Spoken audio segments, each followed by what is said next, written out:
The tale commences with a hunter locked in combat against monstrous adversaries. Amidst the fray, an eagle-like beast swoops down upon the hunter, only to meet its end swiftly at the hunter's hands. This hunter, renowned as Valt, bears the moniker of the immortal crow and is feared far and wide for his prowess. As Raven dispatches the monsters, thoughts of freedom tantalize him, for a mere 15 days remain until potential liberation. Determined, Raven envisions his escape from this perilous existence. The narrative then transitions to the campsite of the Rakshasa units, where Raven seeks refuge. Reflecting on the past decade, each day is felt akin to hell. The Rakshasa units, stationed in a realm embroiled in perpetual conflict with monsters, is regarded as a lowly unit, its ranks filled with societal outcasts, slaves, and criminals. It's a place where life holds little value, inhabited by individuals who have resigned themselves to their fate. Overheard conversations among a few men lament Raven's leadership, attributing the deaths of his comrades to his decisions once again. In the aftermath, Raven emerges as the lone survivor once again, prompting whispers among his peers about his remarkable resilience despite his aristocratic background. A confrontation ensues when a man confronts Raven about his unresponsiveness to calls, to which Raven responds with a smirk, questioning the man's eagerness for a swift demise. With a swift kick to the stomach, Raven asserts his dominance before drawing his sword, poised at the man's throat. Yet, in a surprising turn, Raven relents, retracting his blade and shoving the man to the ground before departing. Within the confines of the Rakshasa unit's camp, tales circulate about Raven's unlikely journey, a former nobleman who has defied the odds, surviving a decade in a unit notorious for its high mortality rate. These whispers hold truth, for Raven was indeed once a scion of the esteemed Valt family, albeit not among the most illustrious. However, the fickle hand of fate stripped Raven of his status and possessions, leaving him to navigate the harsh realities of his new existence. The narrative then delves into events a decade prior, when the Valt family faced damning accusations of plotting against the Empire. As the Empire's forces dismantled the family, Raven, too, found himself ensnared by the guards. In a fervent plea, he vehemently denies his family's alleged treachery, insisting they were innocent victims of a larger conspiracy. However, an Empire knight rebuffs Raven's defense, chiding him for his family's purported transgressions. Despite Raven's protestations, the knight reveals that the Valt lineage, save for Raven himself, has been extinguished. In a surprising turn, the knight offers Raven a proposition: endure 10 years of service within the Rakshasa units, and his life shall be spared. Raven is taken aback by the unexpected reprieve. Meanwhile, among the nobility, laughter erupts at the notion of a nobleman like Raven being consigned to the Rakshasa units, a unit regarded as the Empire's lowest, filled with criminals and societal outcasts. The nobles ponder how such a fate could befall one of their own. The nobles anticipate the demise of the Valt family, yet Raven Valt defies expectations with a resolute decision.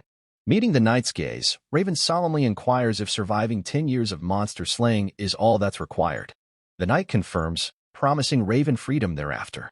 Determinedly, Raven pledges to not only survive but also resurrect the Valt lineage. Returning to the present, Raven contemplates the imminent end of his indignity.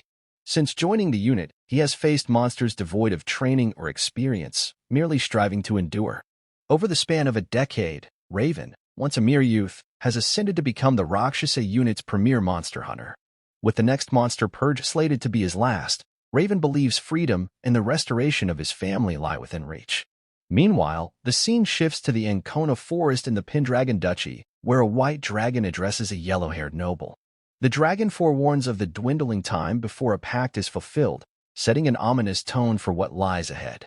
Dragons, revered as the mightiest creatures on Earth, hold a unique status among monsters.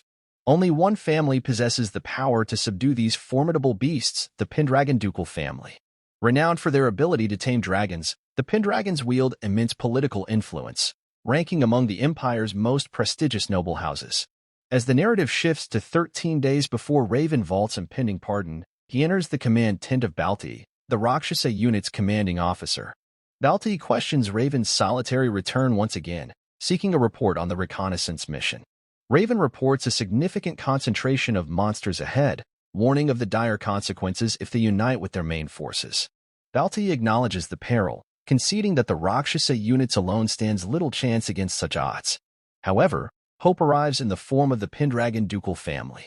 Balti reveals that they will come to their aid tomorrow. bolstering their ranks against the impending threat. The prospect of Pendragon assistance brings a glimmer of optimism amidst the looming danger. Furthermore, the Pendragon family is bringing along one of the most powerful creatures known to mankind, a dragon. Startled by this revelation, Raven questions Balti as to why such a mythical being would deign to fight alongside them. Balti assures Raven of the truth, explaining that the Pendragons have mastered the art of subduing dragons across generations. It appears that the white dragon will be tasked with vanquishing the monsters. Raven reflects on the Pendragon's significance. Not only do they boast royal lineage, but they also hold the highest noble rank in the Empire. While uncertain of the veracity of these claims, Raven ponders the Pendragon's rumored ability to command dragons, creatures bordering on legend. Despite a decade of confronting monsters, Raven has never encountered a dragon, leading him to question Balti's reliance on such tales. Moreover, rumors suggest that the Pendragon family's influence has waned since the demise of their predecessors. Raven remains skeptical, unsure whether to believe in the Pendragon's supposed power. Raven expresses his distrust of the Pendragons to Balti, who dismisses Raven's concerns, citing it as an order. Balti reassures Raven that he won't be required to fight the following day. Perplexed, Raven queries Balti's intentions, to which Balti explains that with a dragon on their side, it's wise to let the dragon handle the monsters while Raven guards the Pendragon child. Raven seeks clarification on whether this task is sufficient. Balti emphasizes the importance of Raven sticking by the Pendragon child's side at all costs. Raven acquiesces, agreeing to follow Balti's instructions. Balti then instructs Raven to personally greet the future Duke Pendragon. Approaching the Pendragon tent, Raven observes the family's flags, confirming their presence. He muses on their desperation in aiding the Rakshasa units. Despite the impending battle, Raven remains indifferent to the outcome, prioritizing his survival for a chance at pardon and freedom. Entering the tent, Raven calls out for the young lord. In response, he hears a voice that startles him, its otherworldly quality leaving Raven momentarily unsettled. Despite this, Raven offers an apology for his unannounced presence and seeks confirmation of the individual's identity as Lord Pendragon. The voice affirms Raven's suspicion, confirming his assumption. Requesting Raven's name and purpose, the voice prompts Raven to introduce himself as the captain of the 12th Division of the Rakshasa units. Raven explains that he's been tasked with guarding Lord Pendragon in the upcoming battle. However, before Raven can proceed further, the voice interrupts, dismissing the need for Raven's report and advising him to rest for the following day. Unperturbed, Raven hesitates to leave, prompting the voice to inquire if he has additional matters to address. Seizing the opportunity, Raven inquires about the absence of the dragon, questioning its crucial role in their combat strategy. The voice reassures Raven that the dragon will indeed assist them and bids him to depart. Accepting the instruction, Raven exits the tent, pondering the curious quietness of Lord Pendragon. He questions the likelihood of a nobleman venturing alone to a place like the Rakshasa units. Nevertheless, Raven resigns himself to the notion that their paths will likely never cross again after tomorrow's battle. The following day, Balti rallies the assembled forces, signaling the time to advance. Suddenly, an explosion rocks the scene, revealing the arrival of a white dragon. Raven is struck with awe at the sight. Alongside the dragon emerges Lord Pendragon, introducing himself as Eren Pendragon. With resolve, Eren declares the commencement of the monster extermination. The narrative shifts to the midst of the monster battle, with Raven diligently protecting Eren Pendragon.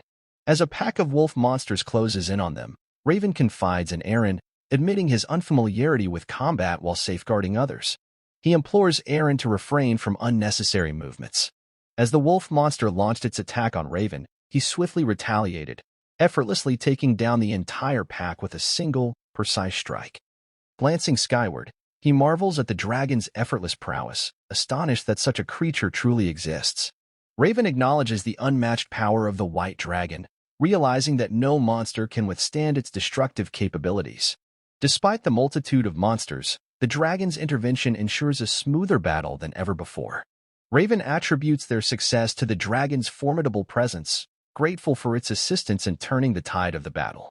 Their victory seems almost certain, prompting Raven to consider himself fortunate that the last mission wasn't more challenging.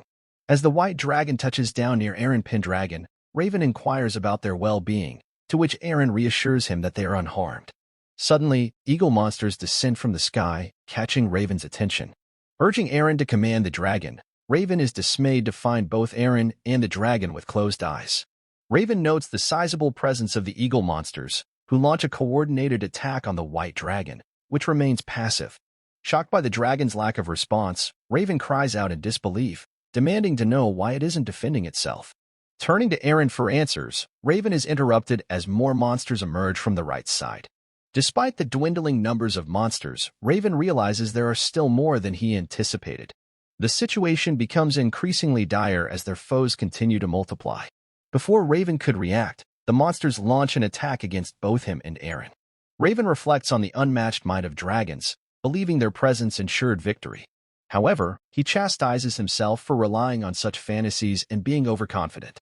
As Raven opens his eyes, he's shocked to witness the dragon being overwhelmed by the monsters. Confusion grips him as he struggles to comprehend the sudden turn of events. As the monster advances toward Raven, he rises despite his injuries and swiftly dispatches his assailants with the aid of his sword. Feeling utterly drained, Raven acknowledges his deep wounds, knowing they won't heal instantly. He gazes at the fallen white dragon and himself with disdain, recognizing their shared foolishness. Approaching the dragon, Raven queries if it's truly deceased, receiving no response. His attention then turns to the injured Eren Pendragon lying nearby. Raven implores Eren to clarify why the dragon ceased its attack upon Eren's command. Frustrated, Raven insists that victory was within reach had the dragon continued fighting, pressing Eren for an explanation. Unexpectedly, Raven is struck from behind, sending him crashing to the ground. To his astonishment, the assailant is revealed to be Valt. Raven is left reeling from the betrayal. Suddenly, Valt commands the soldiers to charge and put an end to the chaos. Raven is stunned to see Valt ordering the Imperial forces into action. Valt dismisses Raven's surprise, citing the reality that some individuals wield ultimate control from the outset, while others blindly adhere to their decisions. In a shocking turn of events, Valt swiftly dispatches Eren Pendragon before Raven's eyes. Valt nonchalantly explains that Eren's fate was predetermined, leaving Raven bewildered. Turning his attention to Raven, Valt acknowledges Raven's exceptional combat skills and reveals that Raven possesses an extraordinary healing ability. Raven is astonished by this revelation and questions Valt's knowledge about him. Valt admits to feigning ignorance until now, lamenting the unfortunate circumstance that Raven, despite his immortal body, will meet his end today. Raven is left grappling with the grim reality of his impending demise. Faced with the realization that freedom and the restoration of his family seem increasingly out of reach, Raven reflects on the singular purpose that has driven him for the past decade. Despite his unwavering determination, he begins to feel the weight of his powerlessness and vulnerability. Raven resigns himself to the grim fate that awaits him in this desolate place, lamenting the cruel reality of his situation. In a surprising gesture, Valt offers Raven a revelation in his final moments. He discloses a shocking truth: the downfall of the Valt family, Raven's forced enlistment in the Rakshasa units, and the impending demise of both Raven and Eren Pendragon were all part of a meticulously orchestrated plan. Raven is stunned by this revelation, grappling with the implications of the manipulation that has shaped his fate. As Valt moves to execute Raven, the white dragon, previously believed to be defeated, opens her eyes. With a solemn declaration that all conditions have been met, the white dragon ascends into the sky. It proclaims that on this day, as the sun and moon converge, the pact will be fulfilled with the blood of 1,000 men and monsters, a dragon monarch, and a human monarch. As the dragon's head begins to glow, it gazes into the heavens and declares that the outcome now rests upon the dragon rider. Raven finds himself in a bewildering situation, questioning if he's even alive after recalling a sensation of his body contorting unnaturally. As Raven gradually awakens, the maid assisting him is taken aback by his stirring. With a gasp, she hastily rushes outside to spread the news that the young lord has regained consciousness. Meanwhile, Raven surveys his surroundings, noting the opulent furnishings of the unfamiliar room. Puzzled, he wonders about his location and how he came to be there. Raven encounters a butler named Melbon, who bursts into tears at Raven's awakening. The butler addresses Raven as the young lord and asks if he recognizes him. Puzzled, Raven inquires about the title, Young Lord, prompting the butler to reveal that they are in Conrad Castle, under the rule of Eren Pendragon, whom Raven apparently now embodies. Raven is struck with disbelief upon hearing this revelation. Hastily, he seeks confirmation by catching sight of his reflection in the nearby water, where the truth dawns upon him: he has somehow transformed into Eren Pendragon. The maid, Lindsay, inquires of young Lord Eren whether he recalls his identity. The butler interjects, expressing little surprise at Eren's confusion, given his 3-year-long unconsciousness. Eren is stunned by this revelation, realizing that 3 years have passed since the fateful battle. Inwardly, he recollects the moment when Balti took down Eren, an event etched vividly in Raven's memory. The realization dawns on him as he grapples with the implications of assuming another's identity. Raven's mind swirls with confusion and disbelief. He questions his own mortality, pondering the inexplicable return of the supposedly deceased Pendragon. News of Eren's awakening spread, drawing his mother, Lady Elena, to his side. Lindsay and the butler greeted Lady Elena with joy.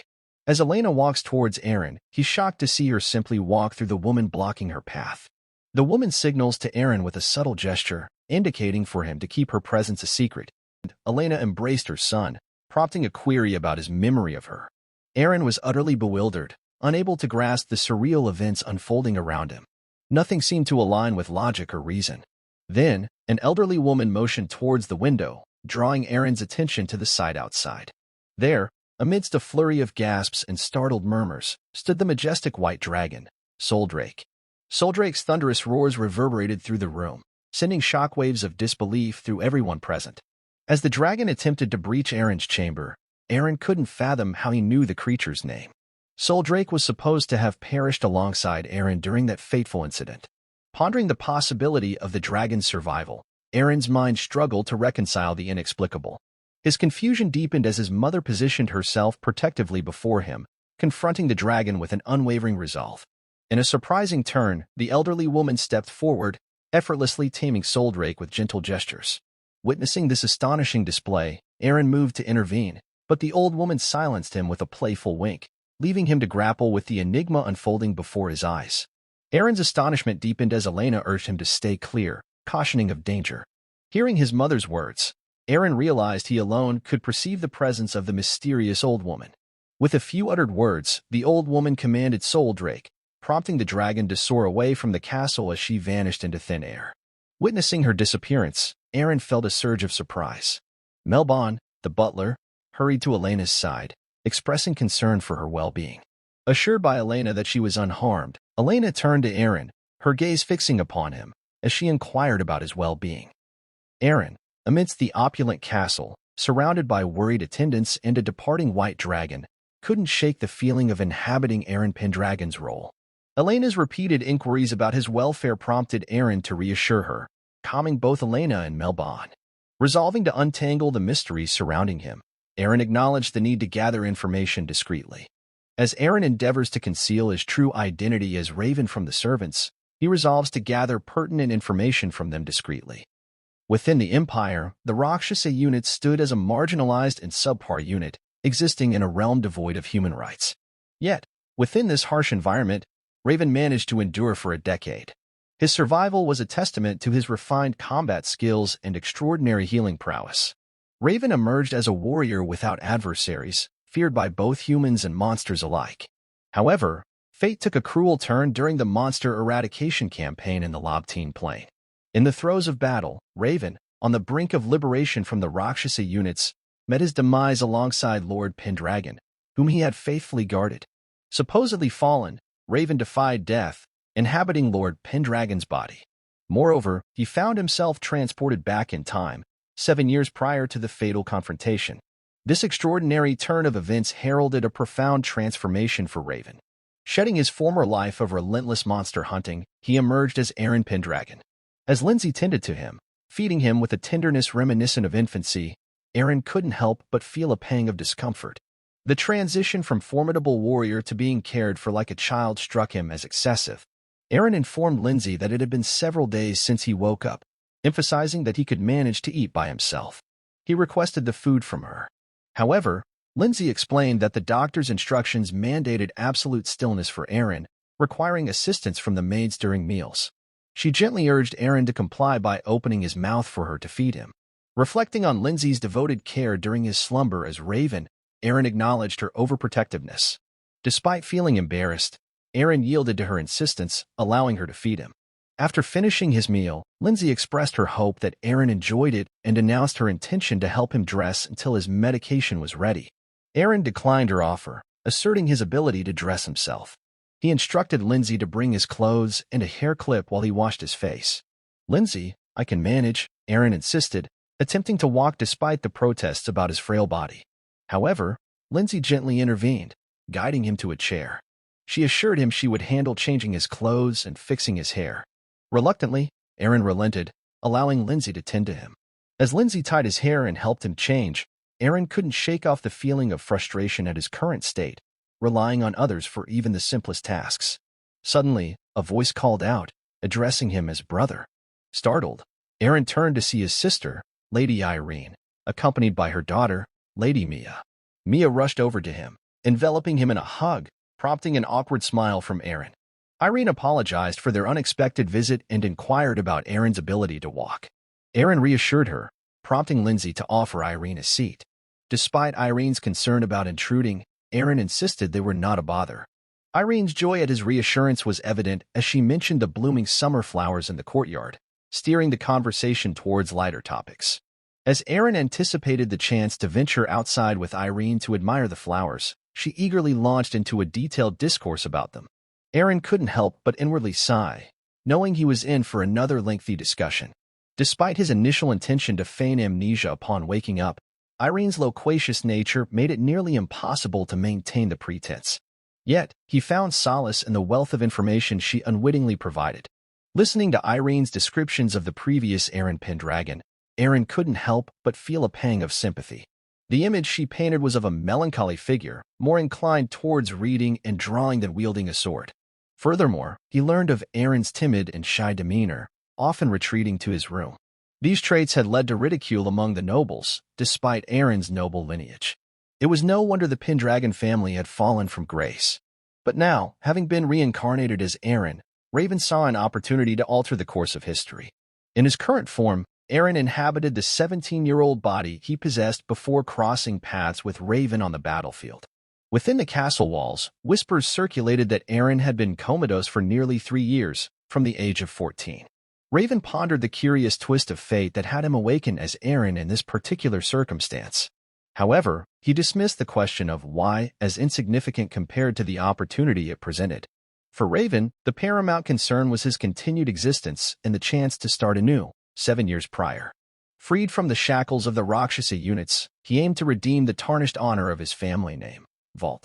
This rebirth offered him a second shot at fulfilling his unmet ambitions and unraveling the enigmatic words uttered by Balti before his demise, words hinting at a deeper connection between events.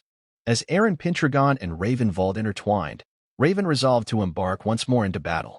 Elena turns to Eren, her voice drawing his attention as she asks if he's listening. Eren offers a quick apology to his sister, urging her to continue. Irene then informs Eren that it appears Luna will be visiting him soon. Perplexed, Eren inquired about Luna's identity. Irene revealed Luna as the adopted daughter of Count Sirod, a knight of the Pendragon house. Irene reveals to Eren that Luna is not only his visitor but also his fiancée. The revelation left Eren momentarily speechless, grappling with the unexpected news. Meanwhile, outside, a carriage traversed through the forest, escorted by knights. Within, one of the knights informed Lady Luna of their imminent arrival at Conrad Castle, the seat of the Pendragon duchy. Joseph Britton, the first knight of the Sirod Count family, approached Lady Luna with a question. He noted that she was about to meet her fiancé for the first time in 3 years and inquired about her feelings. Luna dismissed his concern, questioning why she should confide in him. She redirected his focus to his duties, indicating she didn't want him to worry about her. In her mind, Luna harbored doubts about Eren Pendragon's strength. She believed Eren to be weak and timid, doubting their ability to hold a proper conversation. Despite their engagement being initially beneficial for her family, Luna resolved to end it that day. Her father, the Count of Sirod, had decided to cancel the engagement due to the declining power of the Pendragon house. Luna disagreed with her father's leniency on the matter, feeling it was time to sever ties with a house that had fallen behind the others. Truthfully, Luna felt a wave of relief when her father instructed her to end things with Pendragon. Britton commented on Luna's facade of Luca's visit, knowing she was on her way to dissolve the engagement. He wondered if young Lord Eren had matured, but Luna brushed off his inquiry, asserting it was none of his concern. She cautioned Britton against needlessly antagonizing the Pendragon knights, but Britton laughed it off, claiming there were no knights in Pendragon anymore. He doubted Eren could reclaim past glory, especially after failing to make a pact with a dragon. Britain boasted that he could bring more honor to the Searod house than Pendragon ever could. Luna, annoyed by Britain's arrogance, asked him to step back, as Joseph's behavior had been unpleasant. Joseph, realizing his mistake, apologized to Lady Luna. Luna pondered the lack of decent men in both the Pendragon and Searod families, finding fault in both weakness and arrogance. As they gathered in the entrance hall of Conrad Castle, Luna exchanged greetings with Eren, his mother, and sister. Irene complimented Luna's appearance, while Elena expressed gratitude for her visit. Elena then entrusted Eren with the task of escorting Luna to her room. Observing Eren, Luna couldn't help but feel a sense of disappointment. Despite his age, he seemed incapable of even basic social interactions without being prodded. However, with a sudden display of charm, Eren greeted Luna and offered to show her to her room. Luna was taken aback by this unexpected shift in demeanor. Eren, noticing Luna's surprise, suggested she stay in a separate room from the knights. Luna found herself speechless, grappling with her conflicting emotions upon witnessing Eren's uncharacteristic behavior. Gathering her composure, Luna apologized to Eren for her earlier behavior and requested that he assign the knight to a separate room. Witnessing Luna's composed demeanor, Eren reflected on Irene's description of Luna as calm and reserved, contrasting it with her current attitude towards him after 3 years of separation. He realized the political nature of their marriage. Led by Lindsay, Eren and Luna were shown to their room. As they entered, Lindsay offered to prepare tea, receiving Eren's approval. Eren then urged Luna to sit down, surprising her with his assertiveness. Luna struggled to comprehend Eren's sudden transformation from someone who couldn't even make eye contact to one confidently interacting with her and the servants. Commenting on Eren's change, Luna mentioned hearing about his memory loss and questioned if he had forgotten about her. Eren confirmed this, explaining that upon awakening, he couldn't recall anything from his past. He expressed regret for this, apologizing to Luna. Luna observed that Eren had transformed into a completely different person after losing his memory, yet she couldn't help but notice how strikingly handsome he had become. She believed that with Eren's newfound confidence, even the declining Pendragon family could potentially revive. Meanwhile, Eren contemplated the precarious situation between the Pendragon and neighboring families, lacking crucial information about potential consequences. He sensed that Luna was concealing something from their initial encounter and resolved to uncover it. Eren acknowledged the remarks from his servants and sister about his changed demeanor, implying that if Luna disapproved, she should discuss it with Count Searod. In response, Luna vehemently rejected the suggestion, indicating that she held no desire to involve her father. The tension between them simmered as Luna's outburst hinted at deeper complexities beneath the surface. Luna swiftly apologized to Eren for her sudden outburst, feeling conflicted about the situation. She recognized that her father had already decided to end the engagement with Eren and had come to discuss it that day. Despite acknowledging Eren's personal growth, Luna remained convinced that he couldn't restore the Pendragon family's reputation. Therefore, she felt compelled to address the matter with him promptly. As Luna prepared to broach the subject, Lindsay interrupted with a message from the Duchess, summoning Eren and Lady Searod to the audience chamber immediately. Eren inquired about the urgency, prompting Lindsay to reveal that a commotion caused by the knight accompanying Luna had occurred. Luna was taken aback by the unforeseen development, realizing the timing couldn't be worse. Feeling cornered, Luna struggled to articulate her intentions to Eren before the interruption. Eren, sensing her discomfort, remarked that Luna appeared to have been concealing something since her arrival. Eren asked Luna if she came with bad intentions today. Luna reassured Eren that she didn't have any ill will. Though she disliked Eren, Luna felt it was necessary to tell him something important. Eren then left, promising to hear her out later, suggesting they first deal with Luna's knight. Luna was puzzled by Eren's sudden change but decided to focus on stopping Britain for now. Eventually, Luna agreed to accompany Eren. The scene transitions to the grandeur of the audience hall, where the butler, with a hint of curiosity, inquires of Britain whether Count Searod has indeed agreed to dissolve the engagement. Britain affirms this, elaborating that both Luna and himself have arrived to deliver this news to young Lord Eren. Selena's frustration becomes palpable as she absorbs this revelation, and she confronts Britain, her voice tinged with a mix of incredulity and indignation. She points out the implication of Count Searod's actions, suggesting that his willingness to end the engagement signifies his readiness to accept accountability for the fallout. Britain acknowledges her astute observation and reveals that Count Sirod seeks to make amends by offering the Pendragon family ownership of lucrative gold and crystal mines near the border, as well as 2 prized lumber mills in the Brynjard forest. The enormity of this proposal visibly startles both Selena and Melbon, their expressions betraying a mixture of astonishment and disbelief. With a calculated tone, Britain then subtly suggests to Selena that given her current shortage of household staff and knights, it might be prudent to consider Count Sirod's generous offer. Selena, her pride wounded by Britain's insinuations, silently wonders just how much further he intends to slight the honor of the Pendragon lineage. Selena acknowledges the challenging economic situation facing the Pendragon family but resolves not to accept the offer, driven by pride in her family name. Firmly, she informs Britain of her decision to decline the proposal. Britain, however, questions Selena's certainty, highlighting the potential opportunity it presents to restore their family's fortunes. Selena's frustration mounts at his persistence. Suddenly, the atmosphere shifts as the knights enter, paying their respects, followed by Eren Pendragon. Selena and Melbon's spirits lift at Eren's arrival. Britain sees Eren's presence as a significant moment.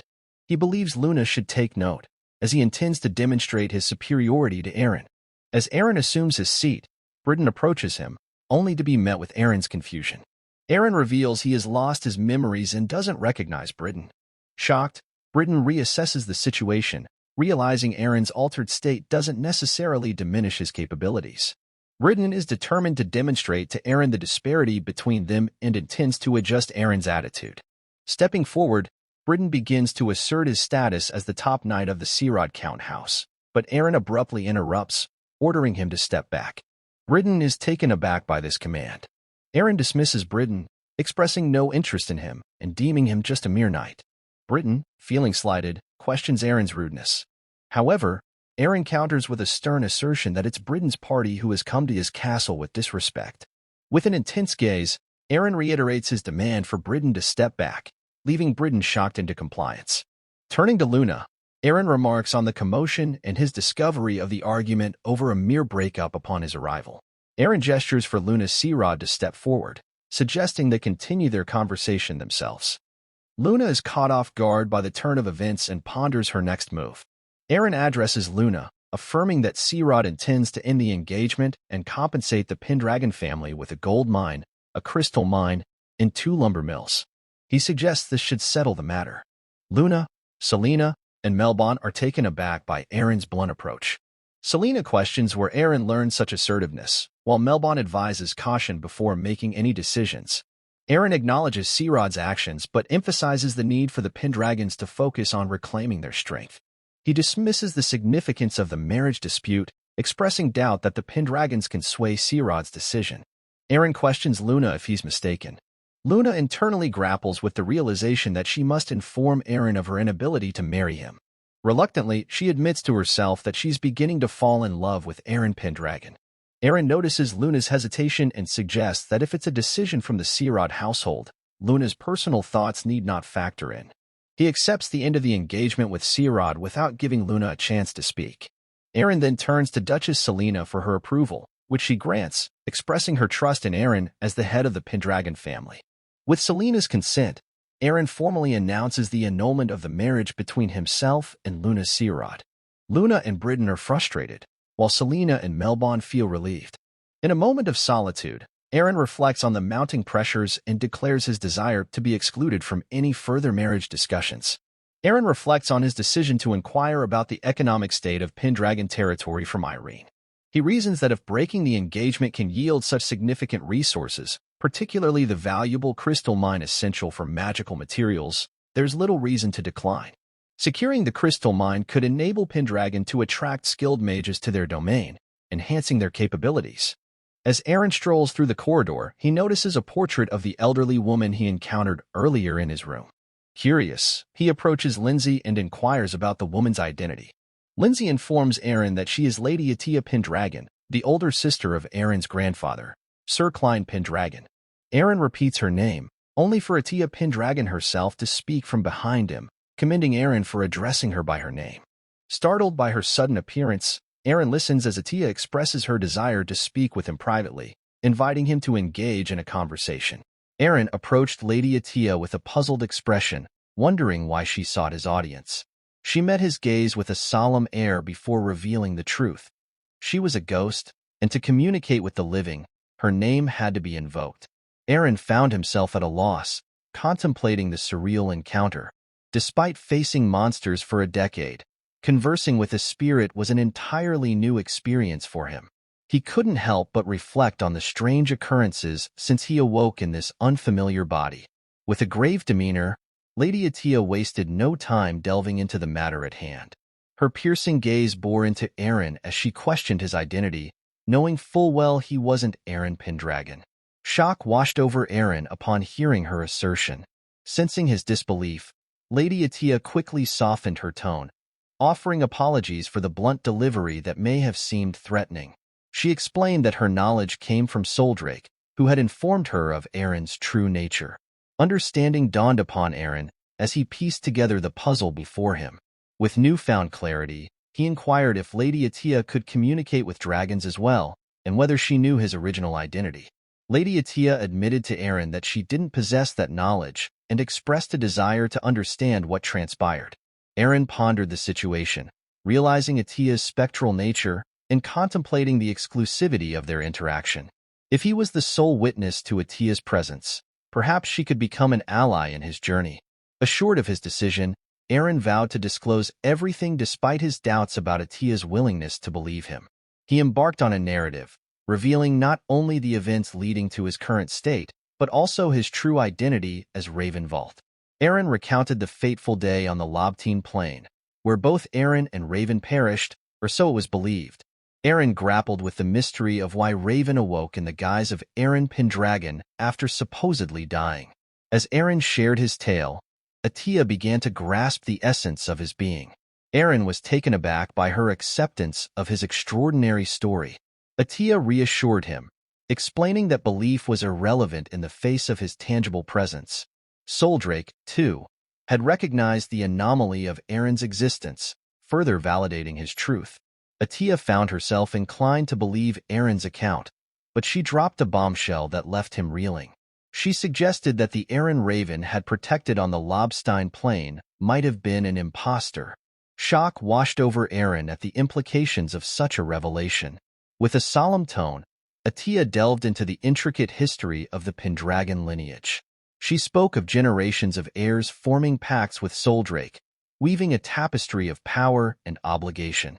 Then she posed a question to Raven. Had he ever heard of the necessity to unlock a mausoleum? Atia elaborated, revealing the true significance of the Pendragon mausoleum. It wasn't merely a resting place for ancestral souls, but a repository of the family's fortune, ancestral blessings, and the familiars of Soldrake. Within its depths lay a magic tower housing the closely guarded secrets of the Pendragon lineage, the wellspring of their greatness. The opening of the mausoleum symbolized stability and prosperity for the Pendragon family, while its closure heralded decline. Atia emphasized the gravity of the situation, explaining that only the heirs of Pendragon possessed the key to unlock the mausoleum gate. Atia elucidated the daunting challenge of forming a pact with Soldrake, whose authority was nearly insurmountable. The Pendragon heir had but a single opportunity to forge this pact. Failure meant relinquishing the task to future generations. Even renowned figures like Klein and his predecessor Gordon had struggled with the pact, highlighting its formidable nature. Eren, deemed the weakest Pendragon in history, had been decisively defeated by Soldrake, plunging him into a coma. Atia explained the grim reality that heirs defeated by Soldrake seldom regained consciousness. The noble white dragon only submitted to those who conquered her authority, making Eren's chances of departing with Soldrake to encounter Valt seem improbable. Eren absorbed this revelation with shock. However, Atia swiftly redirected the focus, assuring Eren that his identity was currently inconsequential. Instead, she emphasized the paramount importance of Eren Pendragon awakening with another soul within him. Eren queried Atia about the cryptic message she was conveying. In response, Atia revealed that while the body belonged to Eren, the soul within did not. This revelation meant there was still a chance to forge a pact with Soldrake if the soul was different. Atia then outlined a daring plan for Raven. She explained that the Pendragon forces were currently insufficient. Raven was to journey to the treacherous Ancona forest, a haven for ferocious monsters. Battling through the ceaseless onslaught, Raven would ultimately reach the heart of the forest, the Pendragon mausoleum.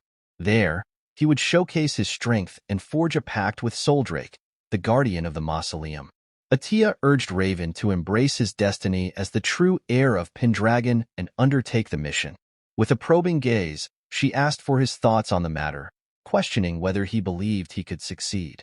Raven, resolute, agreed to the task. He cited his familiarity with battling monsters and expressed optimism about the potential benefits of opening the mausoleum. With Raven's commitment sealed, Atia nodded in approval, reassured by his determination. She emphasized the importance of this quest and the potential rewards it held for both Raven and the Pendragon lineage. Furthermore, Atia pointed out that it would benefit Raven personally if the Pendragon name regained its authority. With his own ambitions in mind, Raven pledged to utilize all available resources. Atia observed Raven's decisive nature and admired his determination, feeling a sense of affinity towards him. She assured Raven that she harbored no objections to his goals and expressed her desire for Pendragon to reclaim its former glory, which aligned with her own wishes. Atia promised not to hinder Raven's pursuits. Raven expressed gratitude for her understanding. With clarity on the next steps, Raven acknowledged the need to assert control over the vassals. Despite the support the family received after Eren's coma, Raven acknowledged the lingering disdain he faced due to his predecessor's actions. Atia acknowledged Raven's assessment, recognizing that some still underestimated the current head of Pendragon and the family's fortunes. Atia instructed Raven to identify the loyal vassals and assert his authority as the head of the castle. Raven acknowledged the task at hand, recognizing the need to take command of the vassals and prepare for the impending battle to open the mausoleum. With determination in his voice, Raven stated that he would have everything under control within half a month, resorting to force if necessary. The scene transitions to the exterior, where Eren is deeply engrossed in his training regimen. Eren strives to recapture the sensations he experienced as Raven while hunting monsters, their formidable size, their numbers, and their predatory behavior. He resolves not to rely on his comrades as mere fighters, but to hunt with the intent of single-handedly vanquishing them all, determined to prevent the tragedies of his past life from recurring. Linda, observing Eren's intense training, is taken aback by his dedication. She admires his prowess, expressing her genuine astonishment at his abilities. Eren reflects on the transformation his body has undergone since Raven's consciousness inhabited it. From initially being too feeble to wield a sword, Eren's relentless workout routine has rendered his physique akin to that of Raven during his time in the Rakshasa unit. Unbeknownst to Raven, his healing and combat prowess have seamlessly transferred to Eren, a remarkable phenomenon that Eren is deeply grateful for. Just then, Mark Killian, a knight of the Pendragon house, approaches Eren.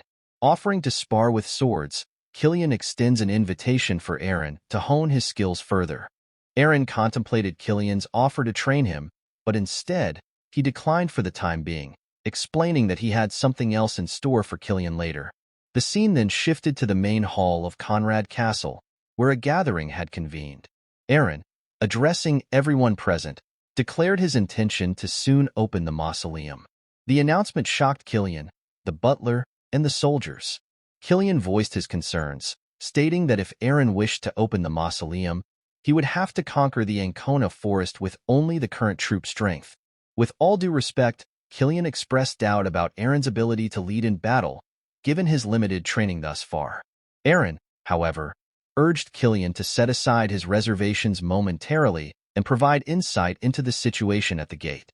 Killian described a scene of absolute chaos, where monsters and bandits roamed freely. He explained that vigilante groups had formed in each town to combat the escalating threat. As tension thickened in the room, Eren acknowledged Killian's grim assessment of the situation. Monsters and bandits loomed ever closer to the gate, threatening to breach the castle's defenses. Despite the peril, Eren remained resolute, declaring that Pendragon would not relinquish their hold on the gate. The butler, however, urged caution, proposing a strategy that involved bolstering the family's power through the crystal mines bestowed by the Seerods. He suggested that Eren undergo tactical training with Sir Killian before proceeding further. But Eren countered, pointing out the harsh reality. Pendragon lacked the manpower to protect the crystal mines, let alone operate them effectively. He emphasized that time was of the essence, and delaying action was not an option. In a decisive move, Eren announced that they would depart in 15 days, with him personally leading the operation. He made it clear that objections would not be tolerated. Killian's laughter at Eren's proclamation drew Eren's scrutiny. With a hint of defiance, Eren challenged Killian, questioning the humor in entrusting him with command. Descending the stairs with determination etched on his face, Eren voiced his frustration at the incessant opposition he faced. Addressing Killian, he challenged him to a duel, citing Killian's repeated assertions of wanting to restrain him. Eren declared that he had prepared a grand stage for Killian. Killian, taken aback, questioned Eren's resolve, expressing doubt about his ability to survive on the front line without training. Eren brushed aside Killian's concerns, accusing him of verbosity and urging him to let his sword do the talking. Drawing his sword, Eren charged at Killian, who managed to parry the attack but felt the weight behind Eren's strike. In retaliation, Killian launched a counterattack, only for Eren to deftly evade it. Seizing an opportunity, Eren leaped into the air, unleashing a powerful strike. Despite Killian's own counterstrike, he asserted his superiority, refusing to be bested by a novice in swordsmanship. As Eren withdrew from his strike, Killian, interpreting it as a sign of surrender, but in a swift and unexpected move, Eren used the cover of his sword to deliver a decisive blow to Killian's chest, sending him crashing to the ground. Shock rippled through the onlookers at the sudden turn of events. Turning to address the assembled soldiers, Eren reiterated his earlier declaration. They would depart in 15 days, and he would forge a pact with the White Dragon to open the mausoleum. Any objections were to be voiced now. In response, the soldiers unanimously pledged their allegiance to Eren's command. Meanwhile, in the guest room of Conrad Castle, Luna remained. Britain entered, questioning Luna's decision to stay in Pendragon's territory. Luna asserted her intention to accompany young Lord Eren to the battlefield. Britain, puzzled, queried Luna's motives, citing the broken engagement and Eren's perceived ineptitude in battle despite his apparent transformation. In response to Britain's suggestion that Lady Luna should swiftly return to Sirad territory under his escort as a skilled knight, Luna sharply rebuked his condescending attitude. She expressed her disdain for Britain's constant arrogance and belittlement of others, highlighting his apparent unawareness of her reasons for remaining at the castle. Luna explained that the Pendragons were relatives of the Sirad family, being one of the 5 ducal houses of the empire and bearing the bloodline of the emperor. Despite the broken engagement, Luna emphasized the importance of gathering information on the Pendragon's actions to assess potential losses and gains for the Sirad house. She asserted that it would be unwise to hastily return to Sirad territory, especially when young Lord Eren embarked on his journey to the front. Luna declared her intention to accompany Eren, ensuring she remained abreast of developments. Britain conceded to Luna's reasoning, agreeing to accompany them only as far as the Bellant Gate. Britain pressed Luna to promise that after reaching the Bellant Gate, she would return home with him. Luna assented, reassuring Britain that she would honor her word. However, in her thoughts, Luna pondered the significance of Eren's transformation. She believed that if Eren succeeded in opening the mausoleum with his newfound strength, the Pendragon house would undoubtedly reclaim its former glory. Luna resolved to witness firsthand just how formidable Eren had become. Meanwhile, Britain seethed with resentment over Eren's perceived humiliation of him. He harbored a deep desire to demonstrate to Eren the harsh realities of the outside world once they departed. The scene transitions to 15 days later, where all the assembled forces stand outside the castle, prepared to depart. Eren's mother, Selena, embraces him tightly, urging him to promise his safe return.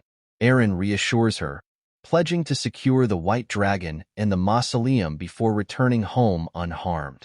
He then turns to see Irene and Mia shedding tears. With comforting words, Eren assures them of his safe return. Lindsay approaches Eren, signaling that it's time to leave. Eren mounts his horse, ready to embark on the journey. Just as he prepares to depart, The butler arrives, presenting Eren with Pendragon's revered sword, the Window Scream. As Eren accepts the sword, he reflects on the significance of the upcoming battle. He is determined to reclaim Pendragon's power and fulfill the long-awaited wish of the Valt house that he couldn't fulfill in the past. With the treasured sword in hand, Eren is resolved to restore the honor lost by the Raven family and erase the stigma of their betrayal against the Empire. With determination coursing through him, Eren readied himself for the impending battle. As he raised his sword, he rallied his troops, urging them to fight for the glory of Pendragon. The soldiers surged forward, confronting the monstrous wolves that lurked within the forest. Killian cautioned Eren to be careful, but Eren assured him that he could handle the creatures. With a single swift strike, Eren dispatched the monsters, instilling confidence in his troops. He urged them to press onward without hesitation. Killian, Lindsay, and Luna watched in awe as Eren displayed his prowess. Upon reaching the Bellant Gate, Eren halted his troops and instructed Killian to remain outside while he assessed the situation within. Killian ordered the soldiers to rest until further notice.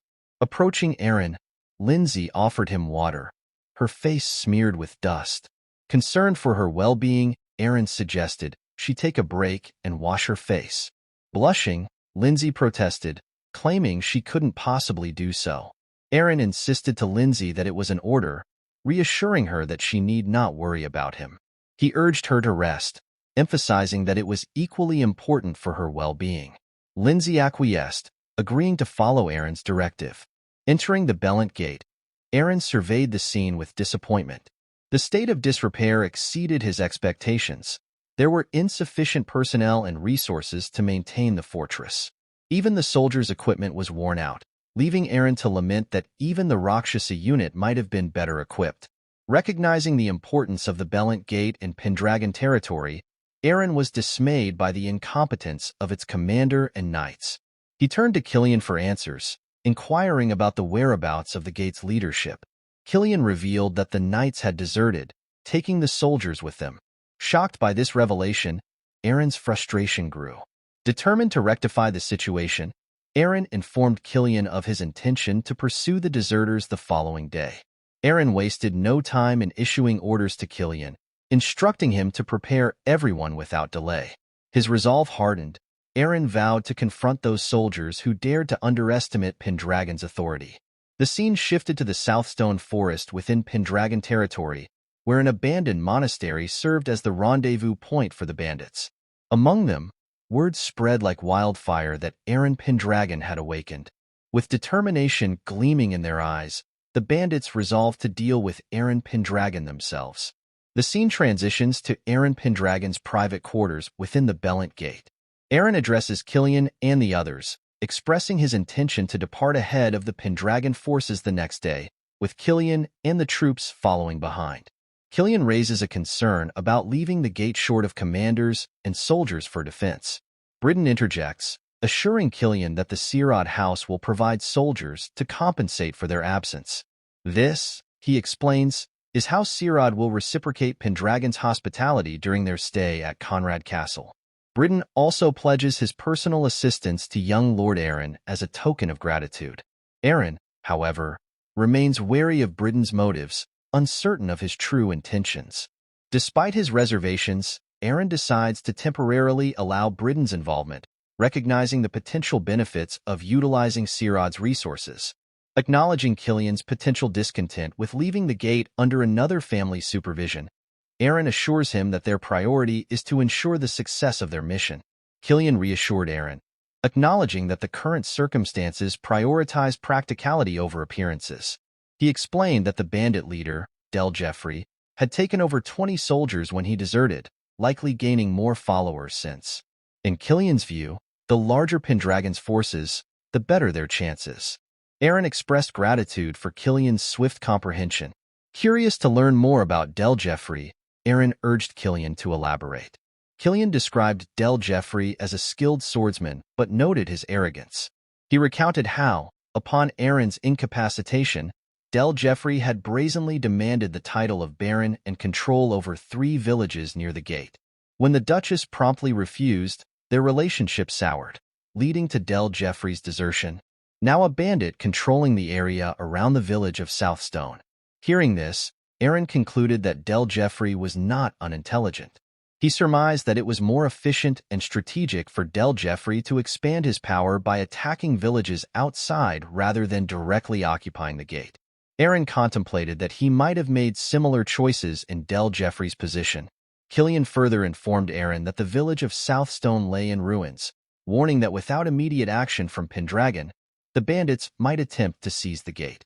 Upon hearing this, Eren decided to orchestrate the entire operation, but to entrust Killian with its command. Killian was taken aback by Eren's decision. Eren explained that the men who had followed Killian in Eren's absence would be more inclined to follow his orders due to their established rapport, whereas they had yet to build a relationship with Eren. Eren assured Killian of his trust and reliance on him. Grateful for the vote of confidence, Killian promised to handle the responsibility. Eren then designated Killian to command the troops, with Britain serving as liaison officer and cavalryman. With plans set, Eren instructed both of them to rest, as they would depart the following day. As Killian turned to leave, Eren halted him. Eren offered a sincere apology to Killian for their previous encounter. Killian reassured Eren, expressing gratitude for his concern and assuring him that he had not been injured. He thanked Eren for his thoughtfulness. Eren then conveyed his anticipation of continuing to have Killian serve as a knight of Pendragon. With their exchange concluded, Killian departed, leaving Eren to reflect. The scene transitioned to the Southstone village, where a soldier informed Jeffrey that they had exhausted the available resources in the area. Contemplating their next move, Jeffrey considered the possibility of taking down the gate soon, envisioning a future where Pendragon would inevitably fall under his control. Meanwhile, Eren and the Pendragon forces arrived at the Southstone village. Surveying the dilapidated state of the village, Eren noted its dire condition, worse than he had expected. Turning to Killian, Eren inquired whether the rest of Pendragon's territory faced similar challenges. Killian confirmed Eren's suspicions, revealing that 70% of Pendragon's total territory shared the same plight. Killian explained that while there were a few villages managing to hold their own, attempting to seek help from the gate often resulted in encounters with bandits and monsters, placing them in perilous situations. Eren realized that while he had been focused on reclaiming the mausoleum, he also needed to address the challenges faced by the Pendragon territory as a whole.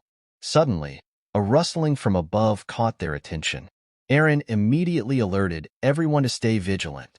A monstrous creature descended from the trees. Recognizing it as a harpy, Eren noted that its appearance couldn't have come at a more opportune moment. Eren swung his sword at the bird monster, but it deftly evaded his attack. He swiftly instructed his 5 arbalests to step forward, commanding them to capture the harpy without causing harm.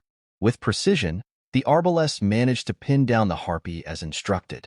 Killian remarked on the monster's increasing boldness in encroaching upon human villages.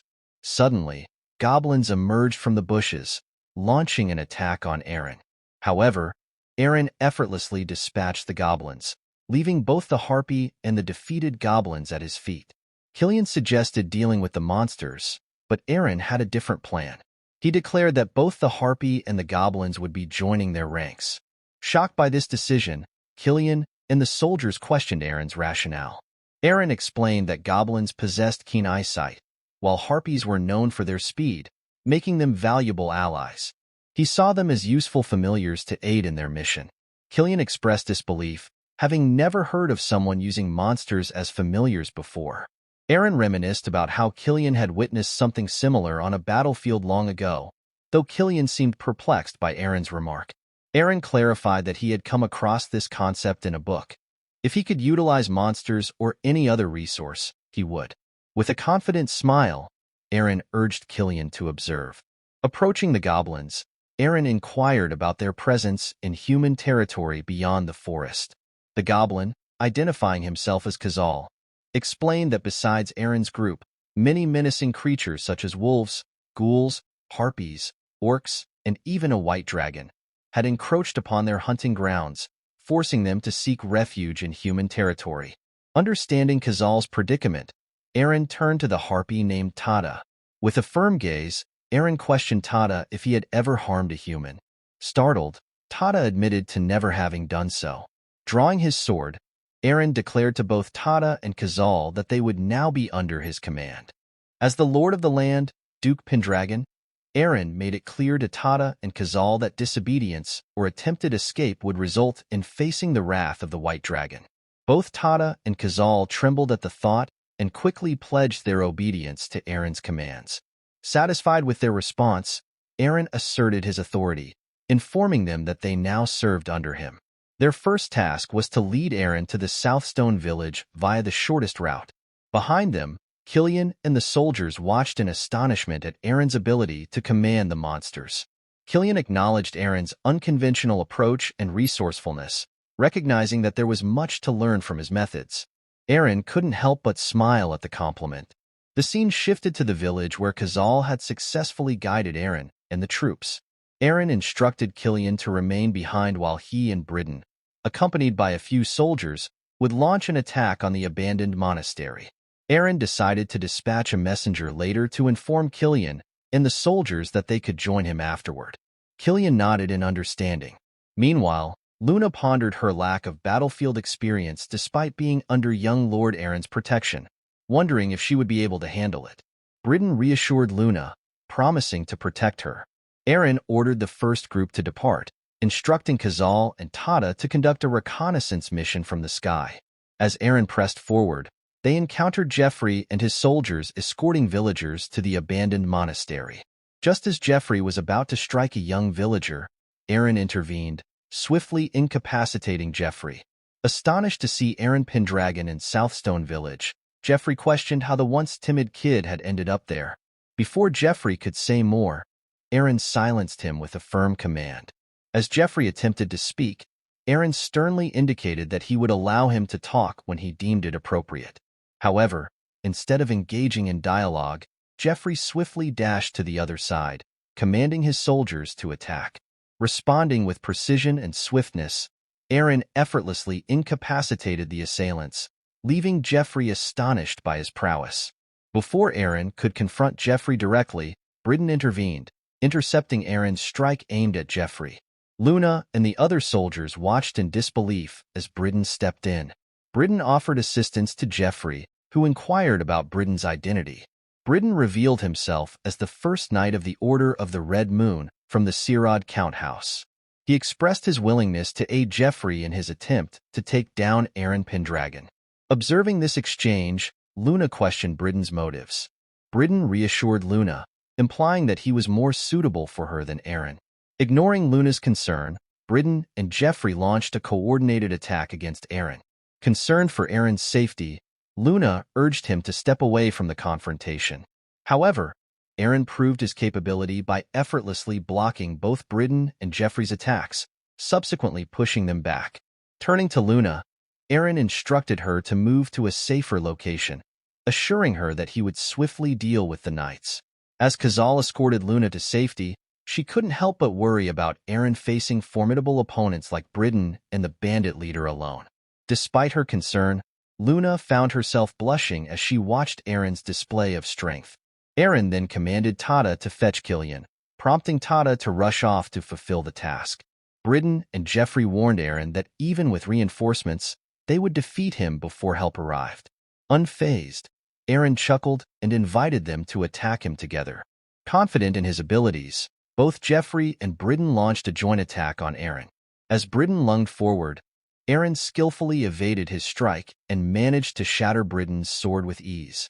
Swiftly maneuvering behind Britain, Eren swiftly incapacitated both Britain and Jeffrey with a single decisive blow, leaving them astonished.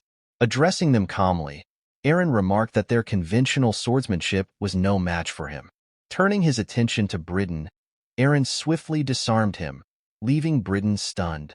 Eren instructed Britain to cease lying on the ground and fulfill his duty of escorting Luna back to her territory.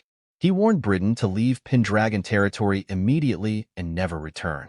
Terrified, Britain scrambled away, fleeing towards safety. Eren then turned to Jeffrey, who questioned if Eren had made a pact with a demon. Jeffrey warned Eren about the numerous bandits still inside the mansion, expressing doubt in Eren's ability to face them alone. Eren addressed Jeffrey firmly, questioning if he had forgotten about Pendragon's exceptional soldiers. He declared that his task was complete, and from that point forward, it would be his outstanding soldiers who would deal with the remnants. As if on cue, Killian arrived with the Pendragon forces, standing behind Eren. Eren warned that those who had betrayed Pendragon could expect no leniency in their punishment. After neutralizing the bandits, the scene shifted outside where the villagers expressed their gratitude to Eren for saving them. Eren assured them they could freely reach out if they needed assistance with reconstruction efforts. Delighted, the villagers thanked Eren for his aid, their cheers filling the air as he departed from the village. As Eren left, Khazal and Tada approached him, requesting a reward for their assistance. Eren promised them a fitting reward once they returned to the campsite, prompting smiles from both creatures. Meanwhile, Killian informed Eren that the Southstone village seemed to be managing well for the time being.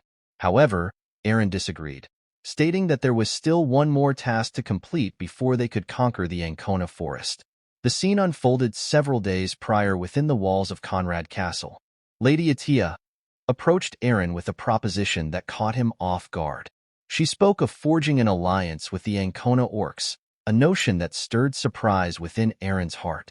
Lady Atia elucidated the unique circumstance surrounding these orcs, dwelling within the confines of Pendragon territory under a solemn vow never to stray from the Ancona forest. She painted a vivid picture of their prowess in battle, their fighting abilities purportedly surpassing that of their brethren by twofold. Eren listened intently as Lady Atia outlined how these formidable warriors could become invaluable assets in his forthcoming assault on the forest. Voicing his concern, Eren remarked on the notorious thirst for battle that consumed the Orcish nature. Yet, Lady Atia remained steadfast in her conviction that they could be swayed to Eren's cause. She made it clear that the outcome rested squarely upon Eren's skills as a leader. In a somber moment of reflection, Lady Atia acknowledged the hierarchy that governed the orcs' allegiance. A being of superior strength, such as the dragon Soldrake, held sway over them. However, the complexities of their situation dictated that Pendragon could not leverage Soldrake's power in this instance. Moreover, Lady Atia highlighted the challenge posed by Eren's own history with Soldrake, a defeat that the Ancona orcs were undoubtedly aware of. To gain their allegiance, Eren would need to prove himself in combat against these formidable warriors and emerge victorious. Lady Atia inquired of Eren's past encounters with orcs, probing into his experiences before their present conversation. Eren recollected a skirmish with a lone orc shortly after joining the Rakshasa unit, reminiscing about the struggles he faced in overcoming the creature. However, he asserted confidently that he had since honed his skills to handle such adversaries with greater ease. Upon hearing Eren's assurance, Lady Atia's expression lit up with approval.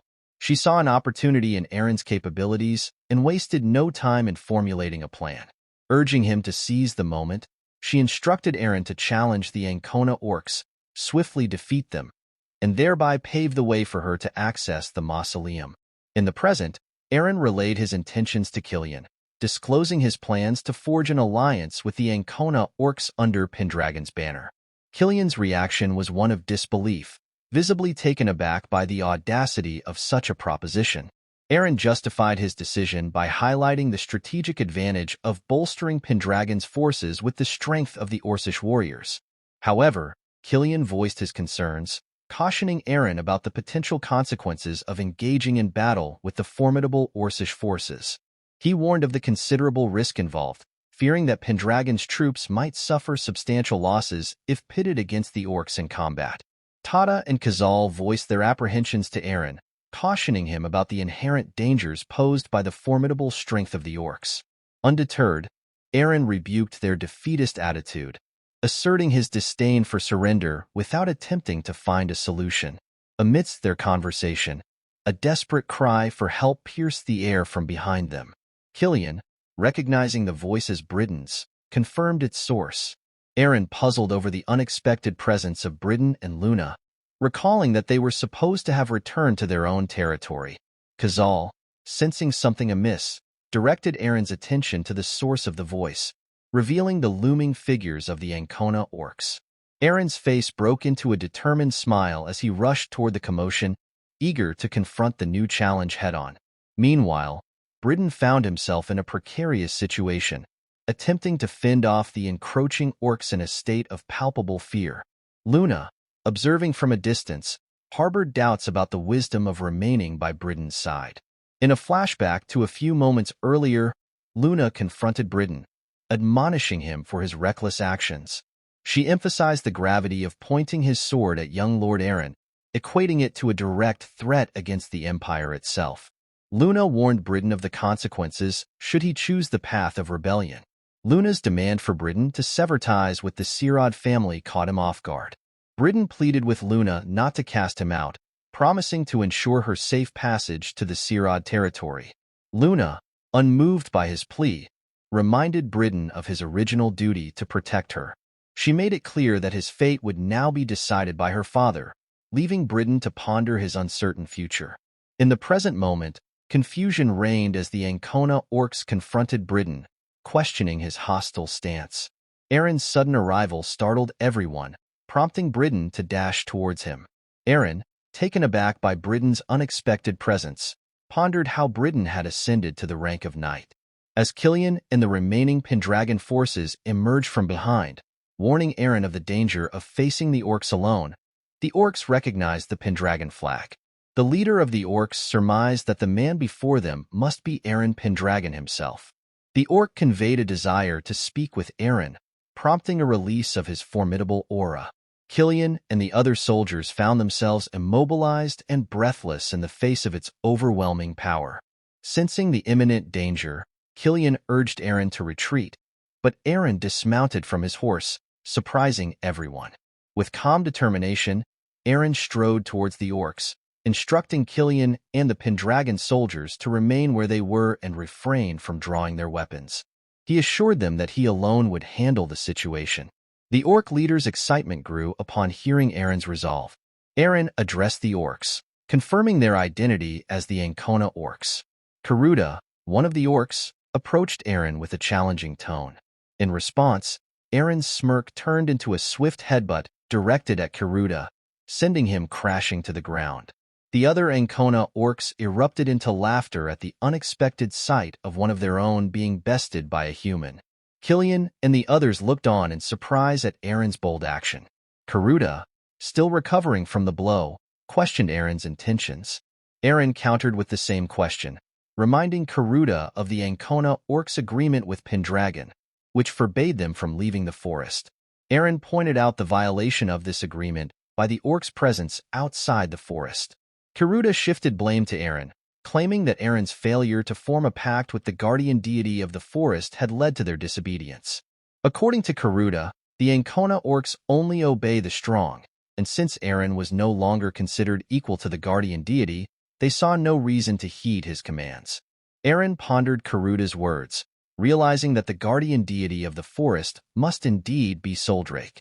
Karuta declared to Eren that the Ancona orcs had ventured out of the forest to claim the territory and revel in battle at their whim. In response, Eren acknowledged the strength of the Ancona orcs, but expressed his understanding that they wouldn't simply follow his commands. He explained that his purpose in confronting them directly was to negotiate, despite knowing their reluctance to comply. Eren questioned Karuta about his decision to drop his weapon upon seeing Eren unarmed. Karuta admitted that Eren's awareness of Orcish rules, despite being human, impressed him. Eren affirmed his familiarity with these rules, emphasizing the code of honor that dictated one-on-one combat and the absence of weapons when the opponent was unarmed.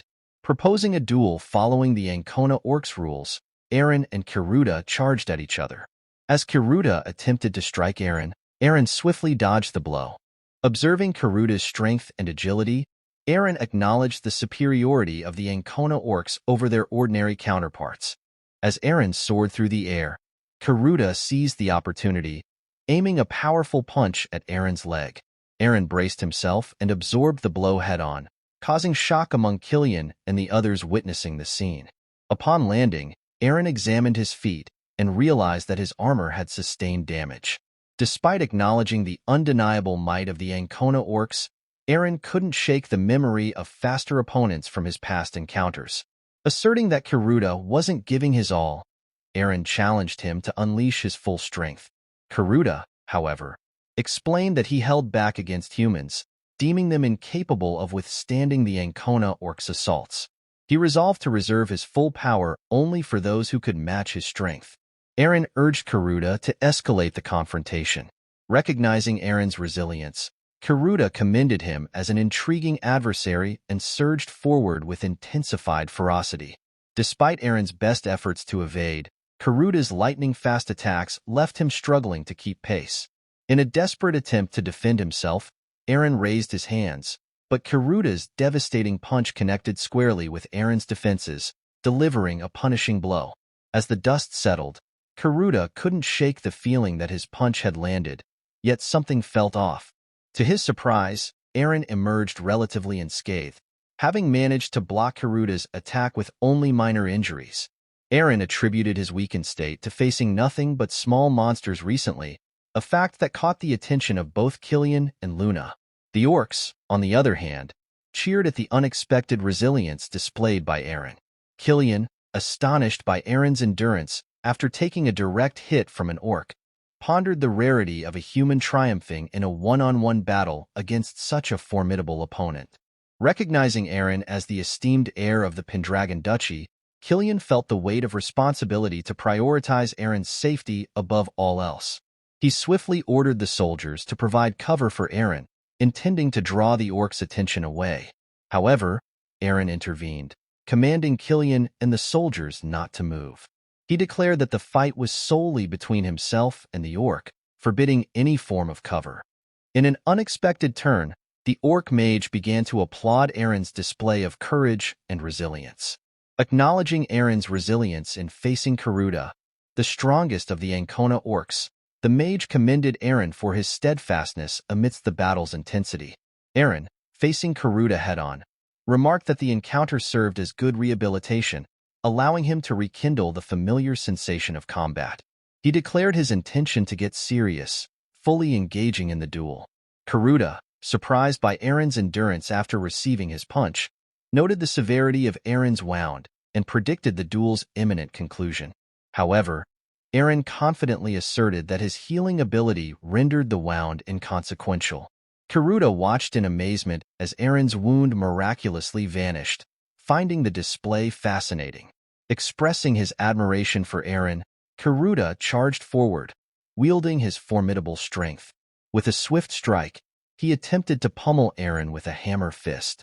However, Eren evaded the attack with nimble agility. In his mind, Eren strategized, recognizing that to defeat Karuta, he needed to neutralize the orc's movements first. As Eren analyzed the situation, he recognized the simplicity of the orc mindset and saw an opportunity to leverage his healing ability in combat against Karuta. He understood that by incorporating his healing into his actions, he could gain the upper hand and defeat the formidable orc. Karuta charged at Eren, questioning the apparent decrease in Eren's energy and expressing his dissatisfaction with Eren's evasion tactics. In response, Eren pointed out the lack of versatility in the Ancona orc's fighting style, frustrating Karuta. As Karuta launched his attack, Eren swiftly maneuvered, anticipating Karuta's movements. With calculated precision, Eren positioned himself to receive Karuta's kick on his arms, sustaining injuries in the process. Killian, observing Eren's injury, grew concerned for his well-being. Karuta, believing he had effectively incapacitated Eren, declared the duel finished. However, to Karuta's astonishment, Eren seized his leg, asserting that it was Karuta who would be defeated. Shocked by Eren's resilience, Karuta doubted his earlier assumption that he had severely injured Eren's arm. Karuta couldn't comprehend how Eren was still able to move his injured arm. He speculated that this must have been Eren's plan all along. Suddenly, Eren leaped onto Karuta, delivering a powerful kick directly to his face. Karuta staggered and collapsed to the ground, stunning Luna and Killian with the unexpected turn of events. Meanwhile, the orc mage observed the scene with a smile, while the other Ancona orcs erupted into excitement at witnessing Karuta's defeat at the hands of a human. Amidst the commotion, they hailed Eren Pendragon as a formidable warrior, acknowledging his strength. As Killian hurried towards Eren, Urging him to tend to his injured arm immediately, Eren reassured him that it wasn't a serious injury. However, Killian couldn't fathom Eren's nonchalant attitude toward the wound. Meanwhile, Eren grimaced as he felt the discomfort of his arm healing, reflecting on the pain of regeneration compared to the injury itself. Despite this, he felt gratitude for the remarkable healing power that had been bestowed upon him. Once his arm had fully healed, Eren approached the Ancona orcs and commanded Kiruda to submit to him. Kiruda, acknowledging the rule of the loser obeying the winner, inquired about Eren's intentions. Eren revealed his plan to launch an attack on the Ancona forest and sought the orcs' assistance in this endeavor. Kiruda, surprised by Eren's audacity, questioned why he would venture into the forest after being defeated by the guardian deity. Eren disclosed his intention to open the mausoleum, leaving the Ancona orcs astonished. Kiruda then questioned whether Eren planned to form a pact with the guardian deity. Eren affirmed Kiruda's speculation, emphasizing the perilous journey that lay ahead through the treacherous territory leading to Soldrake's domain. He pointed out that the Ancona orcs would now have the opportunity to engage in battle every day, a prospect that excited the orcs. They boasted of their strength, confident that they could swiftly overcome any monsters weaker than themselves and reach the mausoleum in record time. With determination, Eren retrieved his sword, prompting all the Ancona orcs to bow before him. He declared that henceforth they would devote themselves to Pendragon and eagerly anticipated their contributions. Luna, impressed by Eren's newfound leadership, observed the scene with admiration. As Eren prepared to advance, he turned to Luna and offered her a contingent of soldiers to escort her safely to the Cyrid territory. He expressed his desire for Luna to reach her destination without incident, prompting Luna to express her gratitude and apologize for past transgressions. Before departing, Eren addressed Britain, warning him sternly against ever raising his sword against him again. Britain, intimidated by Eren's resolve, nodded in acknowledgement as Eren led his forces away from the scene. Emerging from behind, Luna steps forward, her gaze fixed upon Eren Pendragon with a sense of certainty. She believes wholeheartedly that Eren will honor the pact with the dragon and unlock the mausoleum. Luna is deeply impressed by Eren's determination and resolve, feeling assured in his capabilities. As night falls, the group finds themselves at the edge of the Ancona forest. Eren, filled with anticipation, sees this moment as the beginning of the battle he was destined to fight. With resolve in his heart, Eren prepares to embark on the journey that will define his legacy. As Soldrake senses Eren's presence, she reflects on his arrival and the task ahead. Soldrake believes that Eren has come to prove himself worthy of finding the gates to her domain, despite not carrying a Pendragon soul. The scene shifts to the Ancona Forest Valley, where the Ancona orcs and Pendragon soldiers are locked in battle with small monsters. Amidst the chaos, a yellow-haired soldier is overwhelmed by snake-like creatures. Unable to defend himself, he faces imminent danger until Eren steps in, swiftly dispatching the monsters and saving the soldier's life. Grateful for Eren's intervention, the soldier expresses his thanks. Eren then instructs Kratul, the orc mage, to tend to the injured. Kratul reassures the soldiers, promising effective medicine to treat their wounds and ensure their recovery. Approaching Eren, Killian inquires about any injuries. Eren assures Killian that he is unharmed and asks after the soldiers' well-being. Killian reports that there weren't many casualties due to the fewer monsters encountered across the river. As the forces continue their march, Killian worries about the soldiers' stamina if they have to engage in combat with monsters again. Eren, seeking information about their proximity to Soldrake's domain, turns to Kiruda for guidance. Kiruda explains that they are not far from the quarry ruins, beyond which lies a cave leading to the guardian deity's domain. He assures Eren that the journey to the quarry ruins should be safe as it falls within the Ancona orcs' territory, and any threats are minimal, mainly from creatures seeking water.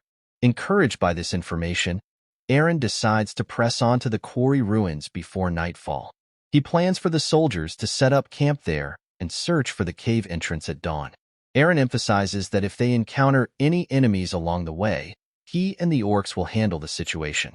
With his orders given, the forces depart, determined to reach their destination swiftly. Upon hearing Eren's plan, both Killian and Karuda nodded in understanding. As night fell, the Pendragon forces arrived at the quarry ruins, only to find the entrance blocked. Eren turned to Karuda for an explanation, who informed him that according to the elder orcs, goblins had once mined in the area. However, they had mysteriously vanished, leaving the ruins deserted. Seeking further information, Eren questioned Khazal about the fate of the goblins. Khazal, having not resided in the forest, admitted ignorance on the matter, remarking on goblins' propensity for theft rather than labor. Eren acknowledged the truth in Khazal's observation. With uncertainty looming, Killian sought Eren's guidance on their next course of action. Eren decided that, with nightfall upon them, it was best for the soldiers to remain at the ruins. He instructed 2 orcs to stand guard while Killian arranged for the soldiers to rest in tents. Killian agreed to Eren's plan, preparing to ensure the soldiers' comfort and safety for the night. Eren instructed Killian that both soldiers and orcs should take turns keeping watch. Killian agreed to relay the message to the others. As night fell, the camp settled into a restless slumber. An orc stood guard from a vantage point above, while a soldier kept watch near the tents. Suddenly, a yellow-haired soldier heard a noise and ventured into the forest to investigate. In an instant, he was ambushed and incapacitated by an unseen assailant lurking in the darkness. Meanwhile, inside his tent, Eren couldn't shake a sense of unease. He pondered the mysterious disappearance of the goblins in the area, wondering if they had been erased rather than simply vanishing. Outside, a dark figure cloaked in shadow stood atop a cliff, summoning dark forces. Sensing danger, Eren emerged from his tent just as a monstrous creature lunged at him. With lightning reflexes, Eren dodged the attack, ready to confront the threat head-on. As Eren processed the situation, he realized the unsettling truth behind the goblin's disappearance. Reacting swiftly, he unsheathed his sword and swiftly dispatched one of the wolf monsters. The noise of battle roused the soldiers, orcs, and Killian from their sleep, prompting them to emerge from their tents. Killian was astonished to find Eren single-handedly engaging the wolf monster. With a decisive strike, Eren defeated the creature, but Killian and Karudo approached him, seeking an explanation for the chaos. Their shock deepened as they beheld the skeletal remains of the goblins who had once mined in the area. Eren explained that the culprit behind this sinister manipulation of the dead was none other than a lich. Eren elucidated that only a lich, a powerful sorcerer capable of controlling the dead, could orchestrate such an act. He deduced that the lich had eliminated the goblins and enslaved their corpses to thwart Eren's efforts to open the mausoleum and forge a pact with the dragon. Realizing the dire situation they faced, Eren warned his forces that they were already surrounded. However, he cautioned against engaging the monsters directly.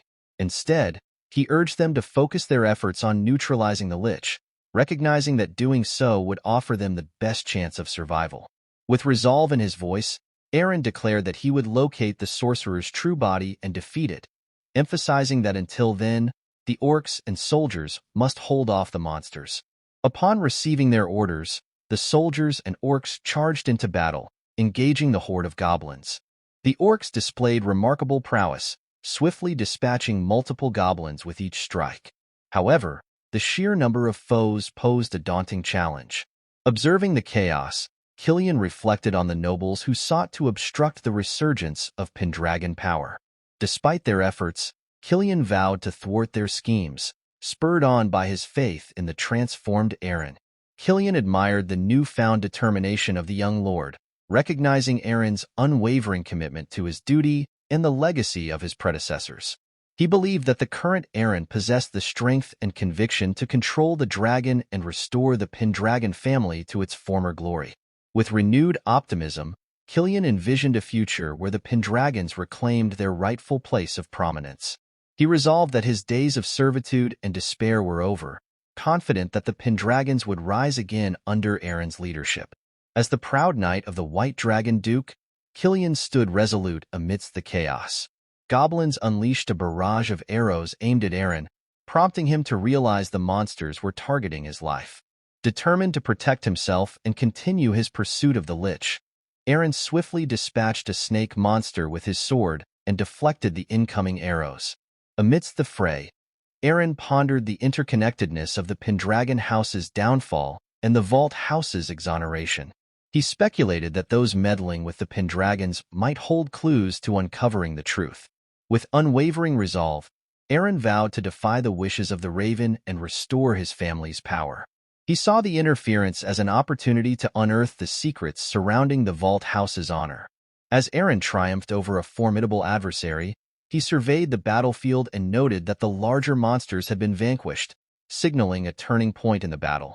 With determination burning in his eyes, Eren pressed forward, ready to confront whatever obstacles lay ahead in his quest to restore the Pendragon legacy. As Eren surveyed the battlefield, he grimly acknowledged that even with only the goblins remaining, the Pendragon forces stood little chance against their overwhelming numbers. The presence of a lich added another layer of peril to the situation. In an abrupt twist that left Eren reeling, a shadowy figure materialized behind him, a dark mage. Liches, those accursed sorcerers who had bartered away their souls for immortality, stood as defiance against the very laws of nature. Their malevolence rendered them prime targets, even in realms as tolerant of magic as this empire. Liches, driven by insatiable ambition, spared no extremity to fulfill their sinister desires. Thus, it came as an anomaly when the Empire tasked the Rakshasa unit with their eradication, a mission often fraught with heavy casualties. The scene then transitions to a haunting memory, where Raven and fellow soldiers were deployed to vanquish a lich. Without warning, comrades fell like leaves in a tempest, leaving Raven bewildered by the sudden carnage. As Raven's gaze fixated upon the motionless lich, a chilling realization dawned. The hand of sorcery was at play. Though tales of liches had only existed in myth, Raven's certainty solidified as the truth unraveled. The lich's most potent ally, invisible to mortal eyes, yet undeniably present, a wraith.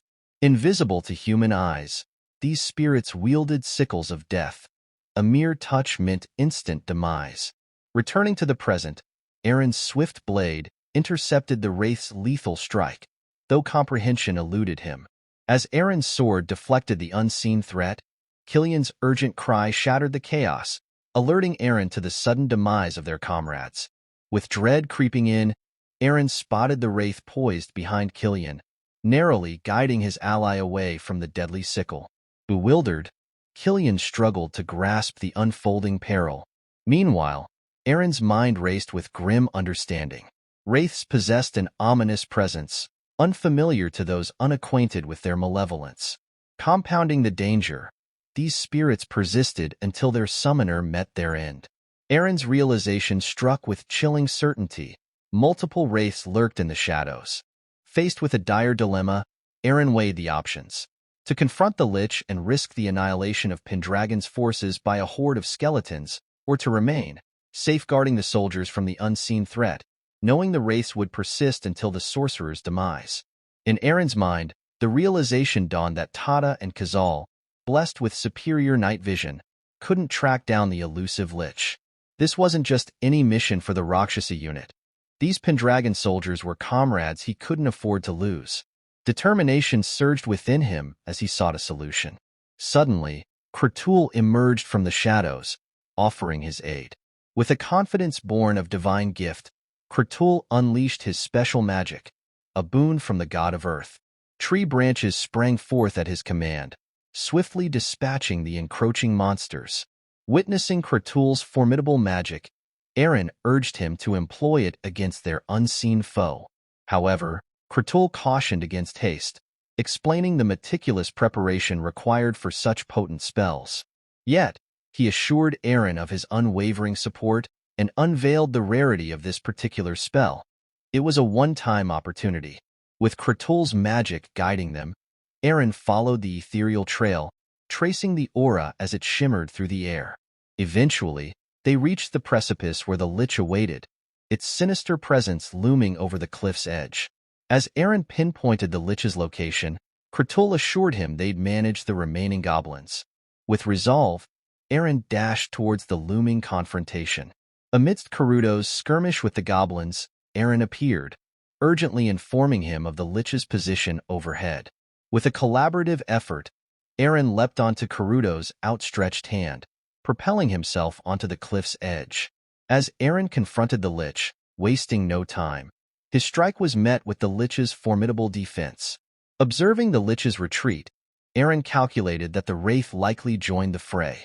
With only the goblins left below, Eren sensed the soldiers nearing their limits, spurring him to hasten the battle's conclusion. Yet, the Lich thwarted Eren's advance with a spell, momentarily halting his movement.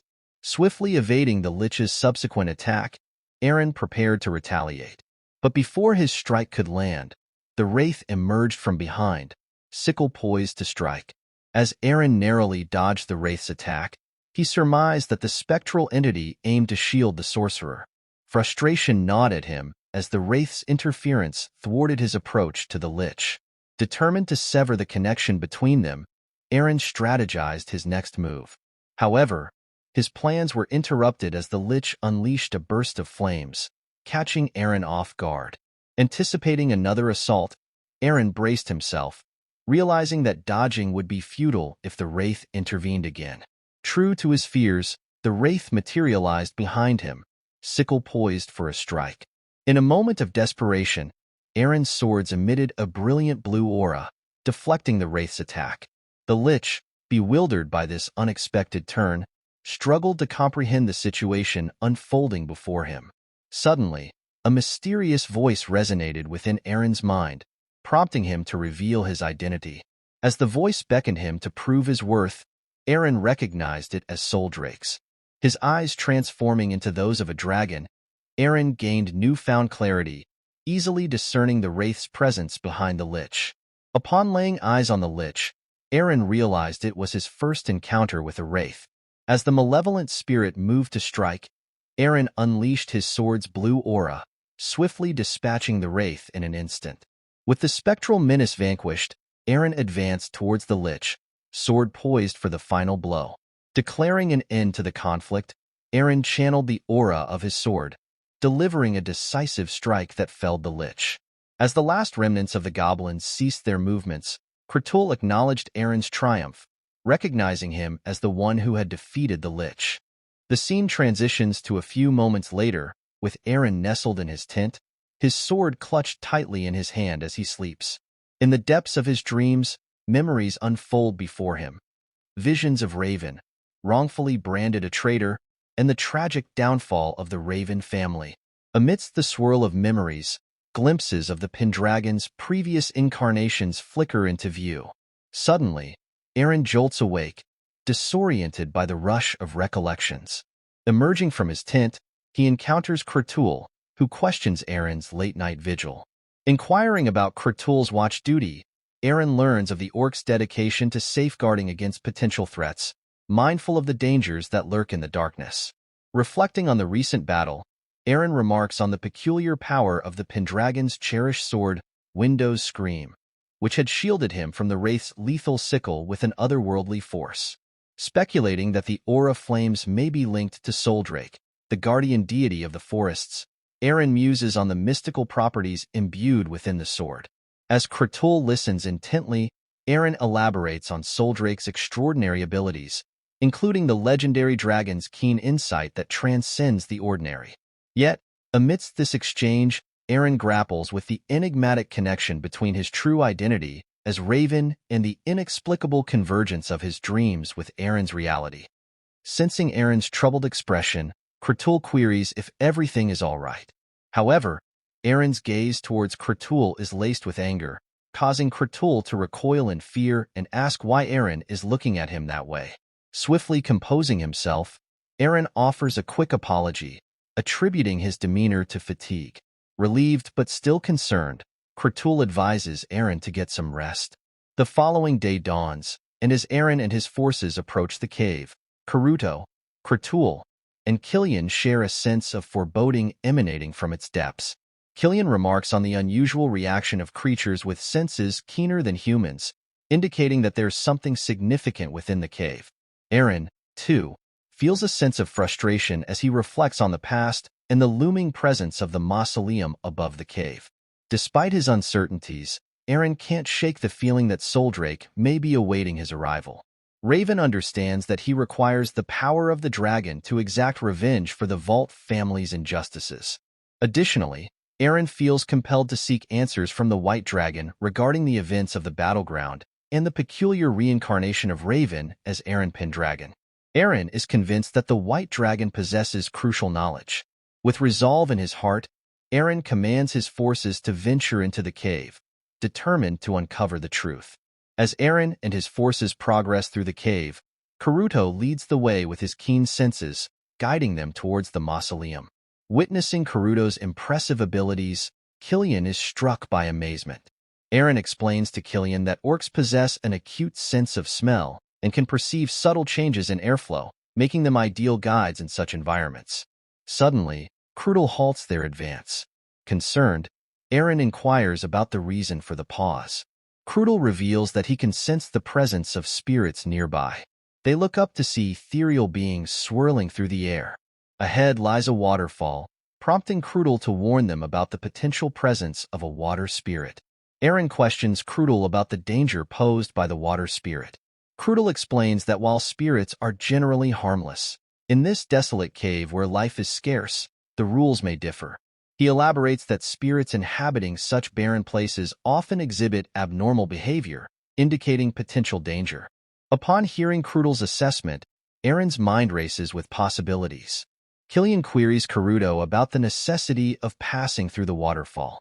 Karuto confirms that there are stairs concealed behind the cascade, likely leading to the cave's exit. Eren's attention is drawn to a glimmer within the waterfall, resembling a board. Karuto, too, is taken aback by this revelation. Suddenly, the water spirit materializes before Eren and the others, startling them. To their surprise, the spirit manifests in the form of a turtle and launches an attack on the Pendragon forces. Karuto explains to Eren that the shining object he spotted is likely the coveted treasure. The presence of the water spirit suggests that the treasure holds considerable value. Realizing the spirit's intention to protect the treasure by eliminating intruders, Eren resolves to confront it alone. As the water spirit prepares to strike, ready to face the imminent danger, Eren steps forward, positioning his sword in front of him, and commands the water spirit to cease its aggression. A gentle blue aura emanates from Eren's sword, compelling the spirit to retreat. As the spirit dissipates, Eren discovers a shield hidden within the waterfall's depths. With a gesture of generosity, Eren presents the shield to Killian, who identifies it as the water spirit's prized possession. Impressed by Eren's unexpected display of power, Karuto commends him, marveling at his ability to repel the water spirit. Karuto inquires about the sword Eren mentioned the previous night, Widow's Scream. Eren confirms its significance, though uncertain of the reasons behind its influence. Karuto suggests that the sword's power is attributed to the forest's guardian deity, Soldrake. Killian concurs, acknowledging that Soldrake's power is synonymous with Pendragon's power. Reflecting on this revelation, Eren realizes that Raven's reincarnation may not have been solely influenced by Raven's own abilities. With this realization, Eren and his companions finally arrive at the mausoleum. As Eren approaches the entrance of the mausoleum, his sword begins to emit a radiant glow, its vibrations echoing through the air. Sensing the sword's agitation, Eren draws it forth, announcing their arrival at the mausoleum. Suddenly, a dense fog billows from the door, concealing the figure of someone approaching. With apprehension gripping his heart, Eren alerts his comrades to the looming presence. Yet, to their astonishment, the figure materializes into Gordon Pendragon, the former lord of the Pendragon house. Killian stands frozen in disbelief at the unexpected apparition.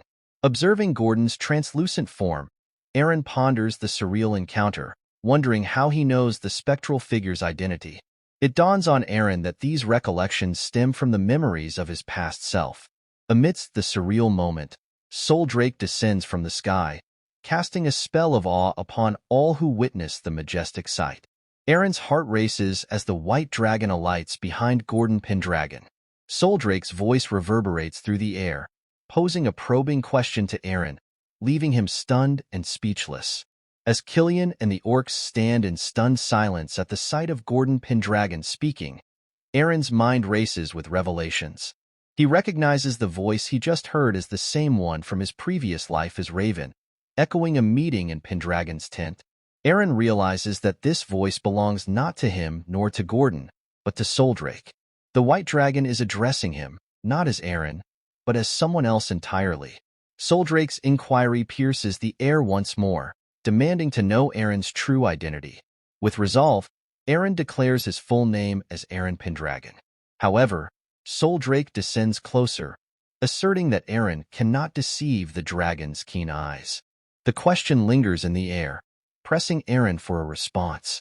Suddenly, a searing pain grips Eren's head, causing him to collapse in agony. Memories flood his consciousness, a torrent of recollections and nightmares that he cannot escape. Eren realizes that he is not witnessing these memories by choice, but that Soldrake is revealing them to him, unraveling the truth hidden within his past. As the White Dragon draws nearer, its imposing presence looming over Eren, the floodgates of memories burst open within Eren's mind. Overwhelmed, he collapses to the ground, shocking Killian and the orcs witnessing the scene. Just as Eren is on the brink of revealing his true identity to the dragon, a deluge of memories from his past life floods his consciousness. In the midst of this torrent of recollections, Eren suddenly awakens, his resolve firm. He declares to Soldrake that his true identity is none other than Eren Pendragon, heir to the Pendragon's ducal house. At this revelation, a smile graces Gordon Pendragon's face before he vanishes from sight.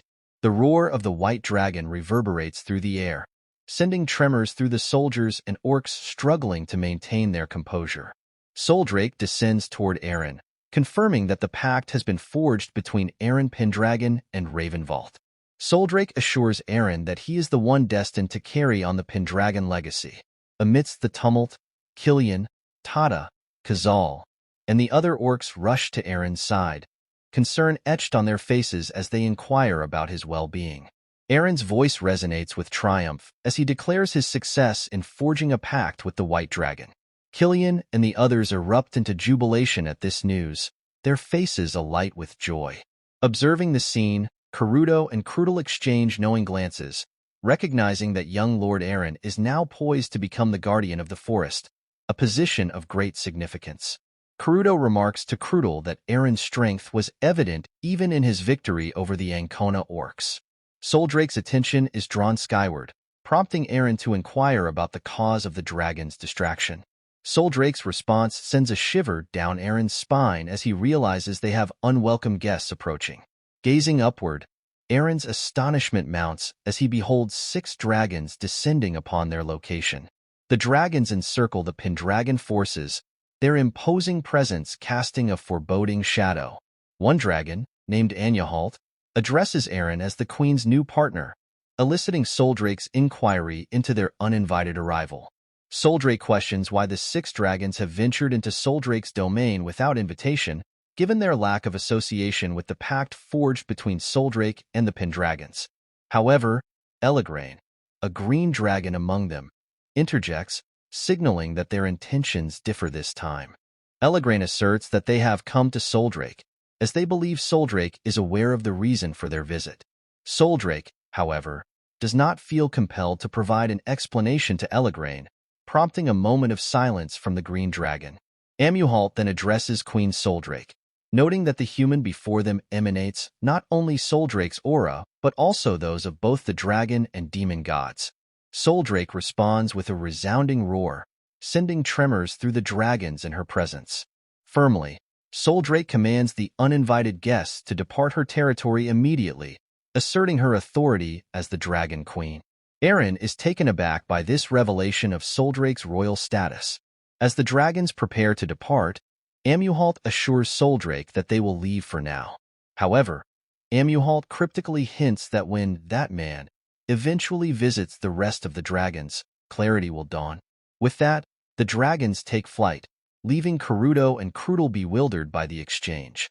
Kazal remarks on the dragons speaking, prompting Krudel to explain that only those on equal footing with dragons can hear their voices. Before the pact, Krudel could also hear the dragons through Gordon Pendragon. However, now that the pact has been formed, only young Master Eren can communicate with them. Eren realizes that he was the only one privy to that conversation. Soldrake's voice did indeed change after forming the pact with him.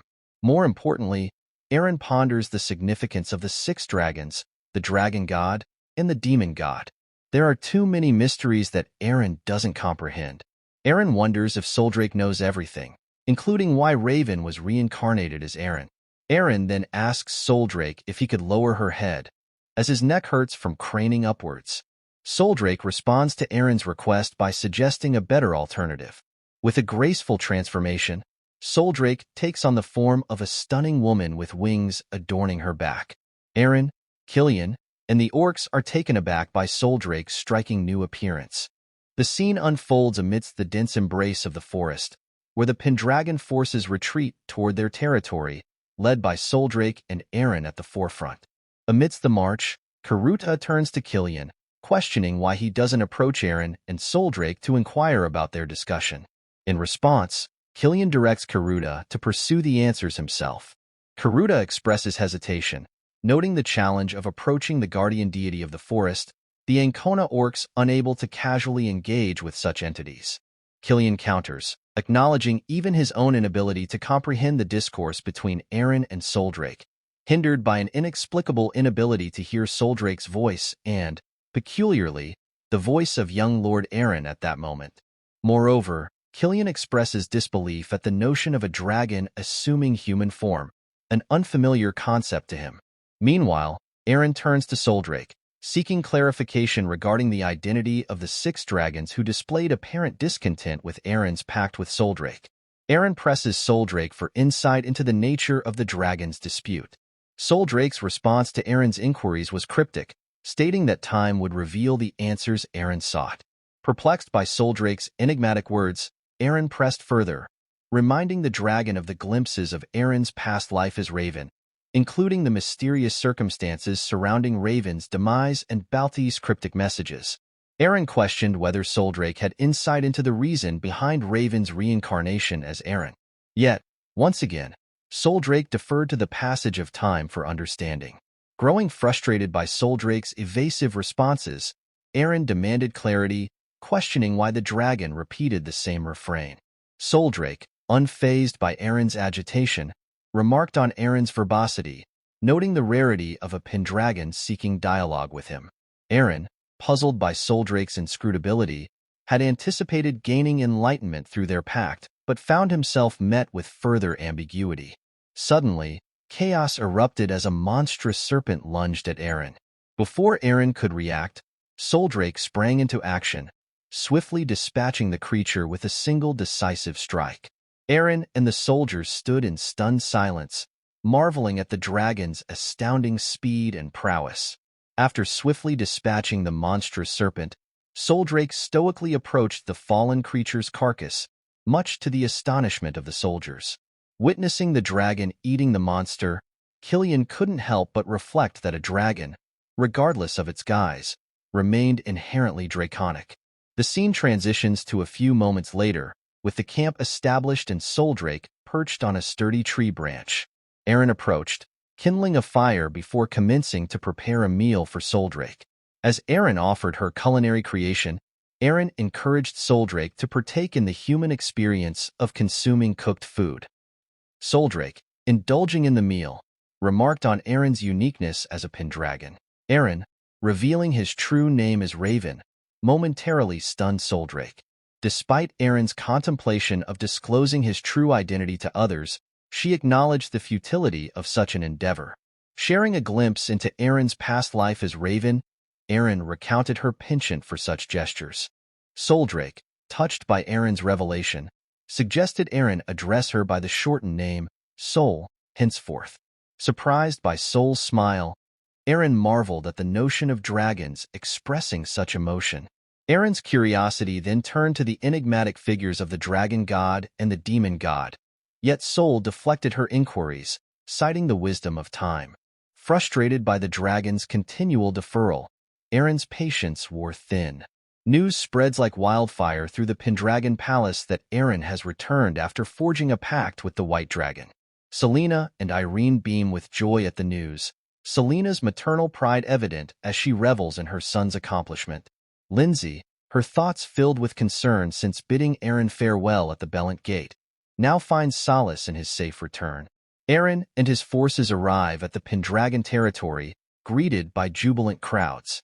Among the throng, Irene, Selena, and the ever-stoic butler Lindsay observe with surprise as Eren's contingent includes orcs, goblins, harpies, and a winged girl. Eren's proclamation rings out, declaring the White Dragon once more allied with the Pendragon, leaving everyone in stunned disbelief. As the White Dragon, Soul, transforms before their eyes, the palace erupts into astonished murmurs. The scene shifts to the grandeur of the palace halls, where festivities ensue in honor of Eren's return with the White Dragon. Lindsay confides in Irene, expressing awe at her first experience of such lavish celebration within the castle walls. Irene leaned in to share with Lindsay the reason behind the extravagant festivities, a celebration to honor the newly formed pact between Eren and the White Dragon. She explained that lords from neighboring lands and affluent merchants had gathered to partake in the revelry. Curiosity piqued, Lindsay scanned the room for young Lord Eren, puzzled by his absence. Meanwhile, the scene shifted to Eren, engaged in conversation with Soul. Eren inquired why Soul had chosen not to attend the feast. Soul replied that she had conversed enough with her pact partner, whether it be Eren or Raven. Eren countered, reminding Soul of her reticence in sharing information. Soul explained that, as the heir to the Pendragon, Eren would be occupied with hosting duties. Eren conceded, acknowledging the myriad responsibilities that awaited him. Eren marveled at Soul's understanding of human society, prompting Soul to reveal her lengthy tenure with the Pendragon household. She added that the notion of a dragon attending a feast had never been entertained. Eren, intrigued, questioned why not, considering Soul's ability to assume human form. Soul's gaze bore into Eren, her words carrying an unexpected weight as she remarked on his uniqueness among the Pendragons of yore. With that, she soared into the sky, leaving Eren bewildered by her cryptic words. In the wake of Soul's departure, a flurry of noblewomen descended upon Eren, eager to hear the tale of his pact with the dragon. Eren found himself overwhelmed by their sudden attention, his astonishment growing as the women began to quarrel amongst themselves. From the sidelines, Lindsay observed Eren's predicament, noting with a mixture of amusement and concern the chaos unfolding around him. As Eren extricated himself from the fracas, he couldn't help but feel disdain for the bickering nobles, deeming them all foolish. Turning away from the commotion, Eren's gaze fell upon Mia, engrossed in play with the orcs, Khazal, and Tata. A smile tugged at his lips as he approached them, eager to join in their merriment. Lindsay, witnessing Eren's genuine joy, felt a warmth spread within her as she watched him revel in the simple pleasures of camaraderie. Later that night, Lindsay guided Eren to Lady Selena's chambers, where she awaited him. Expressing her delight at seeing Eren's happiness, Lindsay confessed that it had been too long since she had witnessed such genuine joy. Eren turned to Lindsay with a furrowed brow, questioning why his mother wished to see him at such a late hour.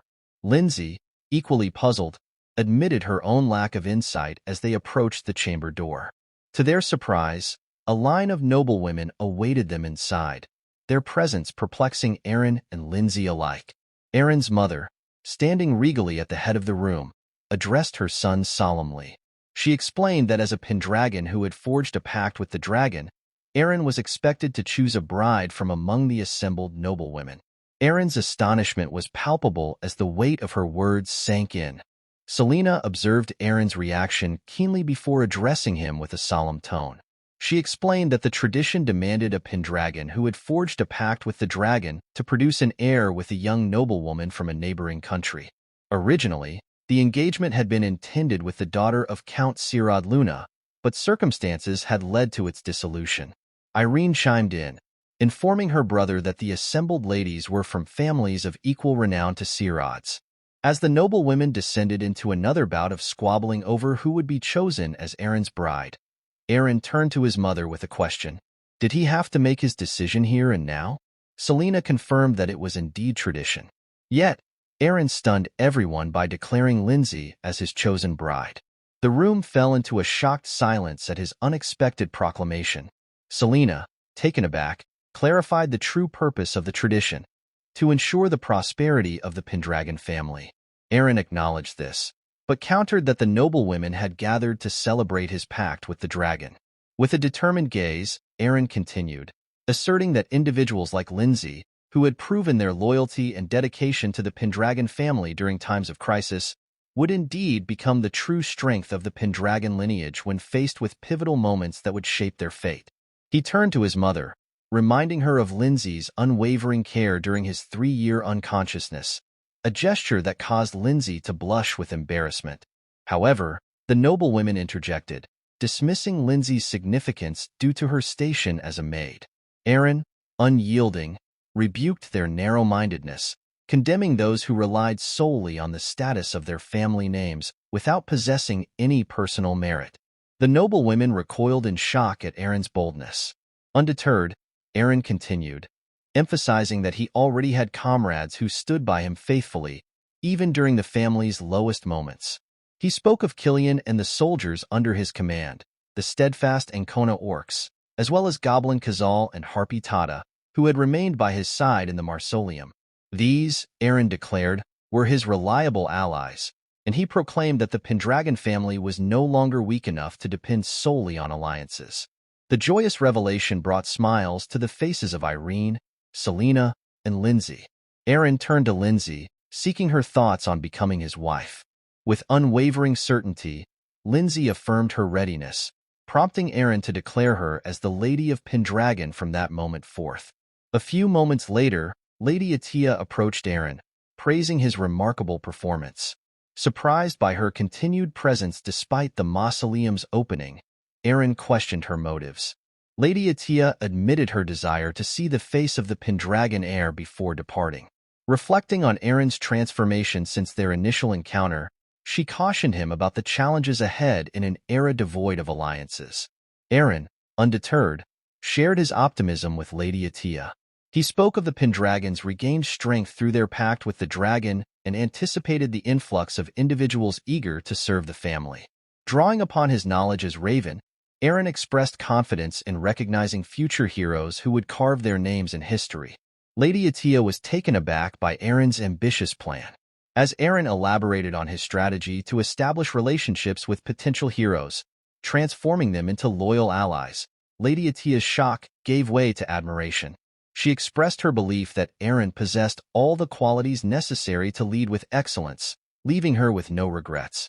Eren then revealed another startling revelation. 6 dragons had appeared during his pact with Sol. Lady Atia's astonishment grew as Eren recounted the presence of a black dragon and the cryptic references to a dragon god and demon god. Eren speculated that these entities might be connected to Raven's reincarnation as himself, a theory supported by Balti's enigmatic words. Lady Atia confessed that this was the first she had heard of the dragon god and demon god, signaling the depth of mystery surrounding these mythical figures. Lady Atia turned to Eren with a probing gaze, inquiring if Soldrake had shed any light on the matter they discussed. Eren shook his head, recounting Soldrake's repetitive response that time will teach him, a phrase that seemed to be the dragon's refrain. Reflecting on their conversation, Lady Atia remarked on Eren's apparent rapport with Soldrake. Perplexed, Eren questioned her meaning. With a knowing smile, Lady Atia pointed out that Eren had been referring to Soldrake as Sol for some time. Eren explained that Soldrake had encouraged him to use the nickname, a detail he had only shared with Lady Atia and Soldrake. As they spoke, Eren suddenly gasped in shock as Eren saw Lady Atia starts to vanish before his eyes. Lady Atia gently informed Eren that she had to depart, leaving him momentarily bewildered by her sudden announcement. Sensing his confusion, she reassured him, expressing her belief that Eren possessed the capability to achieve both Raven's and Eren's goals.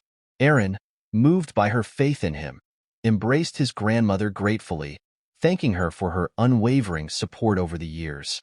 Encouraged by Lady Atia's words, Eren pledged to continue moving forward, both as himself and as Raven Valt. Determined to prove his grandmother's faith justified, Eren vowed to demonstrate his ability to achieve their shared aspirations. The scene then transitioned to the castle, where Eren Pendragon and Lindsay Conrad prepared for their marriage ceremony. Alone in his room afterward, Eren was visited by Sol. Sol remarked on Eren's choice of bride, prompting Eren to explain his decision. He cited the complexities of political marriages and the inevitability of discussions about heirs, emphasizing that his choice had been made with strategic considerations in mind. Sol inquired of Eren whether he harbored no interest in Lindsay, to which Eren responded by affirming his trust in her, stemming from her care during his 3-year immobility. Curious about Sol's sudden disappearance, Eren questioned her whereabouts during that time. Sol explained that she resided in her lair, a stone dragon statue atop the cliff behind Pendragon Castle, ever since forming a pact with a Pendragon. Eren, puzzled, asked if Sol didn't grow bored in solitude. Sol revealed that even if she ventured out, no one could hear her voice. Eren countered, noting that heads of the Pendragon lineage could hear her, but Sol admitted to seldom conversing with them. Neither Gordon from the last generation nor Klein from the previous one. Eren was taken aback, prompting Sol to reveal that it seemed they didn't want her to assume human form, leading her to respect their wishes and remain in her lair. As Eren pondered Sol's previous remark about his talkativeness, he reflected on the rarity of a Pendragon engaging in conversation with her over the centuries. Sol interjected, reminding him of their unique partnership, encompassing both Eren and Raven. Feeling a sudden urge to change the dynamics of their interaction, Eren suggested that Sol could address him however she pleased. Surprised by this proposition, Sol decided to refer to him as Ray henceforth. Memories flooded Eren's mind, recalling how Raven's brother used to call him by that name. Concerned that Eren might be discontented with the change, Sol questioned him. Yet, Eren assured her that he welcomed the new moniker, urging her to use it from that moment onward. Sol's smile widened, confirming her belief that Ray was unlike any Pendragon she had encountered before. Gazing skyward, Sol murmured the name of the first Pendragon, Alex Pendragon, expressing her hope that this time she would finally fulfill her promise to him. The news of Eren Pendragon's pact with the White Dragon spread like wildfire across the entire empire. Mercenaries, upon hearing the tidings, viewed Pendragon in a new light. Despite their small territory and scant knights, they saw potential for advancement, even the prospect of noble titles, if they aligned themselves with Pendragon and executed their duties diligently. Turning to their comrade, a masked figure, for his opinion, the scene shifted to a guy seated, absorbed in reading about Eren Pendragon's feats. Fascinated by Pendragon's ability to not only subdue a dragon but also monsters and orcs, found Eren to be an intriguing individual. In the Sirad territory, Count Sirad grappled with shock upon learning of Eren Pendragon's alliance with the White Dragon. Unsure of the next course of action, he pondered his options. Meanwhile, Luna, his daughter, couldn't shake her thoughts about Eren, her mind consumed by the news. In a dimly lit room, a man cloaked in black conversed with a brown-haired companion, both acknowledging Eren Pendragon as a hindrance to their plans. The cloaked man, addressing Balti, entrusted him with the task of dealing with Eren Pendragon, emphasizing the importance of their success relying on Balti's actions. The scene unfolds at the Bellant Gate, where Killian, brimming with enthusiasm, rallies the new recruits, urging them to exhibit spirit and diligence in their training despite having only been at it for an hour.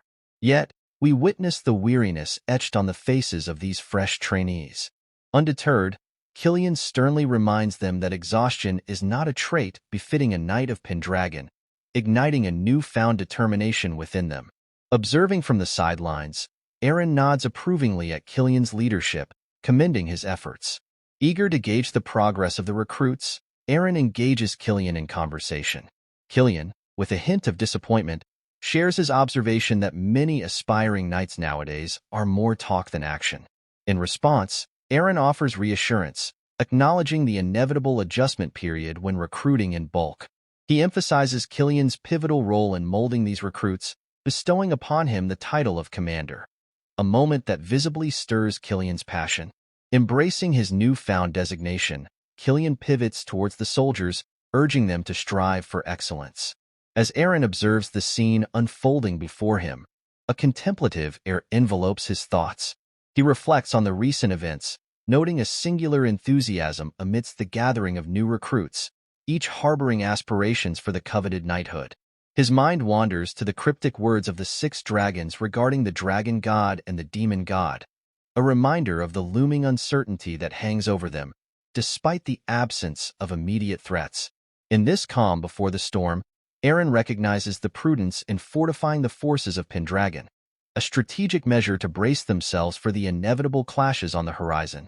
His gaze drifts upward to the castle's roof, where Sol stands alongside her griffins, her departure from her sanctuary signaling a shift in the status quo. Eren observes the familial bond between Sol and her majestic companions, sensing an unparalleled contentment radiating from her. In a moment of telepathic connection, Sol alerts Eren to the approaching knights, her voice resonating in his mind with urgency. Turning his attention back to the courtyard, Eren watches as the knights converge upon Killian, their seasoned demeanor betraying their wealth of experience in battles fought across distant lands. From the vantage point of the new recruits, these knights embody a sense of freedom, their nomadic existence defined by unwavering reliance on their weapons and skills. The new recruit is certain that these free knights have caught wind of the Pendragon's resurgence and have arrived to pledge their swords to the Pendragon cause. Killian steps forward, proudly identifying himself as the commander of the Order of the White Dragon under the Pendragon banner. One of the knights introduces himself as Reed Pollock, a free knight hailing from Evendell, expressing his desire to find a place where he can truly showcase his skills. Another knight, Barrio, echoes Reed's sentiment, seeking the same opportunity to prove himself. Curiosity piqued, Killian inquires about the identity of the masked figure among them. Without hesitation, the enigmatic individual declares to Killian that he has no name to offer. Killian's surprise is palpable, prompting Barrio to step forward and explain that neither Reed nor himself are privy to the masked man's true identity. Reed further reveals that they encountered the masked figure during their travels and, as fate would have it, they've been journeying together towards a common destination. Upon hearing this, Killian concludes that the masked individual harbors the same aspiration to join the ranks of the Pendragon Knights.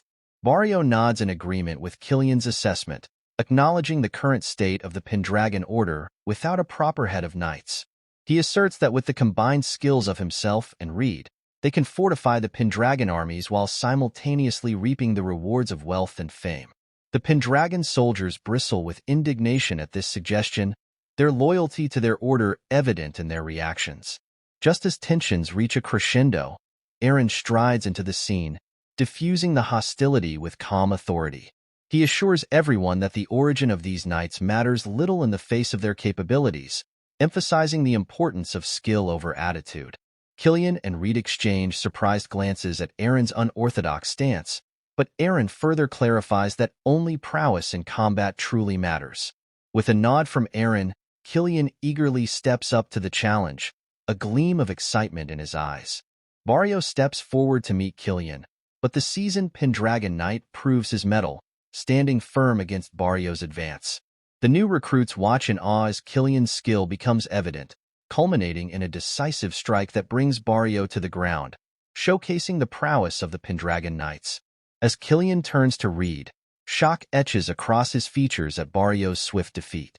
Frustration seething within him, Reed launches into a relentless assault against Killian, but the seasoned knight effortlessly parries each blow, swiftly turning the tide in his favor. With a deft maneuver, Killian dispatches Reed as well, eliciting cheers from the watching recruits who marvel at his skill. Curious about the potential of these free knights, Killian turns to Eren for insight. Eren reassures him that despite their unorthodox origins, these knights possess considerable strength, making them valuable assets for Pendragon. Turning his attention to the masked figure, Eren prompts him to face Killian in combat, but the enigmatic individual declines, expressing disinterest. Killian bristles at the masked figure's informal demeanor towards Eren and demands to know his name. Unfazed, the masked figure maintains his anonymity, further fueling Killian's ire. In a fit of anger, Killian charges at the masked figure, only to be met with astonishment as the masked figure effortlessly subdues him. The new recruits stare in disbelief at this unexpected turn of events, while Eren can't help but smile, recognizing the masked figure's formidable strength. Determined to enlist him in Pendragon's ranks by any means necessary, Eren watches on with anticipation. Upon witnessing the masked figure's prowess, Eren boldly declares himself as the next challenger for the Cavaliers of Valvas. Valvas, taken aback by Eren's audacity, questions his intentions. Unfazed, Eren reminds Valvas that he faces not just any opponent, but a young lord of Pendragon. With a pointed gesture of his sword towards Valvas, Eren issues a challenge, adhering to the sacred customs of dueling among the Cavaliers of Valvas. The mention of Valvas sparks astonishment among Killian and the other soldiers. Hailing from the distant and tumultuous southern regions, Valvas Cavaliers are renowned for their combat prowess, forged in the crucible of perpetual warfare that defines their homeland. In these lands of constant conflict, where territories clash and alliances shift like the sands, the Cavaliers of Valvas stand as formidable warriors, embodying the skills of countless seasoned fighters. Killian finds himself taken aback by the presence of a Valvas cavalier in their midst. Rumors of their exploits may have circulated, but encountering one in person is a rarity beyond imagination. Yet, what astounds him even more is Eren's familiarity with the Cavaliers of Valvas, a testament to the depth of Eren's knowledge and the mysteries surrounding his past. Meanwhile, Eren's mind races with recognition as he observes the mysterious figure. With a single glance, Eren discerns telltale signs of the Valvas Knights. The distinctive attire, the unmistakable accent of the southern lands, and the hallmark dual swords, one long, one short, strapped to the figure's back. Memories of battles fought in a past life flood Eren's thoughts, memories of facing Valvas Knights in the southern reaches. But it's not just the swords that catch Eren's eye. It's the readiness for combat evident in every aspect of the figure's appearance, from the mace and shield secured to the saddle to the presence of a crossbow. Eren recognizes a seasoned warrior prepared for any eventuality. Addressing the figure, Eren remarks on the unwavering pride of the Cavaliers of Valvas, who bow to none but those they deem worthy. Even the Emperor himself cannot compel a Valvas Knight to lower their head, such is their confidence in their own prowess. Eren surmises that the figure seeks a master capable of wielding his sword, but the figure refutes this, claiming to have abandoned such notions in favor of following the guidance of the stars. Amidst the unfolding scene, it comes to light that the Valvas warrior had joined the ranks of the Free Knights in exchange for water. Eren reflects on the significance of astrology to the people of Valvas, recognizing the role of celestial guidance in their lives. With a knowing nod, Eren acknowledges the alignment of fate that led the Valvas warrior to the Pendragon stronghold. Drawing his sword, the Valvas warrior asserts the principles by which Cavaliers of Valvas abide. They do not serve for wealth, status, or trivialities. Instead, their loyalty demands a far greater price, the willingness to risk life itself. Should Eren desire the allegiance of a Valvas warrior, he must be prepared to stake his life on the outcome of their duel. With resolve in his eyes, Eren accepts the terms, understanding the gravity of facing a Valvas Knight in combat. As the duel commences, Reed remarks to Barrio on Eren's impressive stance and the mercenary-like quality of his sword. Eren wastes no time, charging at the Valvas warrior with ferocious speed, catching Killian and the others off guard. Yet, despite Eren's swift assault, the Valvas warrior effortlessly parries his attack, swiftly disarming him and pinning his sword to the ground. In a swift and fluid exchange of blows, the Valvas warrior unleashes his second sword, aiming a strike at Eren.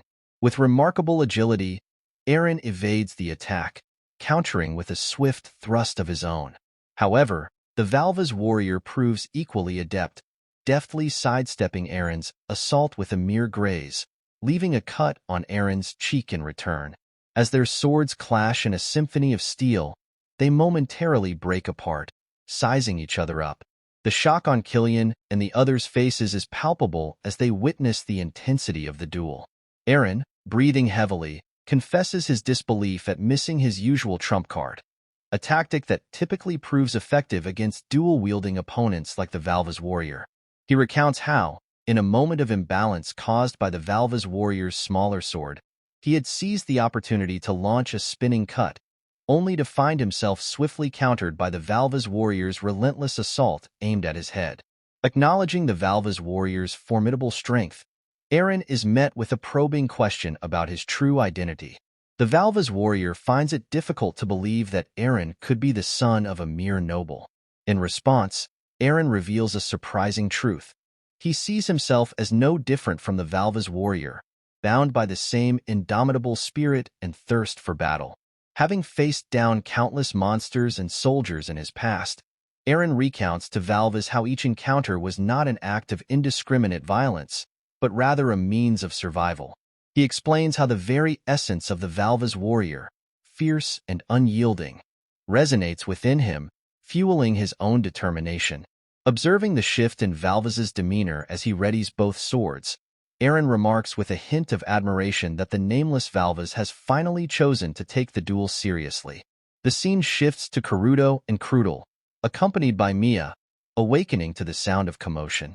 Curiosity piqued, they venture forth to investigate, only to be met with astonishment upon discovering Eren engaged in a duel with a formidable swordsman. Each exchange of blows between Eren and the Valva's warrior is met with mutual admiration, leaving Karuto and Krudel in awe of the unknown swordsman who matches the young master's skill. Meanwhile, as the duel unfolds, the Valva's warrior narrowly misses a strike, prompting Eren to feint and launch a counterattack.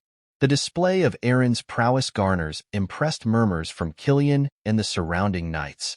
However, their amazement is short-lived as the Valva's warrior adeptly blocks Eren's feint with his second sword. In a fluid sequence of movements, the Valva's warrior swings his sword, but Eren deftly evades by leaping over the blade. Seizing the opportunity while airborne, Eren attempts to strike the Valva's warrior, yet the agile swordsman evades the attack with equal finesse. As Eren lands gracefully on the ground, the Valva's warrior charges forward. Despite Eren's quick reflexes allowing him to dodge the initial assault, the Valva's warrior surprises everyone with a cunning feint, swiftly striking Eren from the left with his second sword. As the duel reaches a critical moment, Eren swiftly blocks the Valva's warrior's strike from the right, seizing the warrior's hand before he can deliver another blow. Acknowledging each other's skill, they exchange words of respect. However, in a sudden turn of events, the Valva's warrior executes a swift feet sweep, catching Eren off guard. Reacting with lightning reflexes, Eren plants his hand on the ground, propelling himself out of harm's way. Capitalizing on the opening, Eren launches a retaliatory kick at the Valva's warrior. Their clash resumes with renewed intensity, leaving onlookers like Reed and Barrio in shock at the sheer skill displayed in the duel. Even Karuto finds himself astounded by Eren's prowess against the formidable Valva's warrior. In a bold move, Eren reveals his strategy to exploit the weakness of dual wielders. The Valva's warrior, intrigued, queries Eren about this vulnerability. Without hesitation, Eren hurls a handful of sand into the warrior's eyes, forcing him to retreat momentarily to regain his composure. With determination blazing in his eyes, Eren charges at the Valva's warrior, only to find himself abruptly halting as the warrior drops his sword. Karuto and Killian share a moment of shock at this unexpected turn of events. Without missing a beat, the Valva's warrior moves to strike at Eren with his right arm, but before the blow can connect, Eren deftly positions his sword near the warrior's neck, effectively ending the duel. The sight leaves Killian and the surrounding onlookers stunned. Acknowledging the Valva's warrior's formidable skill, Eren expresses his admiration for the Cavaliers of Valvas and credits his victory to the aid of his cherished sword. He admits that without it, the outcome may have been different. In a display of humility, the Valva's warrior bows before Eren, conceding defeat. With a sense of reverence, he reveals his name to be Elkanisla, pledging to serve as Eren's sword and vanquish his adversaries. The gathered crowd erupts into cheers for Eren's triumph. Meanwhile, Eren is taken aback by the revelation of Elkin's name. The new recruit soldiers turn to Killian with curiosity, inquiring if Elkanisla is a renowned knight. To their surprise, Killian and the other free knights admit that they've never heard of him before. Killian wonders if young Lord Eren is familiar with this mysterious knight. Meanwhile, Eren is shocked by the revelation. Elkanisla, known as the Stormbringer, was a legendary figure in Eren's previous life, a formidable cavalier of Valvas whose exploits earned him widespread recognition. Serving under the Duchy of Erangis, Isla fought in numerous battles, carving out a name for himself as one of the Empire's most distinguished warriors. However, in the current timeline, Isla's fame has yet to reach its zenith, leaving him poised to become a hero of renown in the future. Seizing the moment, Eren takes a seat before Isla, surprising Killian and the others with his boldness. He instructs Isla to lift his head, declaring that Isla will serve as the sword while Eren assumes the role of master. However, Eren emphasizes that their positions do not signify differing levels of importance. Rather, they simply fulfill different roles in their partnership. With a warm smile, Eren extends an invitation to Isla, expressing his desire for Isla to join him as a comrade like everyone else. Surprised by the unexpected offer, Isla remarks that Eren is indeed an intriguing individual. Interrupting the moment, Sol calls out to Eren, prompting her descent from the palace roof accompanied by her majestic griffins. Isla's astonishment is palpable at the sight of the mythical creatures. As Sol approaches Eren, Reed and Barrio exchange bewildered glances, unaware of her identity. Killian enlightens them, revealing Sol as the White Dragon, a revelation that leaves Reed and Barrio in shock. Eren introduces Isla to Sol as Soldrake, his pact partner and the White Dragon of Pendragon. Unfazed, Isla approaches Sol without a hint of fear, surprising Reed and Barrio with his unwavering composure in the presence of the legendary creature. Reflecting on Isla's demeanor, Eren recalls his own overwhelming reaction upon first encountering Sol in his previous life. He muses on Isla's intriguing character, noting the depth of strength and resolve hidden beneath his calm exterior. As Eren gazes up at the sky, his mind is consumed with plans to venture beyond the confines of their territory. His objective, to seek out individuals of renown from his previous life. Among them, he seeks the likes of Eden Dorian, a young merchant said to possess a fortune rivaling that of the Emperor, hailing from the bustling free city of Ovilla. Then there's Jean Oberon, an eccentric magician dwelling in a tower amidst the vast forests of Asha in southern Valvas, renowned for his creation of mystical artifacts. And not to be forgotten is Ivan Zitter, a remarkable general who, at the tender age of 20, conquered the entire northern region with a mere few hundred mercenaries. Eren reflects on the invaluable resource his memories from his previous life provide him. They serve as a guide to securing the most exceptional talents before anyone else.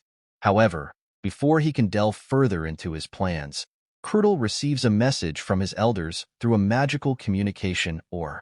Intrigued by the crystal, Killian queries Crudel about its significance. Crudel enlightens Killian about the magical communication ore, a treasured possession passed down through generations in the Orc village. With its aid, Crudel can easily communicate with the elders using sorcery. As he reads the message, Crudel relays alarming news. Humans have infiltrated the Ancona forest, accompanied by armed mercenaries numbering in the dozens. Eren's surprise is palpable upon hearing this revelation. Further details emerge as Crudel reveals that the leader of the group wears an ogre's helmet, an unsettling revelation that leaves Eren stunned. Karuto poses the question of whether this man defeated the orcs, speculating on the formidable power he must possess if he did. Meanwhile, Eren's thoughts race, recognizing the ominous significance of a man wearing an ogre's helmet, none other than Balti. Fueled by anger, Eren emits a crackling blue aura, alarming everyone present. In frustration, he demands further information from Crudel, only to be met with the revelation that communication with the Orc elders has been severed. Determined to take action, Eren declares their intention to journey to the Orc village. The scene shifts to the Ancona forest, where Balti stands victorious amidst defeated orcs. The scene transitions to a dimly lit room where Balti confers with the leader of the centaurs. He relays crucial information regarding Pendragon's resurgence, detailing their acquisition of the power of the White Dragon and their efforts in recruiting fresh troops and bolstering their arsenal. With a solemn gesture, Balti unveils a mirror, revealing a cloaked figure who, through the use of magic, has subjugated the centaurs under his control. Meanwhile, in the tranquil depths of the Orc forest, the young Orclings gather around Crudel, playfully engaging with him. Nearby, Killian and Karuto find themselves similarly enveloped in the playful antics of the Orc children. However, When one of the orc youngsters approaches Eren, they recoil in fear at the intensity of his angered expression and the palpable pressure of his aura. The child scurries away in fright, leaving Killian to ponder the cause of Eren's ire. Karuto explains to Killian that ever since Eren received the news from the elder, his countenance has remained clouded with anger. Killian observes a flicker of something akin to a dragon's aura briefly manifesting behind Eren, prompting both him and Karuto to urge Eren to temper his emotions. On the flip side, even Isla's presence instills fear in the children. However, the atmosphere shifts when the elder of the orcs steps forward, expressing gratitude to Eren Pendragon for gracing the orc forest with his presence. Having caught sight of Soldrake, the revered guardian deity of the forest, the elder commands all the orcs to pay homage to the majestic creature. With solemn reverence, the orcs bow before Soldrake. Sensing the tension in the air, Sol intervenes, advising Eren that progress cannot be made if he remains consumed by anger. She urges him to find balance, cautioning that allowing anger to consume him could lead to his own downfall. With those words, Sol gracefully ascends to rest atop a nearby tree, leaving Eren to contemplate her wisdom. After exchanging pleasantries with the orc elder, Eren, accompanied by Karuto and Krudel, is invited to converse in private within the confines of the orc dwelling. Seated before the elder, Eren listens attentively as the elder reveals troubling news. A group of humans had infiltrated the forest undetected by the orcs' magical surveillance, only revealing themselves as they departed from the forest. A ripple of surprise courses through Krudel as he questions the elder orc about the breach in their magical barrier. With furrowed brows, Krudel probes further, speculating whether the humans were aided by a magician.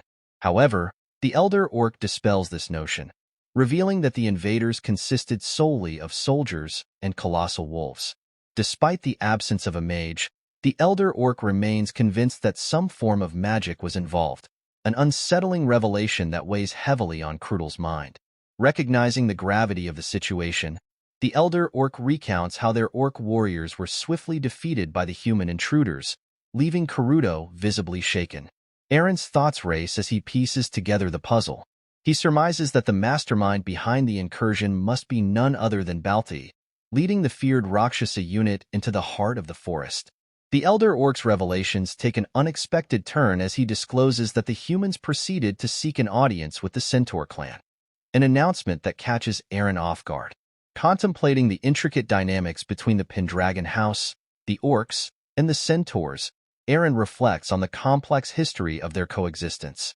It becomes evident to him that the centaurs, originally inhabitants of the Ancona forest, harbor resentment towards humans, a sentiment likely stemming from conflicts with the Pendragon house. Yet, the orcs, acting as a defensive buffer, have historically stood in opposition to the centaurs' aggression. The strained relationship between the centaurs and orcs becomes increasingly apparent to Eren, who recognizes both species as inherently belligerent and combative. Content to remain an outsider to their conflict, Eren opts to refrain from intervening, hoping for a peaceful resolution. However, his hopes are swiftly shattered when Killian bursts into the room, breathless with urgency. He delivers alarming news. The centaurs have launched an unexpected attack on humans. Rushing outside, Eren is met with a scene of chaos and confusion as centaur arrows rain down upon them. In a swift display of reflexes, Eren catches an arrow mid-air, only to find the unmistakable crest of the Empire emblazoned upon it. Shock courses through him, mingled with a rising tide of anger as he realizes the centaurs have allied themselves with the Empire. His dragon's aura ignites once more, a manifestation of his fury and determination. With a resolute expression, Eren issues orders to the Pendragon forces, commanding them to retaliate against the centaur aggressors. Faced with the unprovoked assault, he urges his soldiers to stand firm and prevent the centaurs from escaping. Eren dashes toward the centaurs with astonishing speed.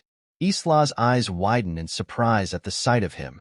The centaurs react by unleashing a volley of arrows, but Eren effortlessly deflects them. Isla and the mercenaries watch in disbelief as Eren's skill becomes apparent. Closing the distance, Eren strikes at one of the centaurs, only to find that his blow is met with unexpected resistance. The centaur retaliates, catching Eren off guard. Despite Eren's attempt to defend himself, the centaur remains unfazed. To Eren's bewilderment, the centaur accuses him of invading their forest with the intention of attacking and destroying them.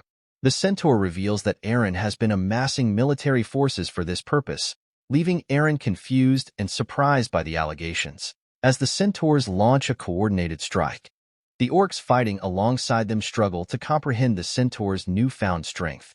Crudel speculates that dark magic may be at play. The centaurs, ensnared by a sorcerer's dark magic, are being controlled against their will. The sorcerer manipulates their anger and fear, brainwashing them into relentless fighters who push past their physical limits.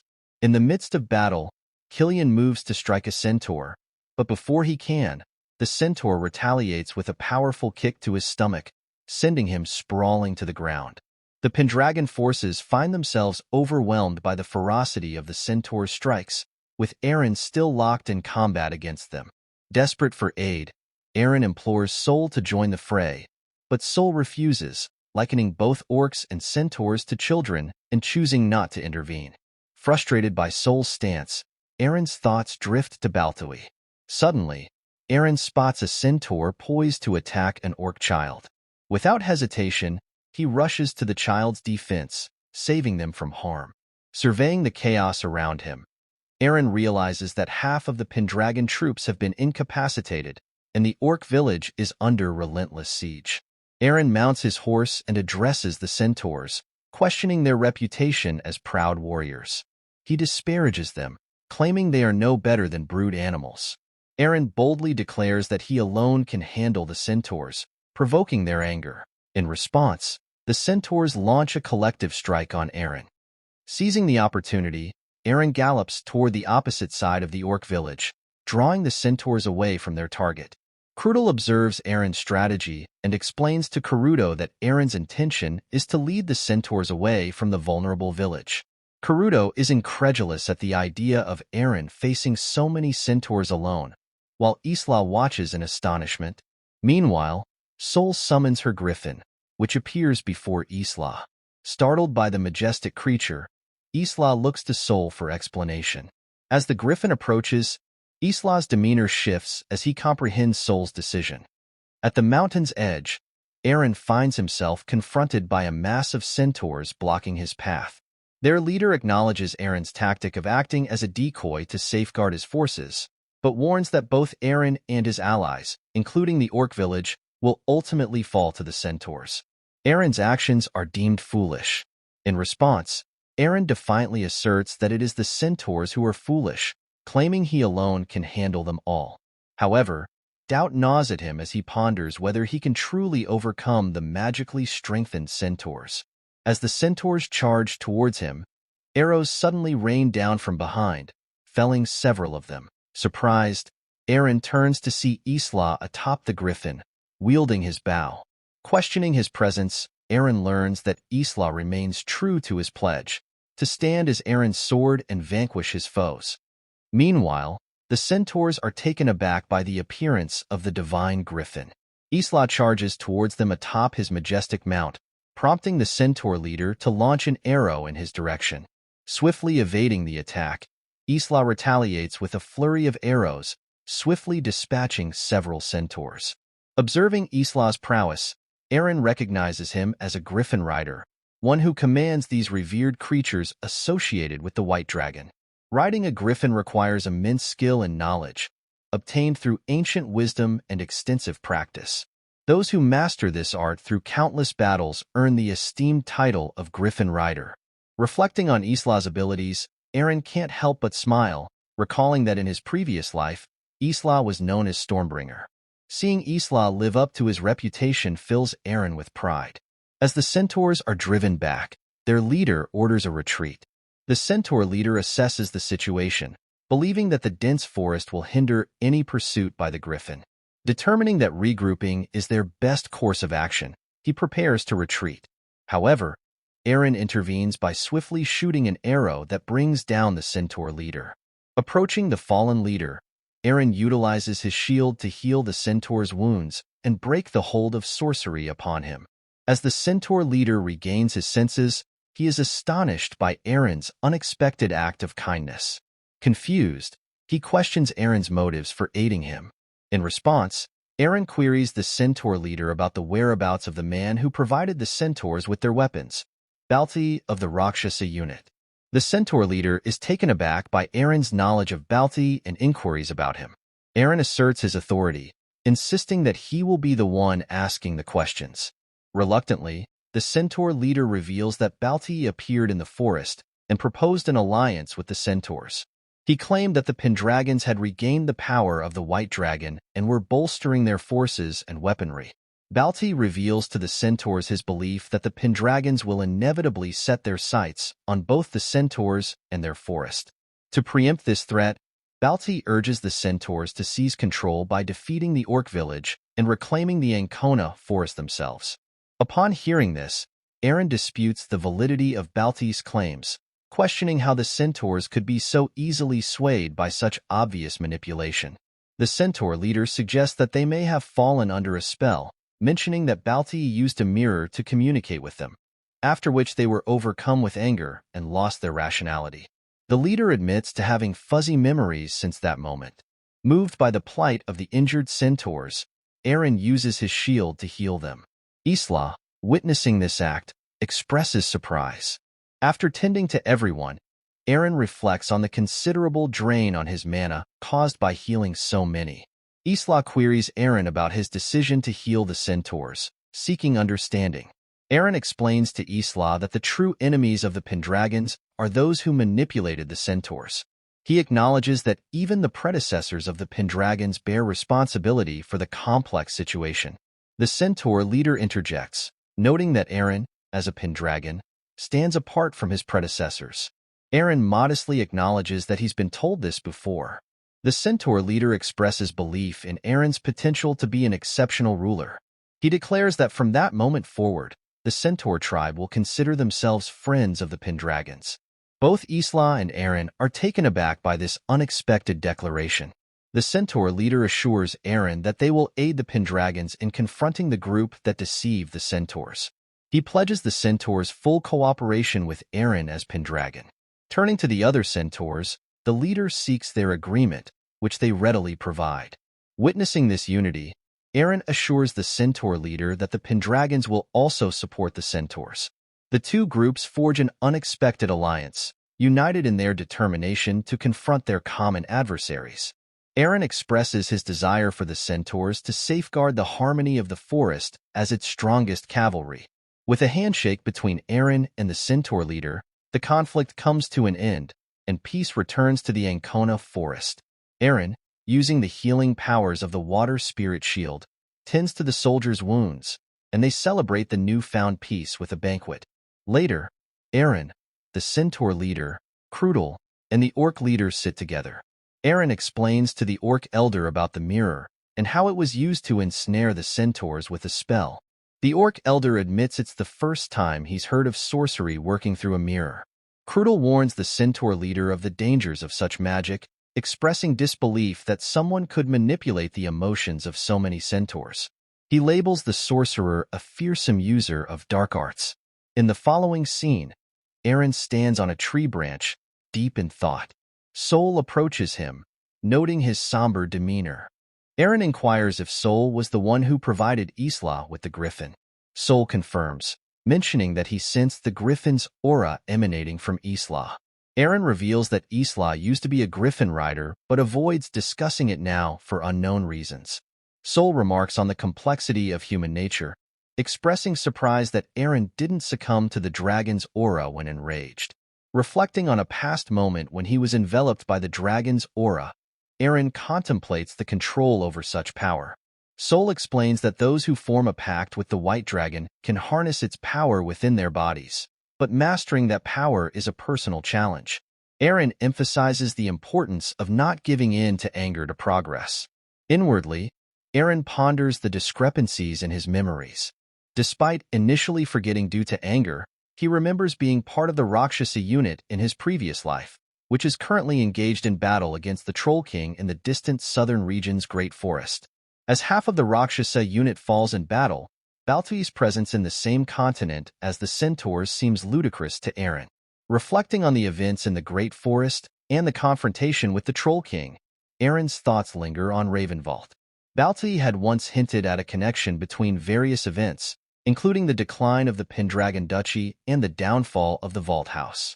Eren wonders about Valt's whereabouts, recalling Baltui's suggestion that everything was interconnected. Feeling a sense of urgency, Eren confides in Sol about his need to return to his hometown, where his family was branded as traitors. The scene transitions to the Sirad territory, where Count Sirad and Luna are taken aback by the sudden arrival of the Emperor's children, Prince Ian and Princess Ingrid. Prince Ian explains to Luna and Count Sirad that they've come for one reason. Eren Pendragon, the head of the neighboring duchy of Pendragon. Ian describes the Eren he knows as weak, frail, and innocent, making it hard for him to believe that Eren, after awakening from a coma, could make a pact with the White Dragon. The focus then shifts to the Pendragon territory, where Eren receives the news of the impending visit of the Imperial Prince and Princess. The butler informs Eren that the second prince and his younger sister from the Imperial household are on their way. Perplexed, Eren questions the butler about their purpose for coming. The butler hesitates before revealing that Princess Ingrid is Eren Pendragon's former fiancée. Eren learns that Prince Ian was the one who ended his engagement with Princess Ingrid. This revelation surprises Eren, who hadn't realized he had previous fiancées before Sirad. He finds the situation troublesome, especially since a month has passed since the incident with the centaurs, during which the Pendragon forces have significantly bolstered their ranks with the addition of the Free Knights. Isla is busy forming a Griffin squad, and Eren's own dragon aura has strengthened, with him gaining better control over it. Normally, the Pendragon household takes a summer break each year, and Eren had planned to use this opportunity to investigate the connection between the destruction of the Valt house and the current schemes unfolding. However, just as he was about to do so, news of the Imperial children's visit disrupts his plans. Eren queries his butler about the reason for their visit, suspecting it may be related to marriage. Though uncertain, the butler advises Eren to tread carefully, warning him that the second prince, Ian, is considered a potential future emperor. Ian is renowned as a martial arts master feared throughout the Imperial capital, earning him the moniker, the Tyrant. Eren expresses concern to his butler about inadvertently offending Ian. Curious about why the second prince is in line to become emperor, Eren queries his butler. The butler explains that the crown prince's health is failing, making Ian the likely successor. This news triggers a moment of reflection for Eren. Suddenly, he recalls that in his previous life's future, there was no Ian slated to become emperor. Instead, the future emperor's name was Jeffrey. Eren questions his butler about the crown prince's name, suspecting it might be Jeffrey. However, the butler clarifies that the current emperor's name is Cheyenne Aragon, and there's no record of a Jeffrey in the Imperial lineage. This revelation surprises Eren. Jeffrey isn't even among the top princes of the Empire. He's essentially a nobody. Eren ponders the significance of this discrepancy, considering that it might be linked to the altered course of history from his previous life. Eren channels his dragon aura through his hand, signaling to his butler that he now has a reason to meet Prince Ian Aragon. The scene shifts outside, where the two children of the Imperial household have arrived in Pendragon territory. Ian begins to emanate his own aura, causing everyone around him to feel intimidated. Unfazed by Ian's aura, Eren strides confidently towards him. Ian, noticing Eren's approach, remarks on Eren's seemingly lofty demeanor. Eren retorts that Ian isn't yet the emperor, prompting frustration from Ian, who asserts his future as the emperor.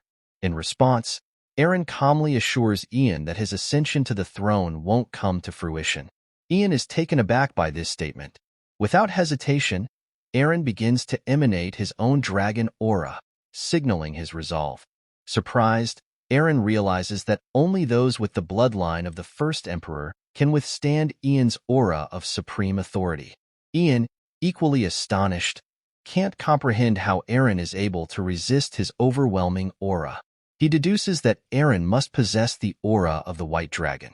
As tension mounts, Princess Ingrid intervenes, accompanied by Luna, urging her brother to cease his display of power. She doesn't want Ian to cause unnecessary trouble. Eren notes Ingrid's presence and wonders why Luna Sirad is with them. Princess Ingrid introduces herself to Eren, explaining that they were betrothed since birth and had never met in person before. However, she breaks into laughter suddenly, remarking on Luna's description of Eren as incredibly strong and handsome. Eren is taken aback by her words. Ian warns Ingrid against getting too familiar with Eren, but she ignores his caution, inviting Eren to accompany her on a tour of the castle. As Eren walks alongside Ingrid, he contemplates the unusual turn of events. Eren's mother, Selena, and his sister, Irene, along with Mia, welcome Prince Ian and Princess Ingrid to the Pendragon Palace.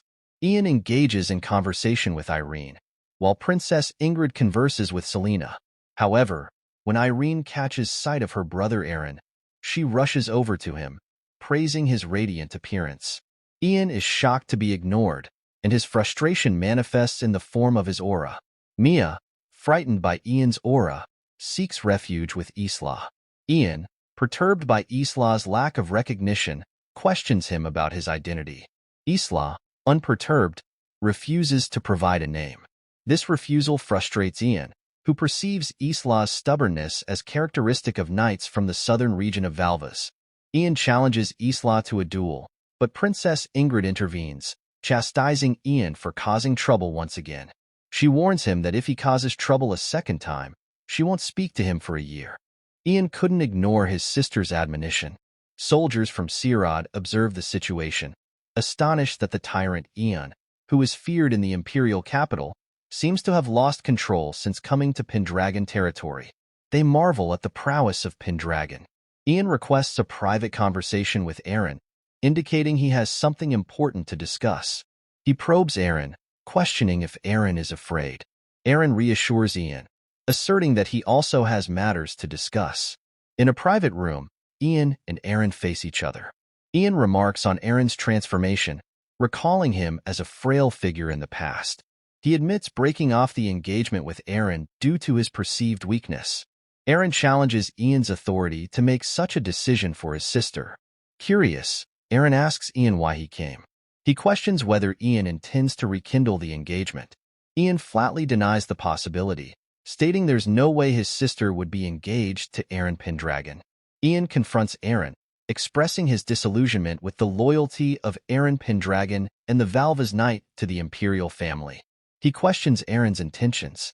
In response, Eren asserts that Pendragon does not stand in anyone's shadow and has responsibilities to fulfill. Suddenly, Ian attempts to strike Eren, but Eren reacts quickly, throwing water at Ian and elbowing him. Despite the blow, Ian remains resilient, seizing Eren's arm and slamming him onto a table. Eren counters by locking Ian's arm before the impact. As they both assess the situation, Eren notices a knife near Ian's hand and decides to step back. Surprised by Eren's retreat, Ian questions his motives. Eren suggests that Ian wasn't fighting seriously, as he could have easily countered Eren's technique with the knife. Eren then emanates his aura and poses his question to Ian once more. Eren questions Ian's motive for coming to Pendragon territory. Ian responds with laughter, acknowledging Eren's prowess and ability to push Ian to this point. Eren is perplexed by Ian's reaction. Ian suggests that Eren join forces with him, recognizing Eren's potential to become the cornerstone of the Empire as Eren Pendragon. Ian explains to Eren that he's extending the invitation because of Eren's military skills and sharp intellect. However, Eren observes that the tense atmosphere and Ian's imposing aura have dissipated. Curious, Eren asks Ian what he means by joining forces. Ian reveals that the Imperial family is currently grappling with the issue of succession, with several princes and influential aristocrats vying for power behind the scenes. He wants Eren on his side in case of future difficulties. Ian offers Eren a significant position within the Empire, along with wealth, treasures, territories, or even the opportunity to establish an independent state. Hearing this, Eren reflects on Ian's reputation as a tyrant in the Imperial capital, but considers that Ian's true nature might be different. He concludes that Ian may not actually aspire to become emperor. Ian is taken aback by Eren's response. Eren expresses his belief that Ian's tyrannical persona might be a facade. Despite the tempting rewards, Eren cannot accept an offer from someone whose true intentions are unknown. Ian is surprised that Eren has discerned his true nature to such an extent. He admits that Eren is the first person, aside from his sister, to understand his intentions. Ian reveals his desire for his brother, Cheyenne Aragon, to become emperor.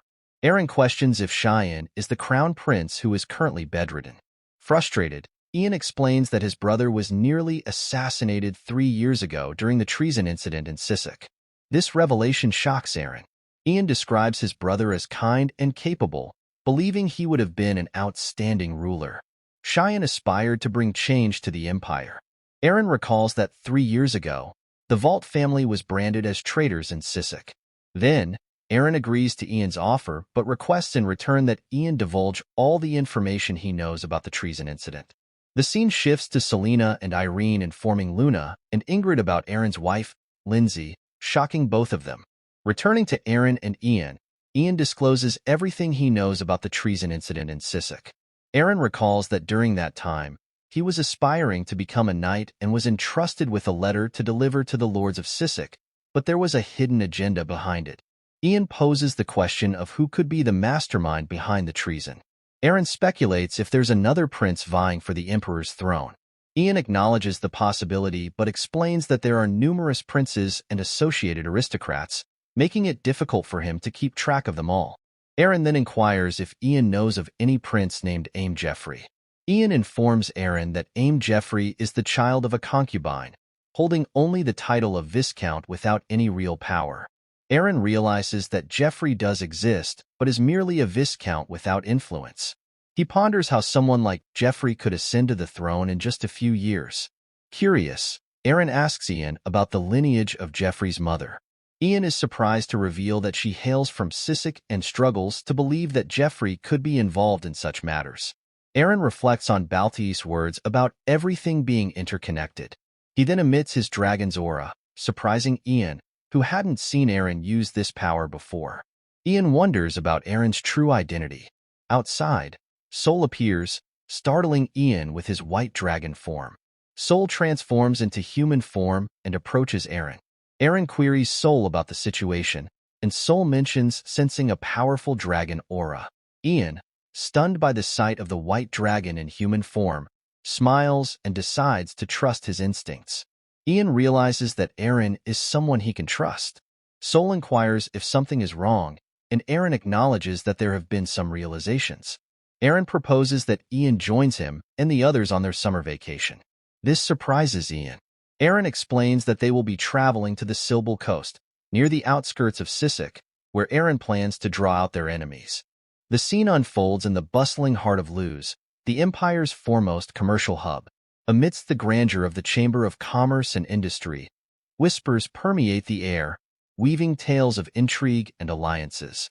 As the citizens of Luz gather, murmurs spread of the unexpected convergence of Pendragon House and the infamous Prince Ian, tyrant of the Imperial city, upon the nearby shores of Silbul Coast.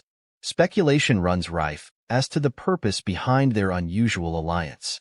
In the midst of the fervent discussion, a man leans in to confide to his companion the overwhelming pace of life in Luz. He recounts rumors of the recent arrival of the absolute monarch of the south, the formidable sea dragon King Orangus, whose majestic vessel docked in port mere days ago. His revelation elicits astonishment from his peers. With a knowing nod, the man elaborates on the potency of the sea dragon king's influence, particularly with the ferocious Viscula as its guardian dragon.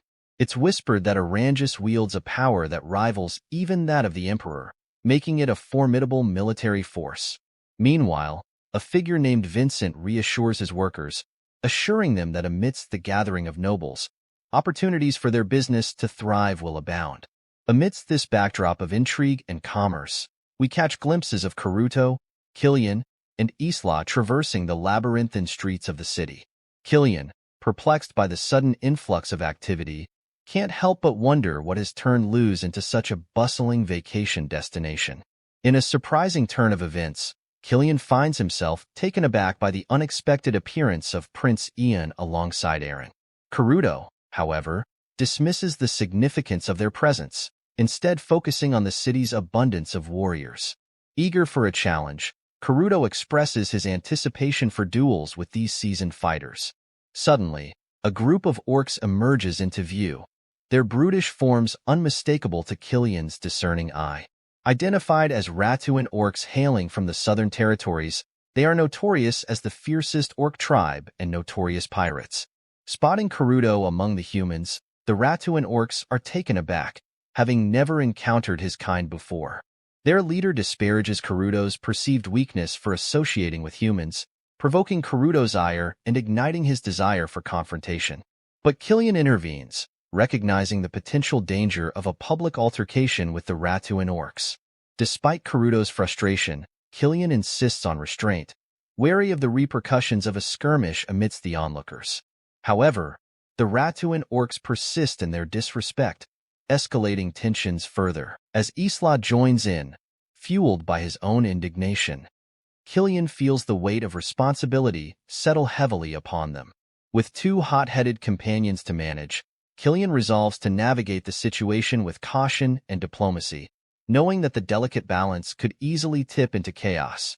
However, amidst the bustling commerce of the city, Killian can't shake the feeling of unease at the brazen presence of pirates openly wandering the streets. He senses that Luz, for all its outward prosperity, harbors secrets beneath its surface. The scene then shifts to the opulent residence of Governor Count Tolio, where Count Segunda engages in conversation with Vincent. They discuss the unexpected arrival of Eren Pendragon, partner of the White Dragon, and Prince Ian Aragon, son of the Emperor, to the outskirts of Luz for vacation. Count Tolio queries Vincent's thoughts on the matter, prompting Vincent to reveal that their visit extends beyond Luz to the Silbal coast of Sisk. Vincent speculates that Eren and Ian may be investigating the relationship between His Highness, Baron Allen, and Goffrey. If that's the case, Vincent suggests, Eren's involvement is likely tied to Ian's interests rather than any personal stake in Sisk affairs. Upon hearing Vincent's analysis, Count Tolio concurs, acknowledging the absence of a direct connection between the Sisk affair and the Pendragon interests. He instructs Vincent to entrust the handling of this matter to a particular individual, the enigmatic figure who wields influence over both the pirates and the clandestine machinations of Luz, the Dark King. The scene transitions to the Pendragon residence, where Eren Pendragon sits in contemplation. Ian enters and joins him, and Eren wastes no time in divulging the true purpose behind their seemingly leisurely vacation, to unravel the mystery behind Cheyenne's assassination. Ian listens intently as Eren lays out his suspicions, mentioning the familial ties between Imperial Prince Jeffrey, Baroness Irlin, and Luz Governor Tolio.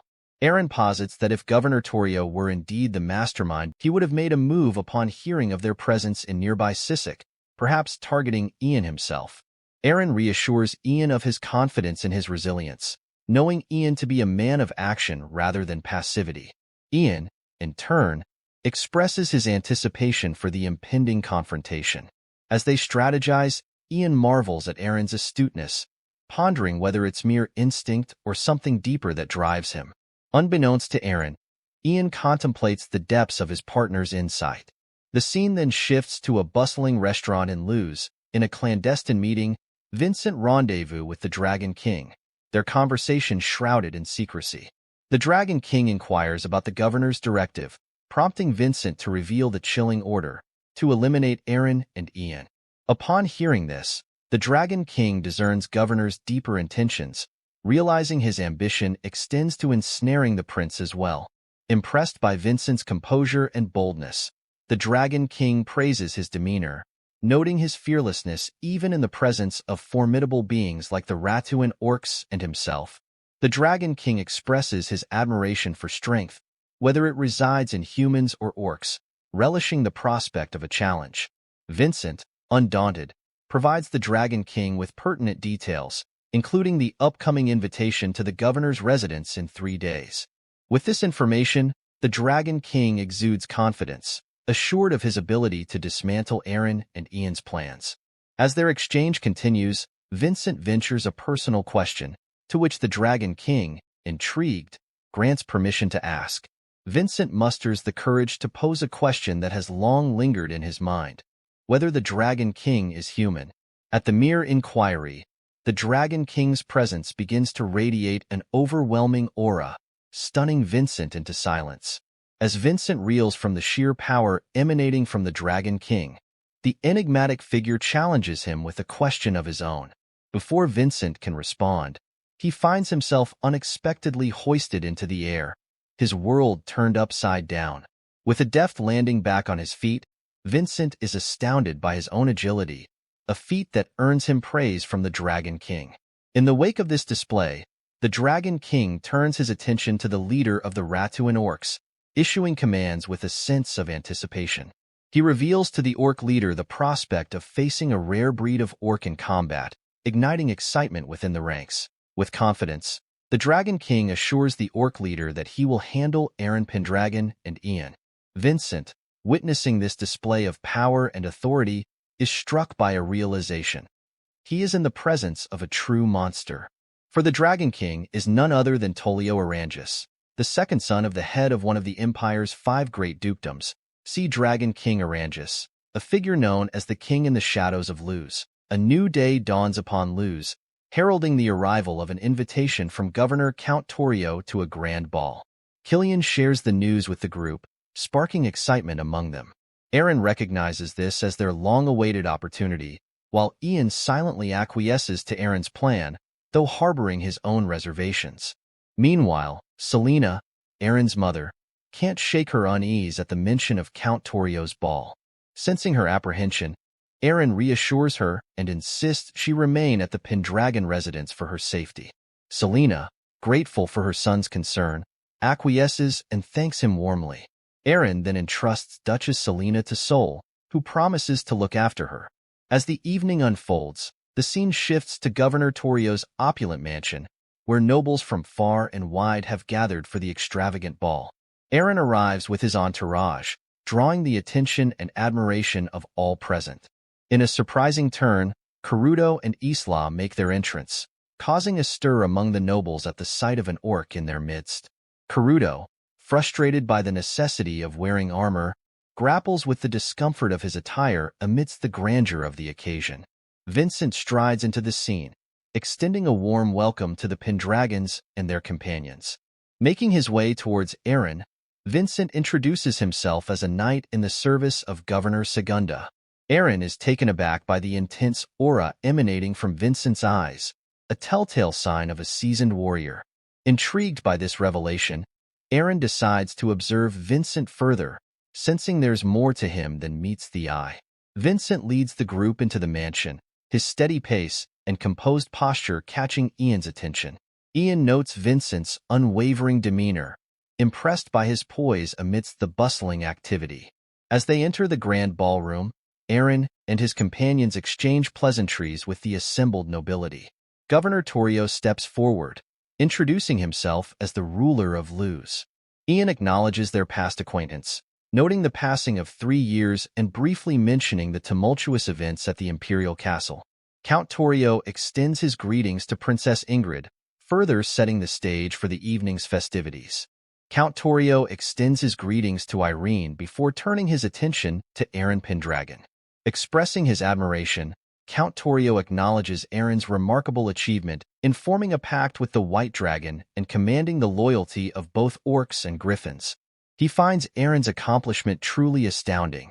However, Count Tolio's curiosity shifts as he inquires about Duchess Selena's absence. Eren explains that Selena is unwell and resting at a separate villa. Count Tolio offers to send his personal healers to attend to her, but Eren politely declines, citing potential complications in case of danger. Count Tolio respects Eren's wishes and encourages him to enjoy the festivities without worry. Ian, ever vigilant, warns Eren to remain cautious, suspecting that Count Tolio may have ulterior motives. Eren, intrigued, questions Ian about Knight Vincent's identity. Ian reveals that Vincent is Count Tolio's most trusted knight, having distinguished himself since his arrival in Luz 2 years prior. Ian adds that there's speculation about Vincent handling all of Count Tolio's affairs. Eren ponders the significance of Vincent's involvement in the Sisk incident. Despite their suspicions, Eren suggests they proceed with caution and adapt to the situation as it unfolds, maintaining their vigilance. Count Tolio turns to Vincent, inquiring about his impressions of Eren Pendragon. Vincent recounts the moment Eren glimpsed his released aura but quickly looked away, interpreting it as a sign of fear. Count Tolio dismisses Eren as just a youth in response. Vincent acknowledges Eren's companion as undoubtedly strong, though he admits he can't gauge the man's true strength without a fight. Internally, Vincent speculates that the man is likely a Valva's knight, known for their narrow-mindedness and boldness, which seems incongruous with his allegiance to Eren Pendragon. Count Tolio entrusts Vincent with the knight's handling, while reinforcements deal with the remainder. He references the involvement of Tolio, the son of the Sea Dragon King, in handling Eren and Ian. Count Tolio reminds Vincent of their previous encounter with Tolio. Vincent's mind drifts back to his encounter with the Dark King, Tolio, recalling the sheer power and ferocity he witnessed.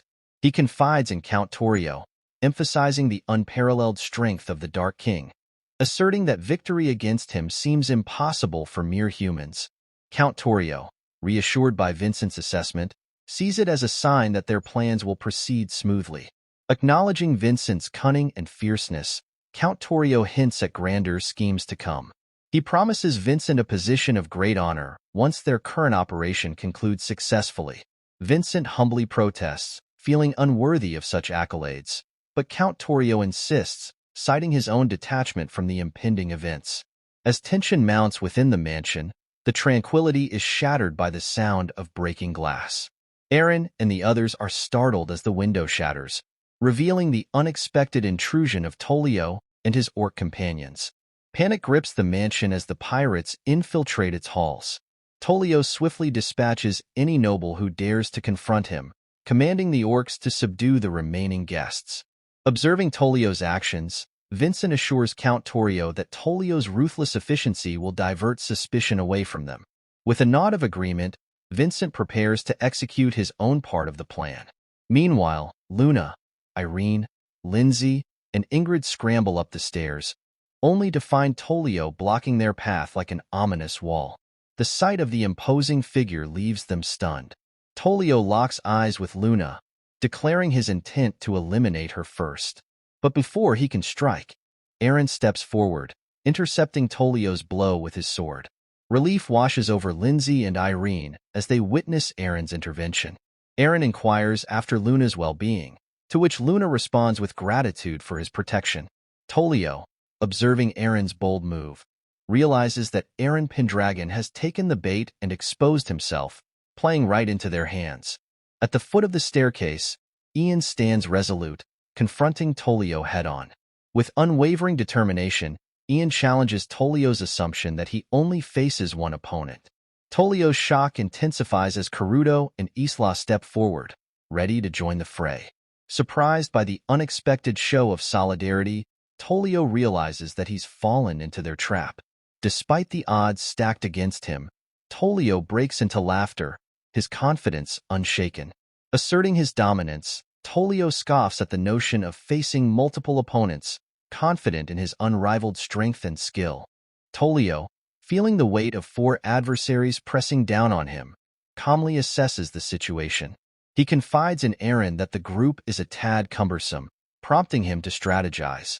With a surge of mana coursing through him, he clenches his fists tightly and delivers a decisive blow to the very foundation beneath them. The stairs shatter, sending Eren tumbling into an unexpected separation from Ian. Meanwhile, as Isla and Karuto find themselves abruptly deposited onto the mansion's ground floor, Karuto bitterly notes Tolio's manipulation. Their disquiet is soon eclipsed by the ominous arrival of the Ratuan orcs. Karuto recognizes the menacing figures from a prior encounter at the market. Fueled by indignation, he vows to personally vanquish the orcs. With steely determination, both Isla and Karuto launch into a preemptive strike against their assailants. Returning to the upper level, Tolio stands tall, facing Ian with an air of calculated resolve. He assures Ian of his imminent attention before addressing the broader conflict below.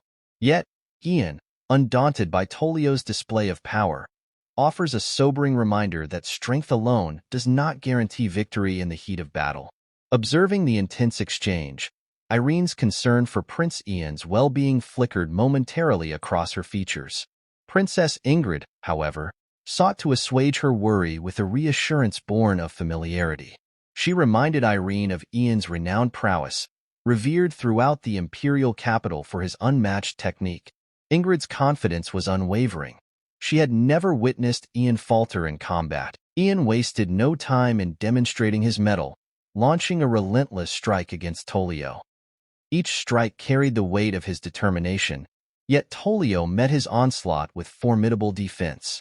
Irene and Ingrid watched in astonishment as Ian's swordsmanship unfolded before them, a display of skill that surpassed their expectations. Meanwhile, Eren's thoughts diverged from the prevailing optimism. Doubt crept into his mind, convinced that Ian was outmatched against Tolio's prowess. Amidst the clash of steel, Ian found himself in a peculiar state of detachment. He perceived Tolio's actions as mere parries, yet a sudden realization struck when Tolio pinpointed Ian's blade, rendering it immobile. Shock rippled through Irene and Ingrid as they witnessed Ian's predicament. Seizing the opportunity, Tolio moved in for the decisive strike, only to be intercepted by Eren's sudden intervention. With a swift maneuver, Eren attempted to thwart Tolio's advance, yet the agile foe evaded his attack with ease before retreating into the fray. As the battle intensified, Eren stepped forward to stand beside Ian, urging him to join forces against their formidable opponent. Tolio, taken aback by Eren's audacity, bore the evidence of a scratch inflicted by his unexpected assailant. It had been a rare occurrence for Tolio to face such resistance, prompting a contemplation of his strategy. Perhaps, Tolio mused, he should have prioritized Eren's threat over Ian's. With a calculated resolve, Tolio raised his shield, acknowledging the newfound challenge with a declaration of readiness.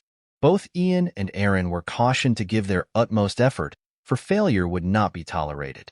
Tolio's ultimatum hung heavy in the air, a stark reminder of the stakes involved, including the safety of Irene and Ingrid. Meanwhile, on the lower level, Isla engaged in his own skirmish, swiftly dispatching a Ratuan orc before rushing to aid Eren on the second floor. However, his progress was impeded by the sudden appearance of a masked assailant. With a skillful grace, Isla evaded the masked man's initial strike, retaliating with a lightning-fast counterattack that disarmed his assailant. The masked knight, astonished by Isla's prowess, found himself at a loss in the face of his formidable strength. In the charged atmosphere, Isla's sharp perception cut through the veil of anonymity surrounding his masked opponent. Vincent, taken aback by Isla's swift recognition, was astonished that Isla could discern his identity with a mere glance. Isla's assertion revealed the keen memory of a Valva's knight, attuned to the unique aura of warriors encountered in the past. Vincent's initial shock transformed into a steely resolve as he accepted Isla's challenge. With a newfound sense of purpose, he invited Isla to engage in a serious bout, eager to settle their unresolved conflict. Without hesitation, Vincent launched himself forward, his blade meeting Isla's in a clash that reverberated with determination and intensity. Returning to the second floor, Ian confides in Eren, sharing his strategy to find a vulnerability in Tolio's defense. With conviction, Ian entrusts Eren with the crucial task of seizing the opportune moment. Eren, taken aback by Ian's unexpected proposal, remarks on the rarity of such humility from the typically confident prince. Nevertheless, Ian stands firm, recognizing Eren's superior strength and skill, evident even in their brief encounter with Tolio. Grateful for Ian's trust, Eren responds with a request for Ian's safety. Ian dismisses the concern, urging Eren to concentrate on the impending battle. Together, they charge towards Tolio, their synchronized movements a testament to their determination and unity. Meanwhile, Karuto finds himself occupied with the Ratuan orcs on the first floor, while Isla engages in a fierce duel with Vincent on the stairs. With their focus elsewhere, they remain unable to provide aid to Eren on the second floor. As Isla launches an attack against Vincent, the masked man showcases impressive agility, evading Isla's strike. In a swift countermove, Vincent retaliates with equal intensity. As tension mounted, Isla swiftly sidestepped Vincent's strike by dropping low to the ground. Capitalizing on the moment, Isla launched a counterattack from the crouched position.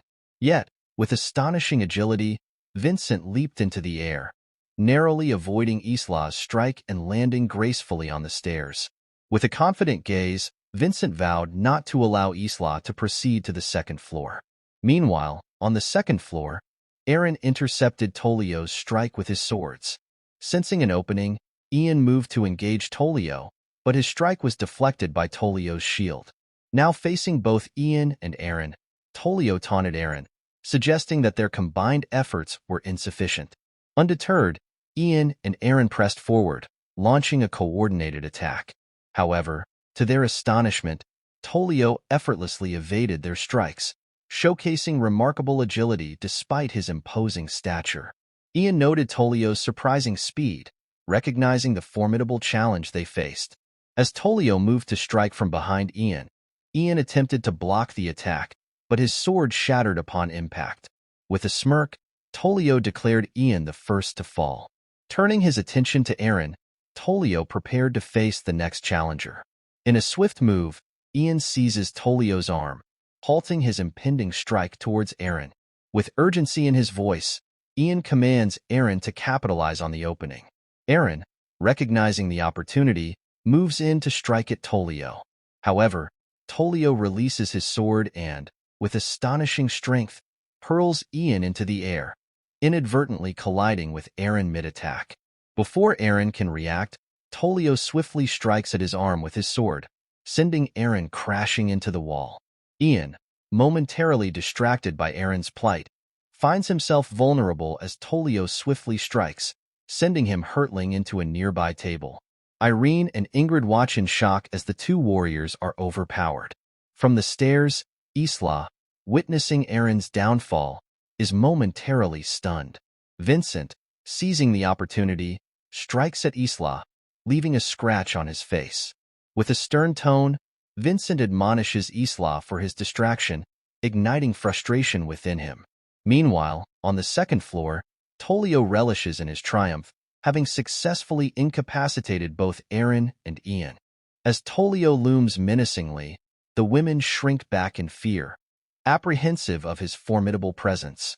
However, to Tolio's surprise, Eren rises to his feet despite his injuries. Tolio is baffled by the resilience displayed by this mere mortal, doubting anyone's ability to withstand a direct blow from him. With a grave expression, Eren acknowledges Tolio's prowess in both skill and strength, conceding that Tolio appears to have no discernible weaknesses. Yet, with unwavering determination, Eren asserts that he has faced opponents of Tolio's caliber in the past. Tolio, intrigued, queries Eren about his claims, but Eren cryptically dismisses the notion, convinced that Tolio wouldn't comprehend the depths of his experiences. In his thoughts, Eren reflects on Tolio's strength, acknowledging it as formidable but ultimately pale in comparison to the adversary he once vanquished, the merciless Troll King, who had terrorized countless lives. Eren reminisces about his previous life, where his victory over the Troll King bestowed upon him his current immortal form.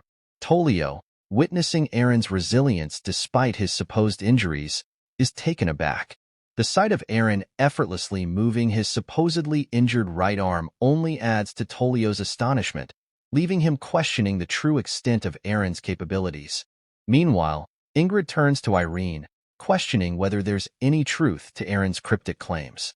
Irene, shaking her head, assures Ingrid that such events have never transpired with her brother before. Lindsay suggests they may have misunderstood, but Luna senses a shift in Eren's demeanor, pondering over the possibility of something changing within him. Returning to the duel, Tolio jests with Eren, urging him not to try to appear impressive. With relentless determination, Tolio charges at Eren with full force. Yet, Eren evades Tolio's strike with astonishing agility, sidestepping the attack effortlessly. Tolio is taken aback by Eren's nimbleness, baffled by his ability to move so swiftly despite his apparent injuries. As Eren retaliates with a strike of his own, Tolio swiftly blocks the attack with his shield before pushing Eren back. Regaining his balance, Eren is startled to find Tolio steadily advancing towards him. Unable to discern the position of Tolio's sword, hidden behind his shield, Eren prepares for an incoming strike. Anticipating Tolio's move, Eren predicts the attack from the front and swiftly dodges, narrowly avoiding Tolio's blade. Tolio launches a flurry of strikes at Eren, but to his astonishment, Eren effortlessly dodges each one. Tolio, taken aback by Eren's agility, is left bewildered by his opponent's prowess. Undeterred, Eren reminds Tolio of his earlier claim, that he has faced and defeated adversaries of Tolio's caliber in the past. In Eren's mind, he ponders the seamless coordination between Tolio's shield and sword, recognizing it as the hallmark technique of the Ratuan swordsmanship. Ratuan, once an ancient dwarven city perched upon the sea, fell to Orcish conquest decades ago, evolving into the largest orc kingdom in the empire. The orcs, blending the sturdy dwarven shields with their own throwing techniques, forged the formidable Ratuan technique. Eren draws a parallel between this technique and the one employed by Isla in a previous encounter, solidifying his suspicions. Considering Tolio's proficiency in both northern and southern martial arts, Eren speculates on Tolio's origins. He surmises that Tolio could either be a renowned warrior from the south or perhaps even an illegitimate child of a noble, born of both Orcish and human lineage. On the opposite end of the spectrum, Tolio observes Eren with a mixture of surprise and suspicion.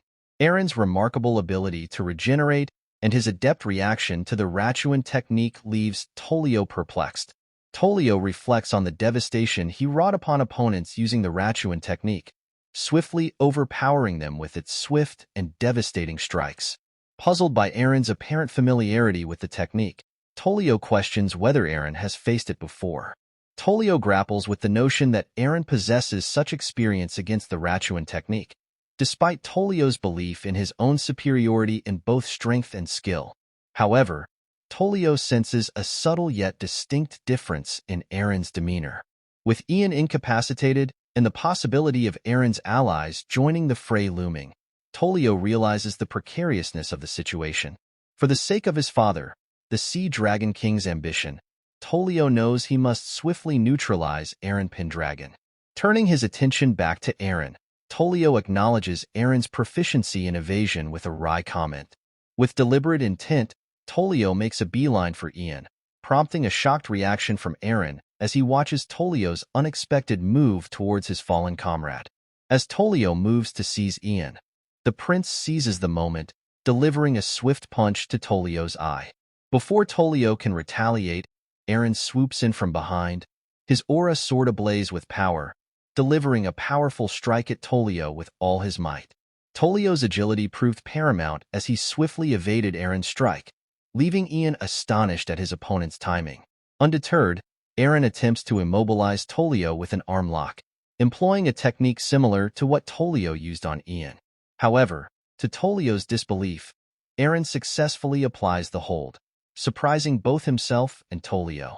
Meanwhile, on the stairs, Isla and Vincent engage in a fierce battle. With a powerful strike, Isla shatters Vincent's sword, prompting him to realize the limitations of his weapon in direct combat. Vincent attempts to conceal a tattoo on his arm, but Isla keenly spots it. Suddenly, a distant scream pierces the air, leaving Vincent shocked at the thought of Eren Pendragon besting Tolio. Conversely, Isla is filled with excitement at the news. Descending to the first floor, Karuto stands victorious over the defeated Ratuan orcs, leaving Vincent stunned by the unexpected outcome of the battle. Vincent's mind races with uncertainty as he observes the unfolding chaos. With a sense of unease creeping in, he makes the decision to retreat, leaving the scene behind. Meanwhile, Isla wastes no time, swiftly ascending to the second floor to join the fray. On the second floor, Tolio, nursing an injured arm, stands defiantly with his shield raised against Eren. Eren confidently remarks on the reversal of fortunes, frustrating Tolio. However, before the tension can escalate further, Isla and Karuto arrive on the scene, much to Eren's relief. Tolio, seizing the opportunity, hurls his shield towards Ian, but Eren intercepts it, preventing any harm. With resolve in his voice, Tolio positions himself by the nearest window, issuing a challenge to Eren for a future rematch. With a whistle, he summons a griffin, swiftly making his escape. Karuto, filled with frustration at Tolio's evasion, watches as the griffin disappears into the distance. However, Eren reassures them, revealing that he had managed to injure Tolio's right arm and eye, so Tolio won't come back for some time. Isla then shares the recent encounter with Vincent, underscoring the lingering danger they face. Karuto and Eren exchange shocked glances upon hearing Isla's revelation. Ian's mind races as he contemplates the possibility of Count Segunda orchestrating the attack beforehand. Eren acknowledges Ian's suspicion but cautions that it may not be enough to prove Count Segunda's involvement definitively. Nevertheless, he turns to Isla, seeking insight into Vincent's strength. Isla recounts their battle, emphasizing Vincent's formidable skill and noting a distinctive tower tattoo on his shoulder, leaving Eren stunned by the revelation. Meanwhile, at the Pendragon residence, Lady Selena and Mina enjoy a peaceful moment until Lady Selena's gaze is drawn to the sky, where she spots orcs riding griffins approaching their home, filling her with shock and dread. In the forest, Tolio rides his griffin, only to be confronted by Count Segunda. Frustrated, Count Segunda admonishes Tolio for his failure to not only destroy his mansion, but also for his inability to eliminate their targets. Tolio confronts Count Segunda, revealing the extent of the injuries inflicted upon Ian. With a calculated demeanor, Tolio announces his intention to utilize the witch doctor he brought from the south to complete their sinister plan. Count Segunda is taken aback by this unexpected turn of events as Tolio lays out the details of their scheme.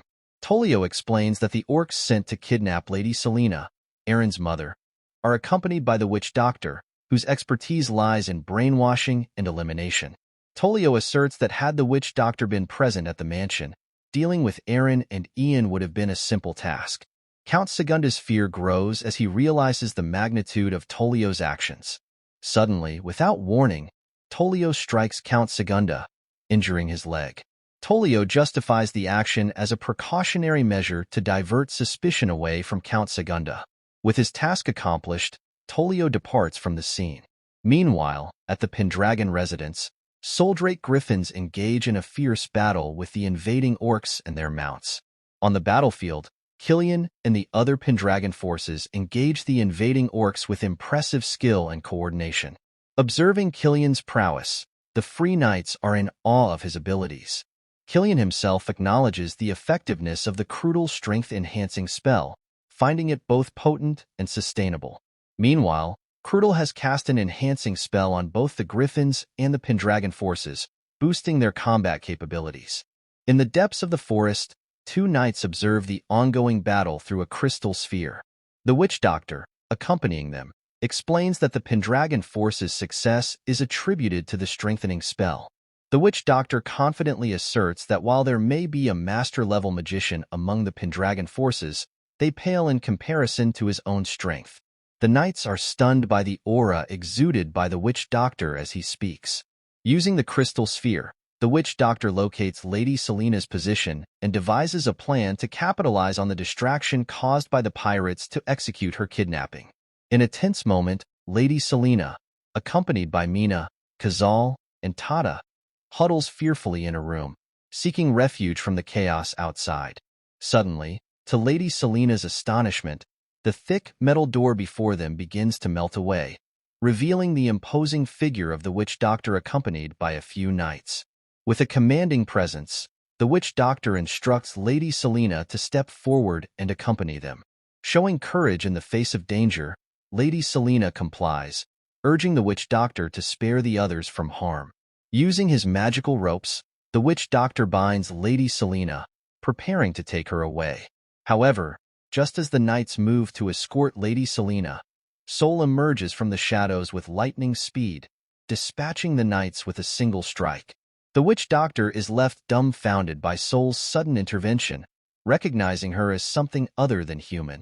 With gems adorning her forehead and wings sprouting from her back, Sol conjures a radiant sword from thin air, confirming the witch doctor's suspicions that she is the legendary White Dragon. Before the witch doctor can react, Sol swiftly incapacitates him with another decisive blow, ensuring Lady Selena's safety. Later that night, Isla was driving the carriage, and inside, Ingrid asked Ian if he was all right as she healed him using Eren's shield. Ian replied that he felt much better and that the healing shield truly worked wonders. Ian then asked Eren about his condition, noting that despite being beaten to a pulp by the monster Tolio, Eren had still managed to stand up and fight immediately. Eren explained that it was the power of the White Dragon. Hearing this, Ian remarked that he needed to thank the White Dragon. Meanwhile, Luna wondered if that was really the case. At the Pendragon house, the Griffins and Killian, with the help of orcs, had defeated the Ratuan orcs' army. Everyone began celebrating the Pendragon army's victory. Seeing them, Krudel couldn't help but laugh. On the terrace, Selena, Eren's mother, thanked Sol for saving her and the others. Sol told her that Eren had asked her to take care of his mother while he was gone, and that was all. Selena didn't seem to understand what Sol was saying, but she told Sol that what she protected wasn't the Pendragon house, but the head of the family with whom Sol had made the pact. Selena was aware of that. She stated that before her husband Gordon was alive, she had only seen the White Dragon turn into its human form once. When she saw the beautiful dragon, stronger than anyone else, staring into her husband's eyes, Selena felt jealous. However, when Sol looked into her son Eren's eyes, the look in Sol's eyes was one of nostalgia, an almost painful longing for a distant past. Selena said that she understood now and asked Sol to keep protecting her son Eren. She admitted that she knew Eren might not be her son, but she was his mother regardless. Just because Eren seemed different, or even if it was another person inside, deep down, she loved him. Crying, she expressed this heartfelt sentiment. Seeing this, Sol also admitted that she couldn't understand what Selena was trying to say, but Sol states that Rey, it's the name Sol gave Eren, is Valt and Eren Pendragon, and through Rey, Sol can see Alex. Sol might end up loving Rey more than any of her previous pact partners. At that moment, Eren, Lindsay, and Irene rushed to check on their mother. Worried, Eren asked if she was all right, having heard they were attacked by orcs. Selena replied that she was fine, thanks to Soldrake, and asked if Eren and the others were all right. Eren assured her that they were completely fine and nothing had happened. Selena expressed her relief that Eren was okay, hugged him, and thanked him. She then hugged Irene, who asked what had happened. Later, after they went inside the house and said goodnight to Eren, he hugged Lindsay and told her goodnight as well. On the other hand, Luna approached Eren and stated that she had something important to discuss with him and wanted to talk about it now. As they walked outside, Eren asked Luna what she wanted to talk about. Luna told Eren that perhaps if she hadn't brought up the divorce at that time, she might have become his wife. Eren remained silent. Luna expressed her regret for initiating the divorce, especially after seeing how Eren had changed so drastically from his previous self. However, since the divorce was a family decision, Luna felt there was no way around it and gave up. During their trip to the mausoleum and throughout the journey, Luna had kept watching Eren as he protected her. This feeling probably wouldn't change, and even now, thinking about it, she told Eren that she loved him. Eren replied that he didn't feel the same way. Surprised, Luna said she understood, acknowledging that she had treated Eren harshly before and had only gotten closer to him once he succeeded. Luna admitted that she hadn't considered it from this perspective. Eren told Luna that she was wrong. It wasn't about that. He further explained that he never hated Luna nor thought she was a despicable woman, but in his current life, he had no room for real feelings. Just like a piece on a chessboard, moving as Eren had been told to, there was no place for feelings in his heart. Eren would have said the same to anyone trying to court him. He apologized to Luna and told her to go and rest for the night. Meanwhile, Ingrid had been watching them from the bushes. Eren told Ingrid to do the same and rest. As he left, Eren thought to himself that he couldn't just leave things as they were, so he would definitely have to go to his hometown, Sisk. The scene then shifted to the next day at the Luge Chamber of Commerce, where people were discussing the recent events. They talked about how the Latuan orcs had caused a scene by barging into the governor's ball, killing the attending nobles, and seriously injuring the governor. One person noted that the astonishing thing was that those fierce Latuan orcs were dealt with by the Pendragons, who had been suddenly invited to the ball. The Pendragon knights had turned the tables and defeated the orcs. At the next table, Vincent was sitting and overhearing the conversation. He thought to himself that all those Latuan orcs were dealt with by just that one Arcona orc, and the one who fought against Vincent was a Valva's knight.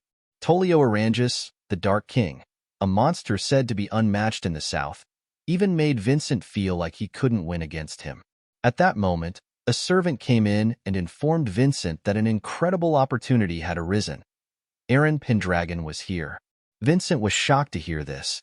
The scene shifts to Vincent's room, where Eren comments on how extravagant it is. Eren notes that with such facilities, a small or medium business wouldn't be able to afford to maintain them, implying that Vincent must be making a lot of money.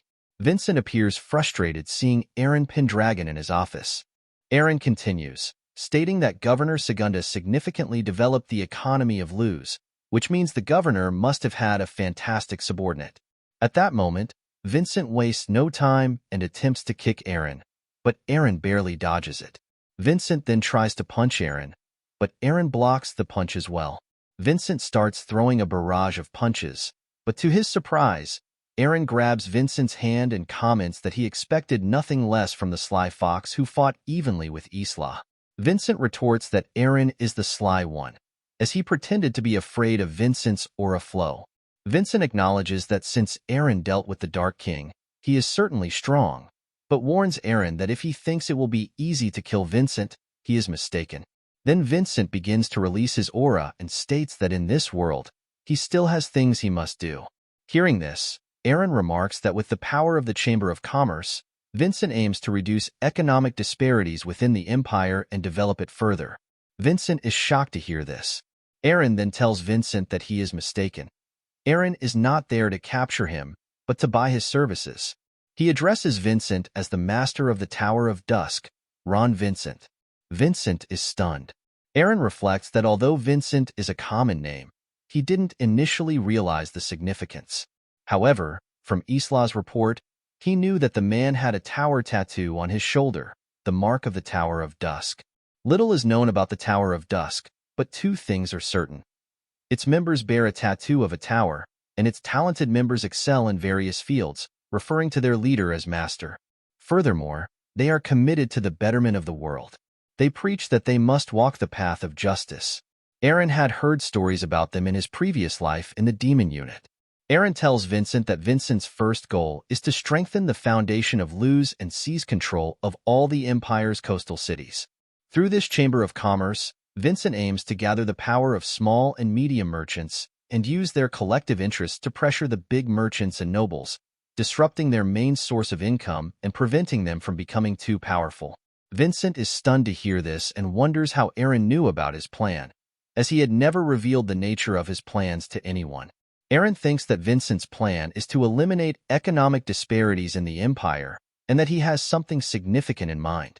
Known as the Gray Afterflow of the Sunset, Ron Vincent was a name that spread far in Eren's previous life. Vincent is one of the heroes. Eren then questions Vincent, saying he doesn't understand why someone of Vincent's caliber is working under someone like Count Segunda. Vincent was left speechless for a moment before replying. He said that Governor Segunda is not incompetent, as the governor was willing to work with him without caring about his social status and skillfully used Vincent to develop Luz's economy. As a result, the population was able to achieve prosperity. However, Eren continued, stating that due to those profits, the governor planned to take down Eren and Ian, and perhaps even the Imperial Prince, Shaun. Vincent asked what about it, surprising Eren with his reaction. Vincent then elaborated that the noble idiots and the Imperial family are always in a struggle for influence and power. No matter who wins or dies, it doesn't matter to him, because his objective is to bring wealth and safety to everyone. That is all. Besides, all nobles are more or less like Count Segunda. With a smile, Eren asked if he, Eren Pendragon, was also like Segunda. Vincent replied that he still didn't know. Eren then invited Vincent to come to the Pendragon territory and find out.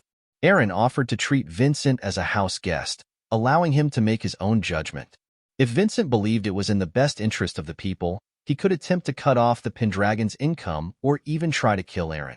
He was free to do as he pleased. Vincent pondered for a moment before replying. He asked if, should Eren take him as an ally and if Eren intended to expose all of Count Segunda's schemes, that was what Eren was counting on. Eren confirmed that was indeed part of his plan. Vincent agreed to cooperate with Eren and stated that he would try to do so. Eren expressed that he looked forward to it. The scene shifts to later that night at the house, where Eren asks Ian if his injuries are all right now. Ian replies that he is fine, attributing his recovery to the healing shield. He reflects on the harrowing adventure and mentions that Ingrid will be scarred for life. Ian then tells Eren that he will never allow Eren to have his sister. Eren responds that if that is their decision, so be it, and he will leave the matter to Ian. Ian asks if they will go to Sisk now. Eren explains that they need to continue their investigations and will bring Isla and Sol along this time. Ian questions whether 3 people will be sufficient, given that they do not know what their enemies are planning. Eren reassures Ian that he has seen the strength of both Eren and Isla at the governor's mansion, and that the last one is even stronger than both of them. Ian smiles and notes that Sol is, after all, a dragon in human form. He then asks Eren what kind of monster they faced at the governor's mansion, the leader of the pirates. Ian further states that while fighting both opponents simultaneously, Tolio did not fall behind, clearly indicating that Tolio was not an ordinary human. Eren replies that Tolio was probably a half-orc and was also well-versed in southern fighting techniques. Ian mentions that after Count Segunda, there is an even bigger enemy behind the incident. However, Eren reassures Ian that it is comforting to have him as a comrade. Ian is surprised to hear this. Eren explains that, during the battle against the monster Tolio, he probably would not have survived without Ian's help. Ian seems like he can't take a compliment. Ian then asks Eren if he is injured or if he sustained damage from his fight against the pirate leader. Ian states that they will be departing the next morning and also need to search for Godfrey in the Imperial castle. Hearing this, Eren thinks that Godfrey is the man who is likely to become emperor in the future. Eren tells Ian not to be careless, as their enemies are everywhere. Ian advises Eren to be careful as well. The scene shifts to the next day, where Ian, Luna, and Ingrid are leaving, and the Pendragons are saying their goodbyes. We then see Vincent departing from Luz on horseback, seemingly heading toward Pendragon territory. Later that night, the scene shifts to the governor's room. Injured and worried, Segunda wonders what he should do next. Ian has left for the Imperial castle, the assassination attempt failed, and the governor was unable to capture Selena. Additionally, Vincent has disappeared. Frustrated, Segunda reflects on how things could have gone so wrong, as he needs to make Godfrey the crown prince as soon as possible. Segunda realizes that if people from the Imperial castle come here searching for clues about the assassination attempt on Prince Shaun, and if they travel to Sisk to search for evidence related to the incident, the promised future for Governor Segunda could change. He concludes that he needs to contact them. The scene shifts to Sisk, where 2 men are fleeing from the Griffins. As the Griffins were about to catch the 2 men, a few arrows suddenly flew their way, easily taking down the Griffins. On a nearby cliff, 3 figures were visible, with Isla being the archer who had fired the arrows. Suddenly, one of the Griffins appeared in front of them, preparing to attack. Eren, in disguise, charged forward and took down the Griffin with a single strike. The 2 men, startled, feared that they were dealing with mercenaries and worried about provoking them. However, Eren then prepared to leave. One of the men, still surprised, asked Eren if he was not going to take any money for his help.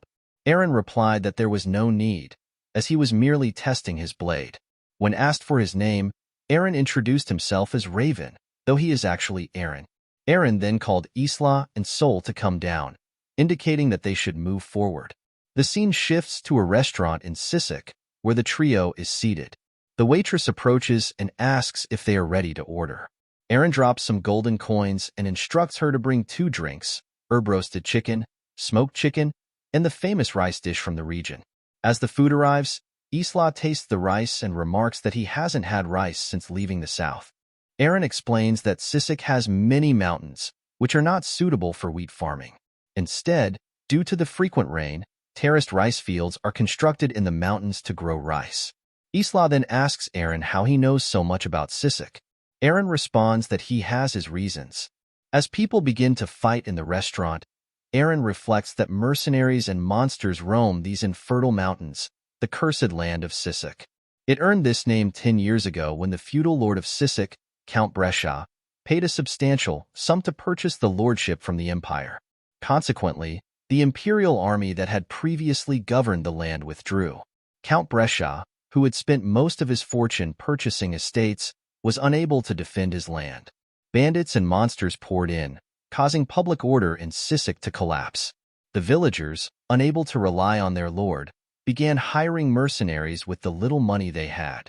Meanwhile, the Valt house trained true-born soldiers and worked to ensure the safety of the people until they were eventually overpowered.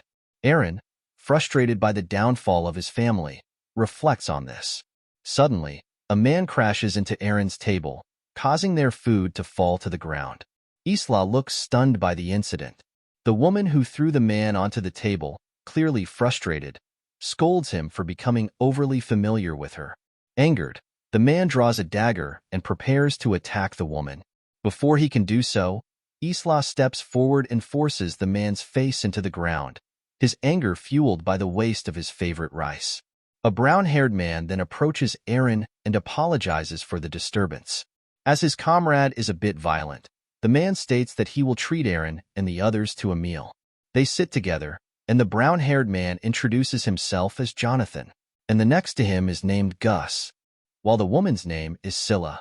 Jonathan then asks Eren to introduce himself. Eren questions whether he needs to provide his name, but Jonathan insists that it would be fine for Eren to share it, given that they are all mercenaries. Eren introduces himself as Raven. Jonathan comments that Raven seems like an unusual name, likening it to a crow, and expresses skepticism about its authenticity. Eren then mentions that his comrades are Isla and Sol, who are siblings, and adds that Sol is his wife. Jonathan notes that this makes them a mercenary family, which he finds quite unusual. He then inquires whether they are in Sisk to hunt down monsters. He explains that monsters are rampant in Sisk due to the feudal lord's misrule, leaving both villagers and nobles at a loss for solutions. Jonathan points out that, given the high demand and payment for mercenaries, there is no better place for them to be. Scylla, noticing Isla's appearance, comments that he looks very handsome and exactly to her taste.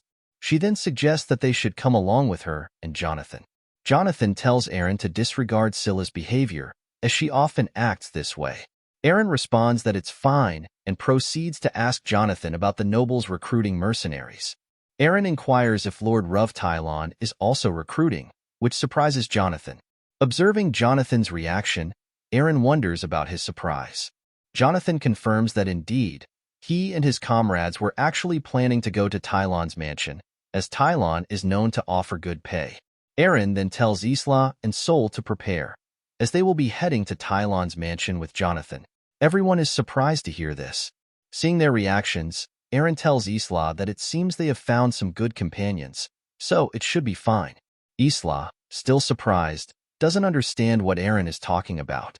Scylla, however, becomes happy and excited upon hearing this. Eren then informs Jonathan that it seems like they were destined to meet. And didn't Jonathan say that connections are important? Jonathan, confused, replies, "That's right." The scene shifts to later that night at the inn, where Isla asks Eren what he meant by going together with the three mercenaries. Eren explains that it is to gather information, as the three mercenaries have traveled throughout the entire empire. Additionally, traveling with them would make it easier for their group to disguise themselves, especially since Sol stands out too much. Hearing this, Isla looks at Sol. Eren further explains that the more their group stands out, the harder it will be for them to move around, which would hinder their true objective.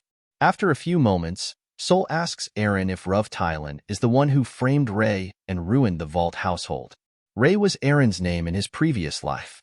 Hearing this, Eren, with a sad voice, remarks that Sol must have seen Ray's memories. Frustrated, Eren states that it was all because of Rovtylon. Then, a memory is shown where a young Ray happily tells Rovtylon that he wants to become a knight in the Brescia family. Rov responds that of course, Ray will become a knight alongside Rov's son, Jeff. Rov then gives Ray a recommendation letter and instructs him to deliver it to a guest staying in the country. Ray eagerly follows Rov's orders. Later, Ray goes to his brother and father, telling them that Lord Tylon has recommended both him and Jeff to become knights. and that Rey only needs to do one more thing before achieving this goal. Both Rey's brother and father are thrilled to hear the news.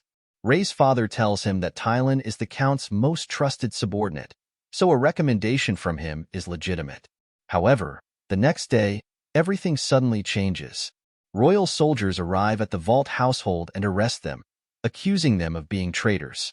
Shocked, Rey and his family are left bewildered, not understanding what is happening. Young Rey, in shock, thinks that this must all be a mistake and that his family has been framed. Returning to the present, Eren informs Sol that, according to what he heard from Ian, the letter was actually meant for Prince Shaun, who was visiting Sisk in secret. When the prince opened the letter, he was attacked by poison that had been placed on the ink, and the letter vanished on its own. Eren suspects that some form of magic must have been engraved on the letter. Since the Valt family became the prime suspects behind the incident, they were arrested. Ruv later approached Rey and informed him that Rey's father had confessed to being hired for 5 gold bars to have his son switch the letter with an assassination device. Rey is stunned to hear this. Ruv then tells him that, in order to ensure his eldest son could safely inherit the family estate, Rey's father forced his good-for-nothing younger son to carry out the deed. With a smirk, Ruv adds that although Grey Valt was once a respected and proud knight, he still did this. Enraged, Rey tells Ruv to stop speaking nonsense, insisting that his father would never say such things and that Ruv was behind everything. Hearing this, Ruv tells Rey that between the words of Count Brescia and those of the second son from some inferior family, which one is more likely to be believed? Rey becomes enraged at this. Ruv then informs Rey that arrangements have been made for him to be freed and sent to the demon unit. If Rey manages to survive for 10 years in the demon unit, he will be pardoned of his crimes. As Ruv leaves, an angered Rey vows that he will definitely kill Ruv. He declares that he will survive the 10 years in the demon unit and take his revenge. Returning to the present, Eren explains that his father lied to save his life, all because he switched the letters. Sol is left speechless. Eren further reveals that the Valt family was framed as traitors, and everyone except Rey was eliminated. This time, however, Eren plans to disguise himself as a mercenary, get close to Ruv Tylan, and find an opportunity to restrain him and force a confession of his crimes. Sol, shocked to see Eren consumed by anger, notices that Eren is surrounded by a blue aura. Filled with rage, Eren declares that he will find everyone responsible for orchestrating the betrayal and ensure that they are all taken down. The scene shifts to the next day, where Gus asks Jonathan if they are really going with the 3 mercenaries. Hearing this, Scylla responds that if Gus dislikes it so much, he can go on his own. Ignoring Scylla, Gus states that the woman with them seemed unable to hear or speak, and he wonders if she really is a mercenary. Jonathan tells Gus that, according to what they were told, that woman is the strongest among them. Gus replies that he finds it hard to believe. Both Scylla and Jonathan acknowledge that Gus has a valid point. Jonathan then thinks to himself that there were certainly some strange things about the group, but the killing intent he sensed in that moment convinced him that these people are not just ordinary mercenaries. Jonathan reassures Gus not to worry, as his intuition is never wrong. Just then, Eren and the others come downstairs, and Eren tells Jonathan it's time to head to Ruv Tylan's estate. As they set off, Eren asks Jonathan how long it will take to reach the estate. Jonathan replies that it will probably take about half a day. At that moment, Gus points out that there seems to be some commotion at the castle gates. A carriage is seen arriving with guards, and one of them commands everyone to bow as the young lady of the Brescia family approaches. As they move forward, Gus remarks that he has heard rumors about the Count's daughter having an unpleasant personality, but he never expected it to be true. Jonathan, being the leader, says they should avoid these troublesome people and instructs everyone to move away. However, to their surprise, Eren is already standing in front of the carriage. Shocked, Jonathan tells Eren to stop and come back, but Eren, upon seeing the Brescia family flag, is consumed with rage, as it was the Brescia family who framed the Valt family. Eren begins to emit his dragon aura, preparing to attack the carriage. At that moment, Sol steps forward and stops Eren, calming him down. Eren acknowledges that Sol is right, saying that there is no time for this today. As Eren leaves with Sol, the tension dissipates. Sophia calls out to Eren, demanding that he stop, displeased by the way he was glaring at her.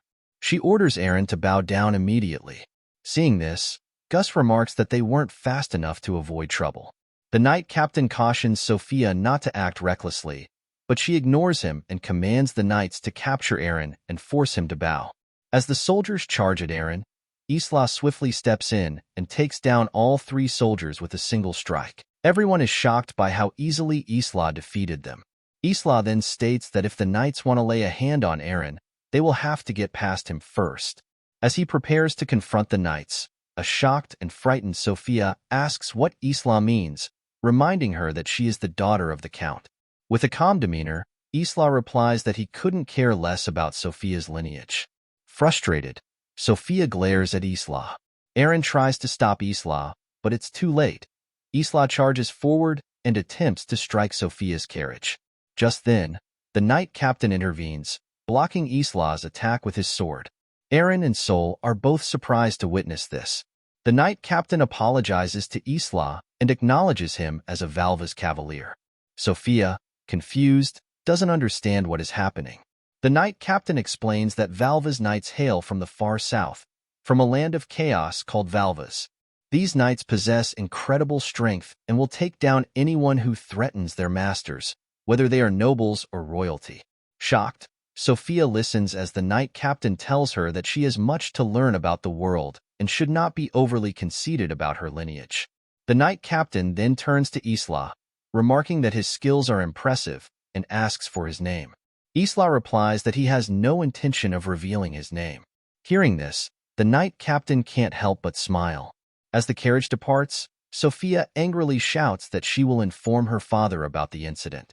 Meanwhile, Eren recognizes the knight captain, Fillmore. Eren recalls Fillmore as a fierce warrior and remembers, as a child, wanting to be just like him. Eren is surprised that Fillmore was able to block Isla's strike. Eren reflects that it's a shame Commander Fillmore has to serve under Count Brescia. As Eren and the others continue their journey, Jonathan and Scylla are both pleased and surprised to learn that Isla is a knight from Valvas. Scylla excitedly asks Isla to teach her the throwing technique Isla had just used. Meanwhile, Gus thinks to himself that since Isla is a Valvas knight, it means he wouldn't follow someone weaker than himself, implying that Eren is even stronger than Isla. With a smile, Gus tells Jonathan that it seems his intuition was right after all. Jonathan replies confidently that he knew it. Just then, Scylla points ahead and says she can now see Ruvtylan's estate. The scene transitions to Ruvtylan's palace, where Eren and his companions meet with Ruvtylan. Ruv inquires if they all intend to work as mercenaries under his command. Jonathan responds affirmatively, adding that they are skilled in the art of combat. Scylla interjects, stating that as long as they are paid for defeating their enemies, that's all that matters. Gus further clarifies that their loyalty does not lie with Ruv. Hearing this, Ruv comments on their apparent confidence, acknowledging their skills based on the way they speak. He also notes the presence of the 3 individuals standing behind Jonathan. Ruv then proposes a test for them, to hunt a monster located on the outskirts of his territory, near the village of Monza. Eren is visibly taken aback upon hearing the village's name, as it is his hometown, a place once managed by the Valt family. The scene then shifts to the forest, where Jonathan successfully takes down a monster. Scylla dispatches a bird-like creature, and Gus eliminates a snake-like beast. Their remarkable strength leaves the soldiers observing them in awe. Meanwhile, Isla faces a massive monster and effortlessly takes it down with a single strike of his spear. Suddenly, a bear-like monster attacks Isla from behind, but before it can land a blow, Eren intervenes and swiftly slays the creature. The soldiers accompanying them are left stunned by this display of skill. Elsewhere, Sol single-handedly defeats a dozen monsters. Later, the group gathers to eat, and Scylla remarks on the astonished expressions of the soldiers, who were left speechless by the group's strength. Jonathan adds that Sol, Isla, and Eren did most of the heavy lifting and notes how surprising it is to see Sol's incredible power. Gus chimes in, confidently stating that their performance will undoubtedly secure them a position. Jonathan then tells Eren that he's glad they joined his group, but Eren appears unusually quiet and doesn't respond. Concerned, Jonathan asks what's on Eren's mind. Eren replies that it's nothing but mentions noticing something peculiar about the villagers. He wonders aloud if the farmers in the village were truly as impoverished as they seemed. Jonathan informs Eren that those people aren't actually farmers. Both Eren and Isla are confused by his statement, prompting Jonathan to explain further. He reveals that these farmers have neither wealth nor freedom. They are essentially slaves. Eren and Isla are shocked to hear this. Gus adds that much of Sisk operates this way. When the nobles of the Brescia household purchased the territory, they squandered half of their fortune. To recover their losses, they imposed heavy taxes, but when that failed, they resorted to implementing a slave-based class system. Everything beyond what these farmers consume for survival is taken from them. Gus laments that the greedy nobles, blinded by their avarice, caused this injustice. Scylla cautions Gus to lower his voice, warning that soldiers might overhear their conversation. Gus, however, assures her that they're out of earshot. Both Eren and Isla grow visibly angry upon hearing about this system. Eren reflects that it wasn't like this before, not when his father and the Valt household were in charge. At that moment, it begins to rain. Eren suddenly stands and starts walking into the downpour. Surprised, Jonathan asks where Eren is going in this weather. Eren tells the group to leave him alone for a while.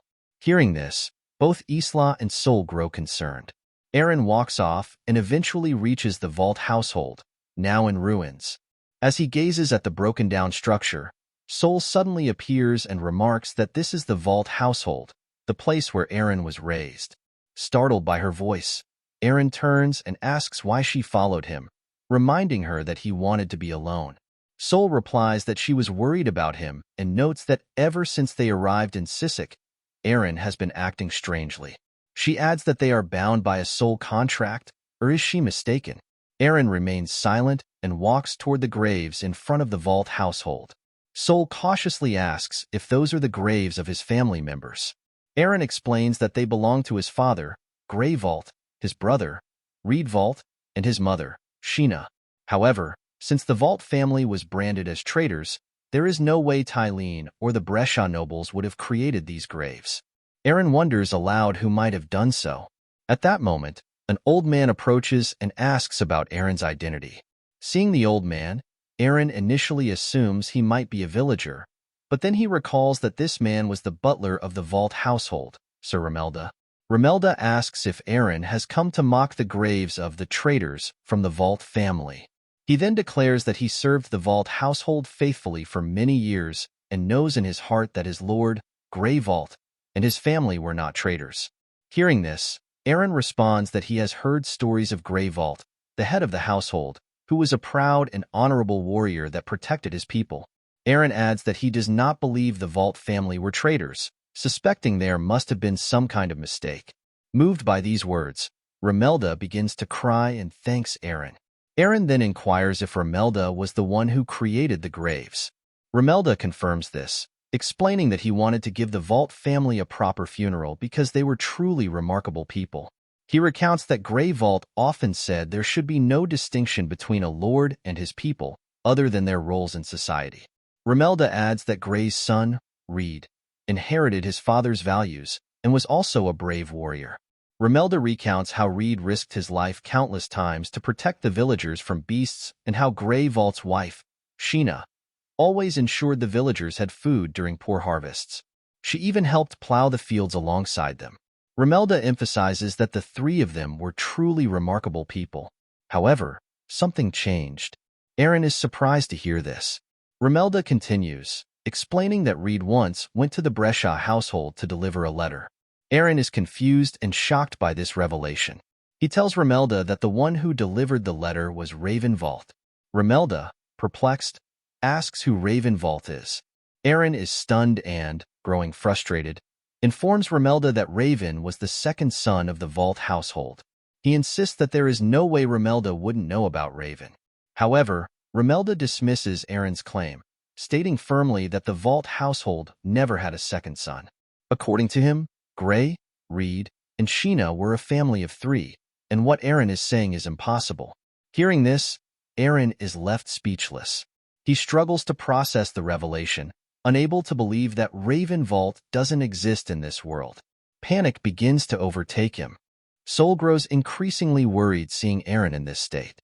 In his mind, Eren wrestles with despair, believing that the revival of the Valt household is impossible if no one survived. The thought shakes him to his core, leaving him questioning his purpose and identity. Overwhelmed, Eren collapses to the ground and begins to cry. Sol kneels beside him, attempting to console him. Meanwhile, Isla watches the scene unfold from a distance, visibly surprised by Eren's emotional breakdown. Eren mutters, asking himself what he should do now. The scene then shifts to the forest, where Sophia vents her frustration over the perceived rudeness of the mercenaries. She angrily declares that she will never forgive them. Fillmore, trying to calm her down, warns her to lower her voice. Annoyed, Sophia snaps back, reminding him that she is royalty, the daughter of a count. At that moment, Balti, observing from a nearby cliff, smugly remarks that he has found the stupid noble. The scene shifts to Sophia's residence, which is under attack by monsters. Fillmore and his soldiers are engaged in battle, fighting valiantly against the creatures. With skill and precision, Fillmore quickly defeats the attacking monsters, leaving the servants in awe of his prowess as one of Sisk's finest knights. However, Fillmore notices something unusual. The defeated monsters continue to move. Realizing the cause, he identifies a magic symbol responsible for reanimating them. After securing the area, Fillmore rushes into the palace to check on Sophia. To his shock, he discovers that Balti has captured her.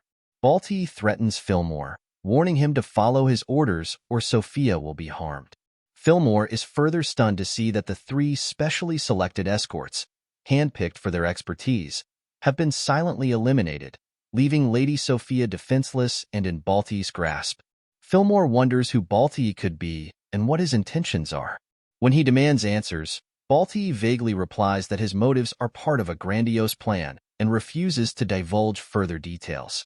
Smirking, Balti adds that he can manipulate Fillmore and the foolish Brescia family to effortlessly achieve his true objective.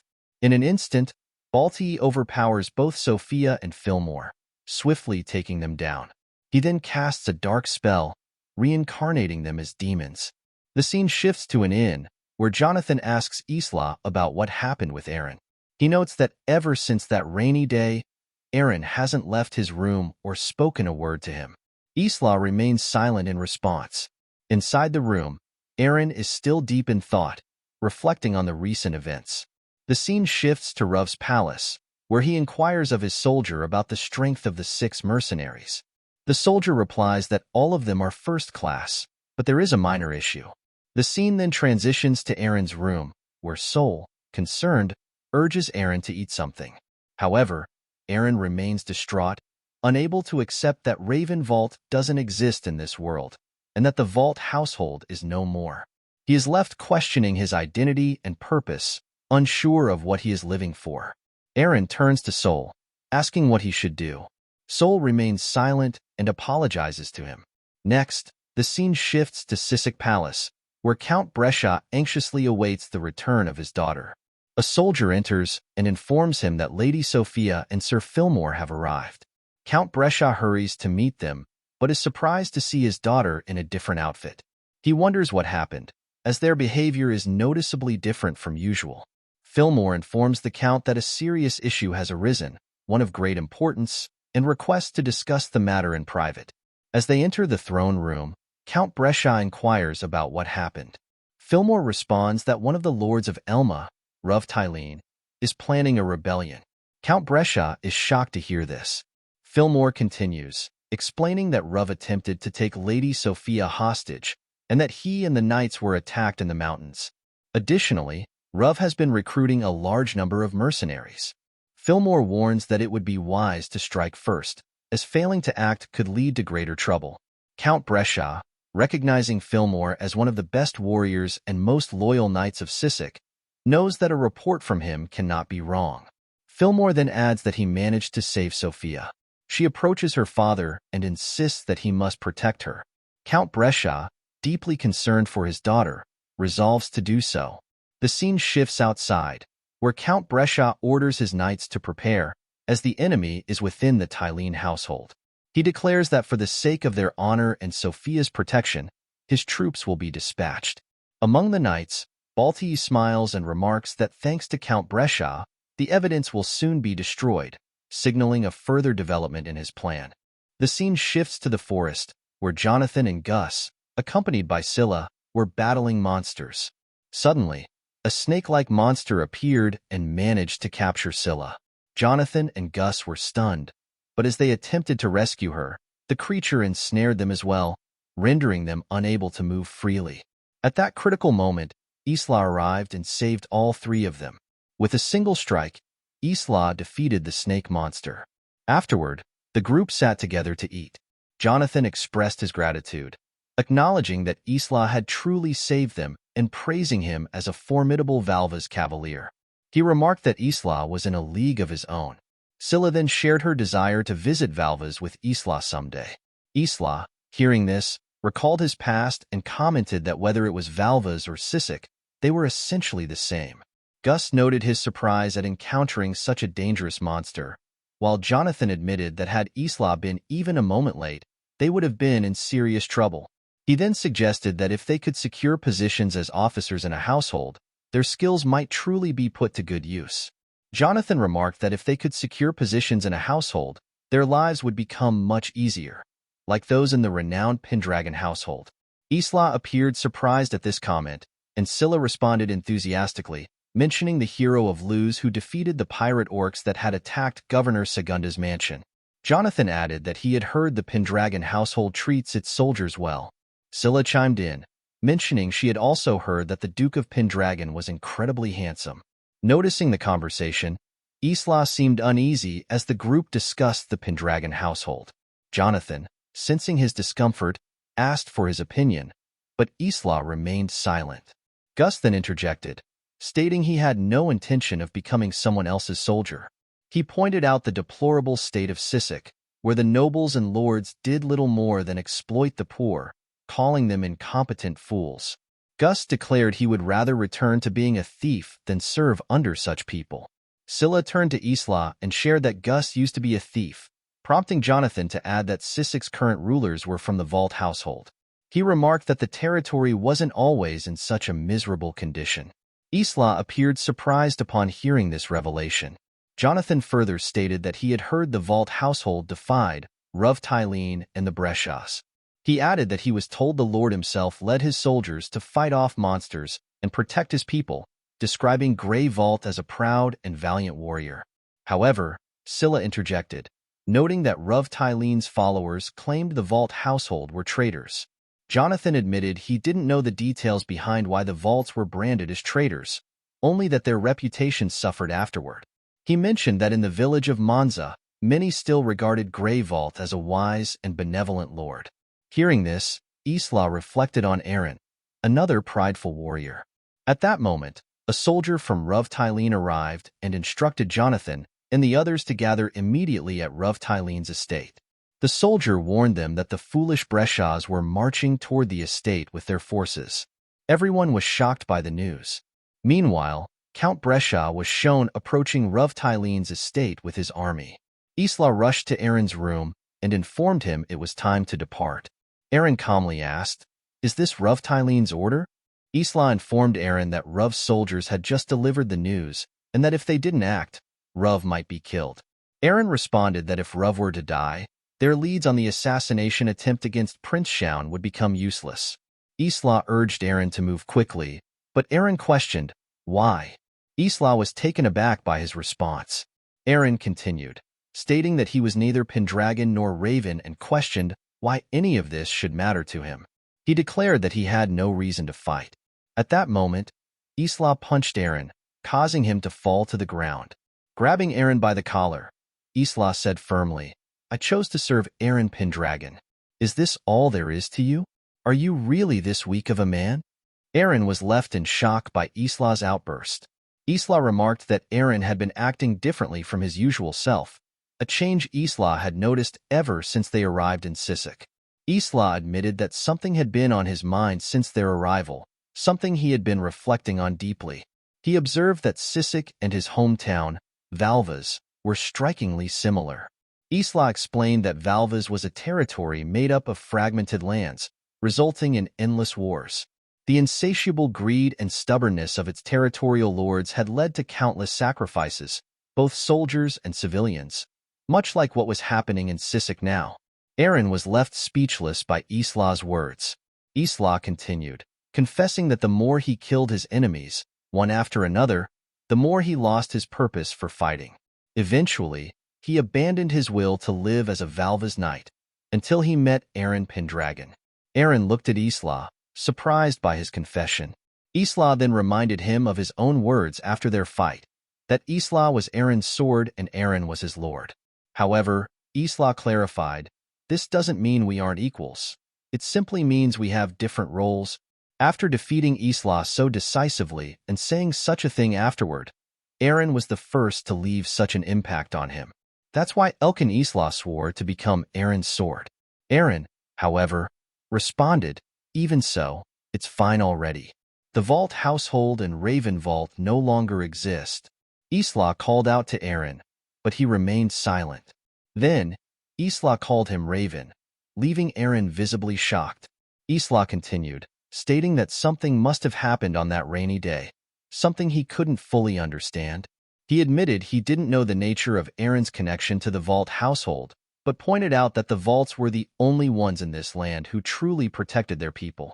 Isla also mentioned that he had heard the Valts were proud warriors. Recalling the time when Eren chose to fight the Centaur army alone, Isla admitted he felt the same resolve then. He then prayed to Sol, asking to ride the griffin granted to him once more. Turning back to Eren, Isla declared, Eren Pendragon, you have the power to change the world. Don't forget that. Not even this place, Sisk. Hearing Isla's words, Eren reflected to himself, that's it. Even though the Valt household is gone, there will still lives on within me. Isla asked Eren how long he planned to let his sword be tarnished. Frustrated, Isla moved to punch Eren, declaring that he wouldn't forgive him. However, to everyone's surprise, Eren blocked the punch and began to smile. You're not speaking like your usual self today, Eren remarked. Isla, smiling in return, replied, and your face isn't as dull as usual either. Eren, still smiling, told Isla, I don't want to hear that from you. Seeing them share a moment of laughter, everyone was caught off guard. Eren then sat down to eat, thanking Sol for her blessings and asking her for the armor. Sol, delighted by the request, agreed. The scene shifted to outside, where Jonathan, Scylla, and Gus were waiting for Isla. Gus turned to Jonathan and said he was planning to quit, noting that Eren probably felt the same. After all, Gus added, there's nothing to gain from siding with Tylene. Jonathan agreed, pointing out that Ruv had made the lord of the territory his enemy. Just then, Eren appeared, clad in black armor. The trio was stunned at the sight of him. Jonathan, surprised, thought to himself that the aura around Eren seemed far nobler than before. Scylla blushed as she looked at Eren, while Gus, recalling his past as a bandit, reflected that he had seen countless high-quality items, but he had never encountered armor of such extraordinary craftsmanship. Gus couldn't help but wonder if Eren was truly a mercenary. Eren then instructed the group to prepare the horses, saying it was time to head to the Tylene estate. Stunned, Jonathan asked if Eren truly intended to ally with Tylene. Scylla interjected, reminding him that Tylene had made an enemy of the territory lord. Gus added that even if they joined forces with Tylene, there would be nothing to gain. Eren calmly replied that it would be troublesome if Ruv Tylene were to die right now. Mounting his horse, he stated firmly, this is my battle, and I have no intention of dragging you into it. Turning to them, he added, take care, and rode off. Isla and Sol quickly followed after Eren. Jonathan, watching them leave, asked Isla if he was truly going with Eren. Isla replied simply, I am Eren's sword. With that, Isla and Sol departed as well, leaving the others behind. Suddenly, Scylla jumped onto her horse and called out to Isla to wait for her.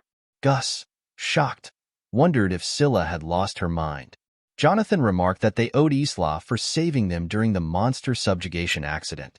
Without hesitation, Jonathan mounted his horse, adding, "I have a feeling that if we part ways with Eren and the others now, we'll definitely regret it." He then rode off. Left behind, Gus felt a wave of frustration. After a brief pause, he too jumped onto his horse and rushed after them. Meanwhile, Eren had reached the Ruv estate, only to find that the battle had already begun.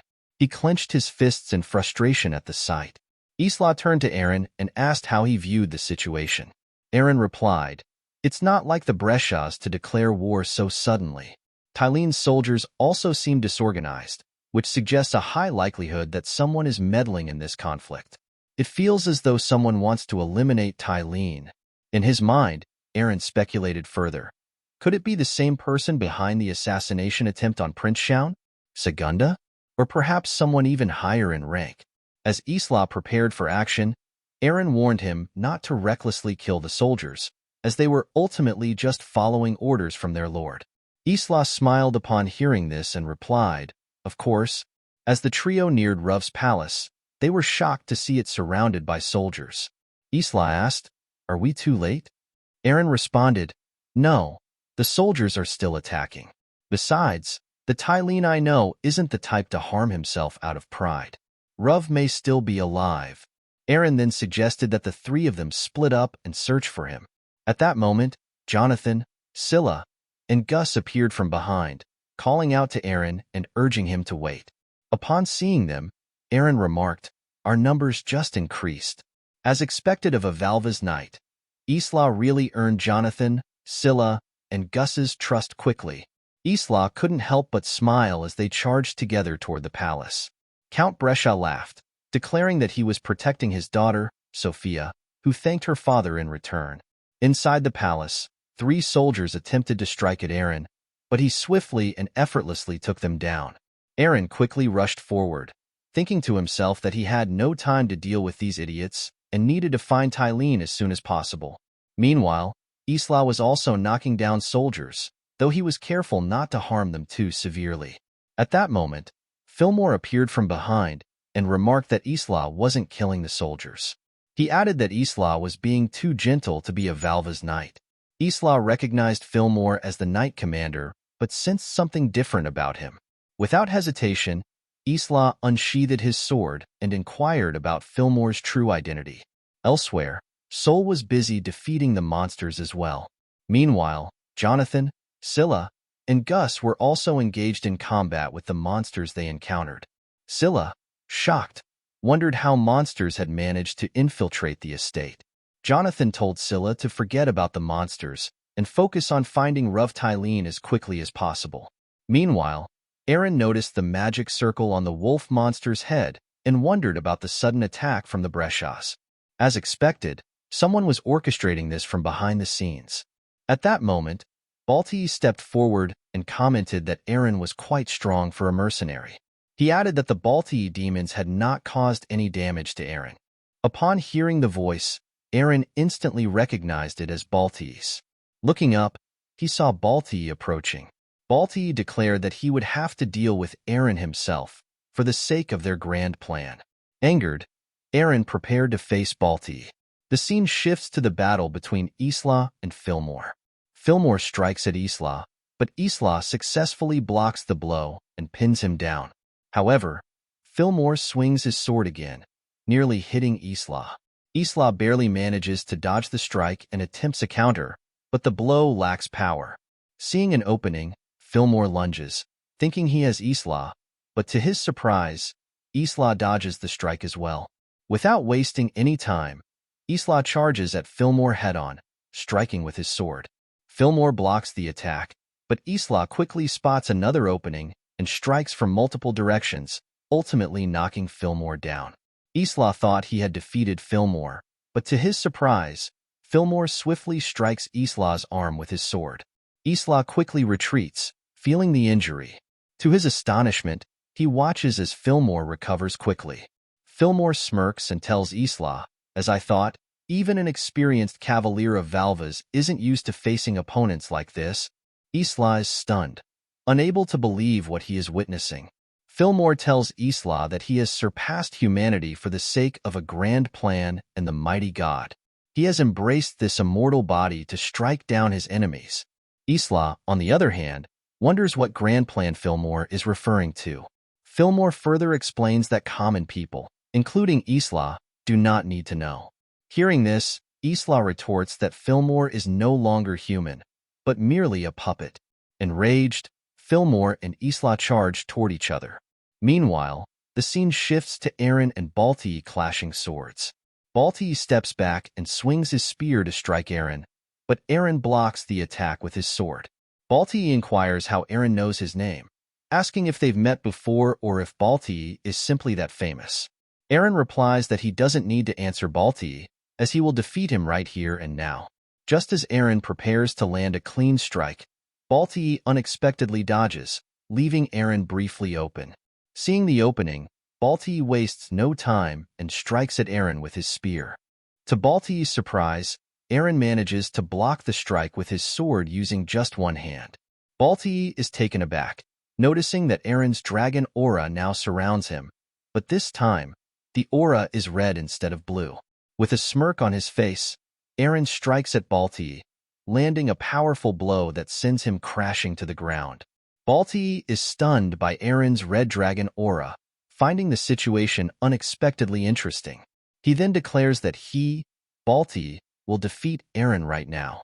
Excited by the challenge, Balti looks forward to facing such a powerful opponent. Eren wastes no time and charges at Balti. However, before he can reach him, Balti whistles, and the wolves block Eren's path, attacking him. Frustrated, Eren unleashes his aura and takes down the wolves. But as he turns his attention back to Balti, he sees that Balti is attempting to escape. Without hesitation, Eren uses his aura sword and strikes towards Balti, determined to prevent his escape. Filled with rage, Eren vows to take down Balti right here and now. A few more wolves position themselves beside Balti, facing Eren. Balti, with a smile, remarks that things are going well, encouraging Eren to get angrier. The scene then shifts to Jonathan, Scylla, and Gus, who are running from the monsters. Scylla looks back and comments that it seems Eren has managed to hold off the wolves. Jonathan responds that it's fortunate those wolves aren't following them anymore. This is convenient, as now they can focus on finding Tylene while they have the opportunity. Jonathan spots Ruv Tylene and hears the soldiers declaring that Tylene is a traitor, and that, following the orders of the great Lord Count Brescia, they will now take him down. Ruv tells the soldiers that these accusations are completely unfounded.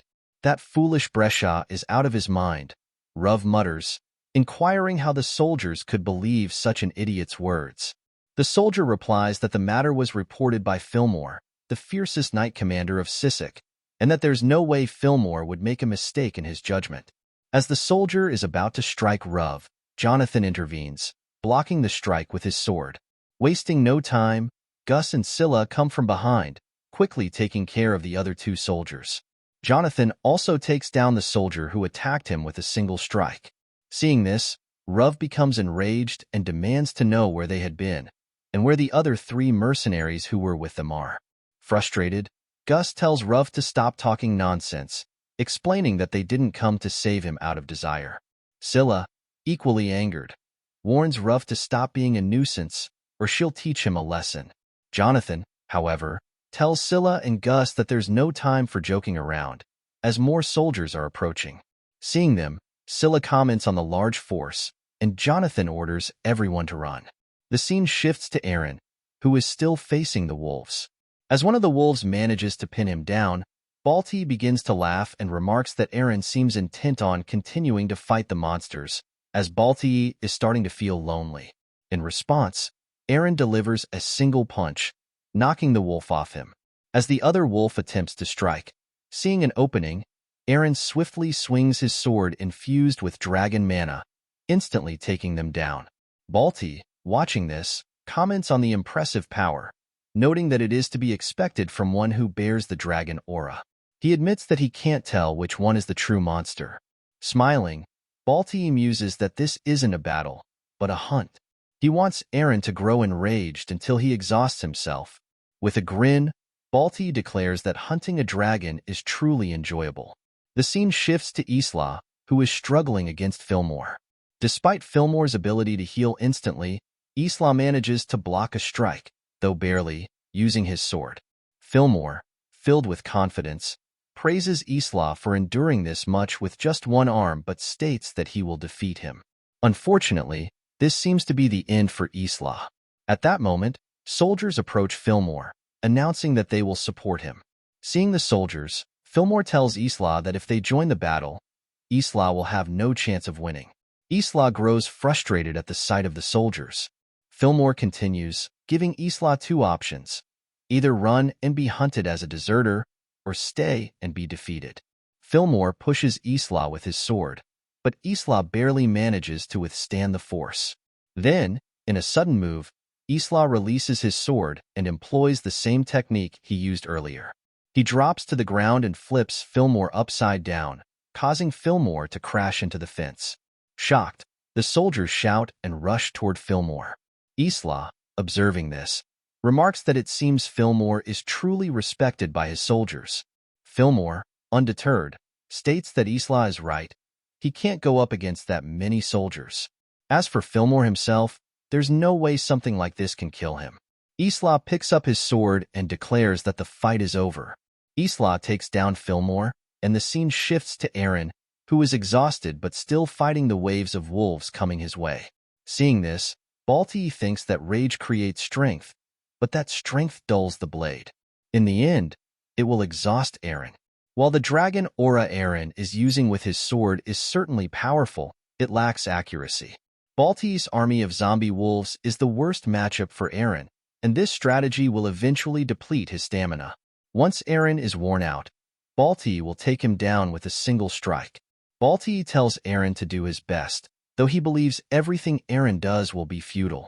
He states that everything in this world has already been set in stone since the beginning of time, including this fight, Eren's idiocy, and his stubbornness. None of it will prolong Eren's life.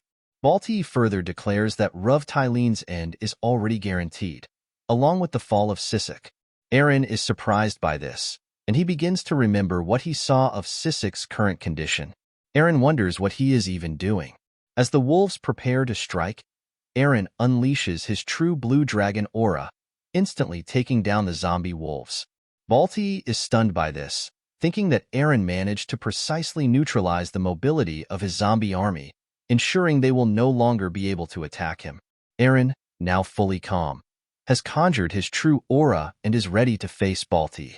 Valt is shocked to see Eren surrounded by the blue aura of a dragon. He realizes that Eren is no longer throwing pointless punches. His demeanor and aura have completely transformed.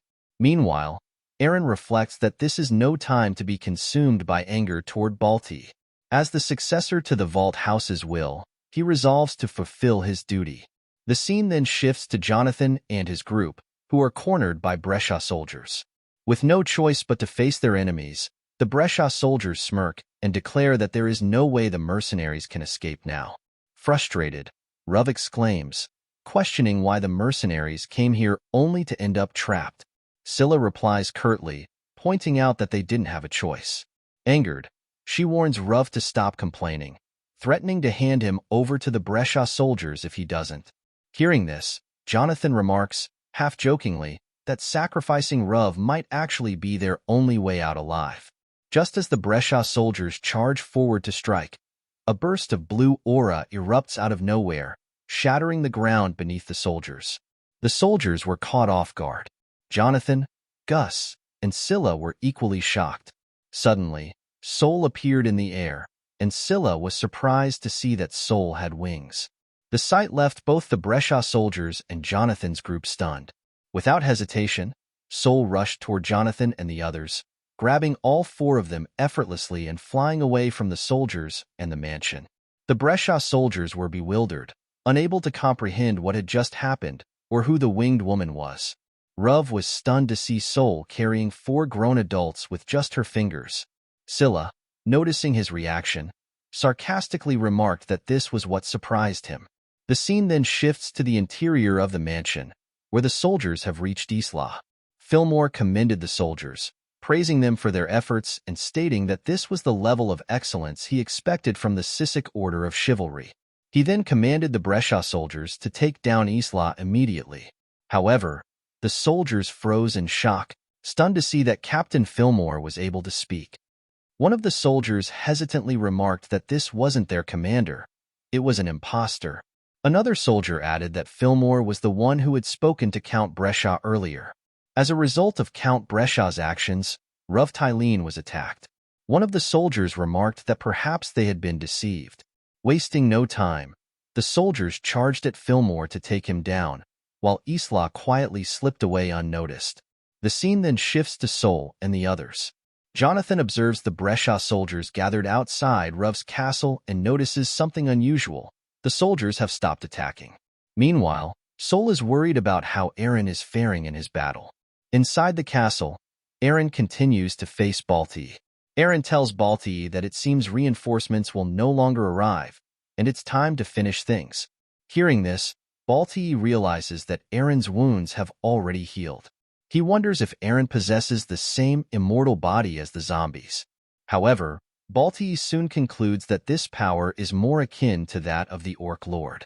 Balti then demands to know how Eren knows his name and what his true identity is. In response, Eren reveals that he is Raven Valt. Releasing his dragon aura, Eren unveils his true identity as the contractor of the White Dragon, Eren Pendragon. Balti is stunned by this revelation.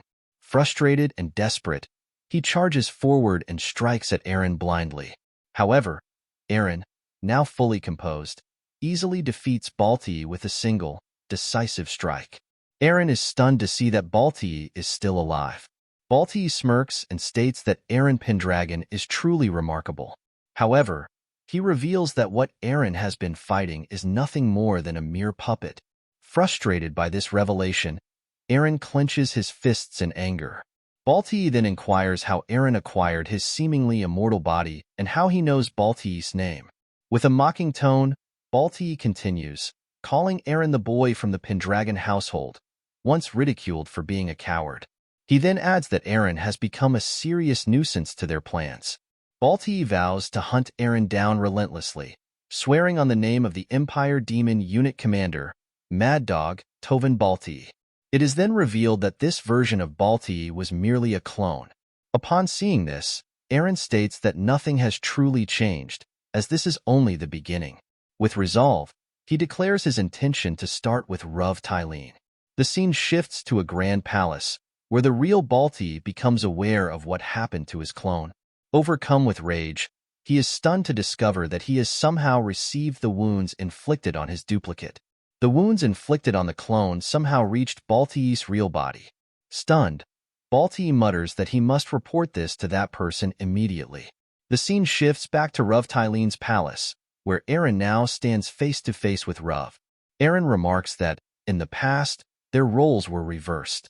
Annoyed, Rov snaps at Eren to stop talking nonsense. However, Eren, angered, points his sword directly at Rov's face and declares that 3 years ago, Rov sent a letter to the Valt household.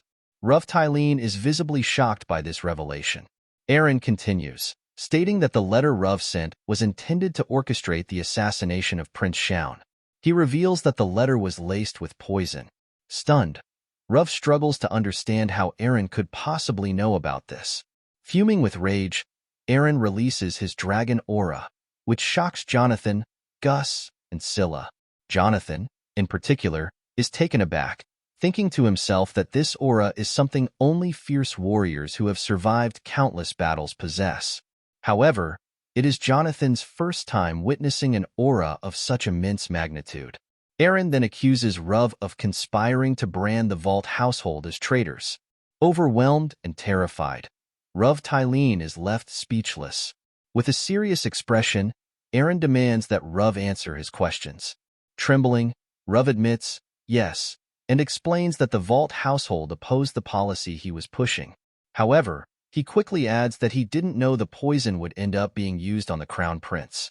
Rov, overwhelmed by the sheer intensity of Eren's aura, which defies common sense, begins to shake with fear.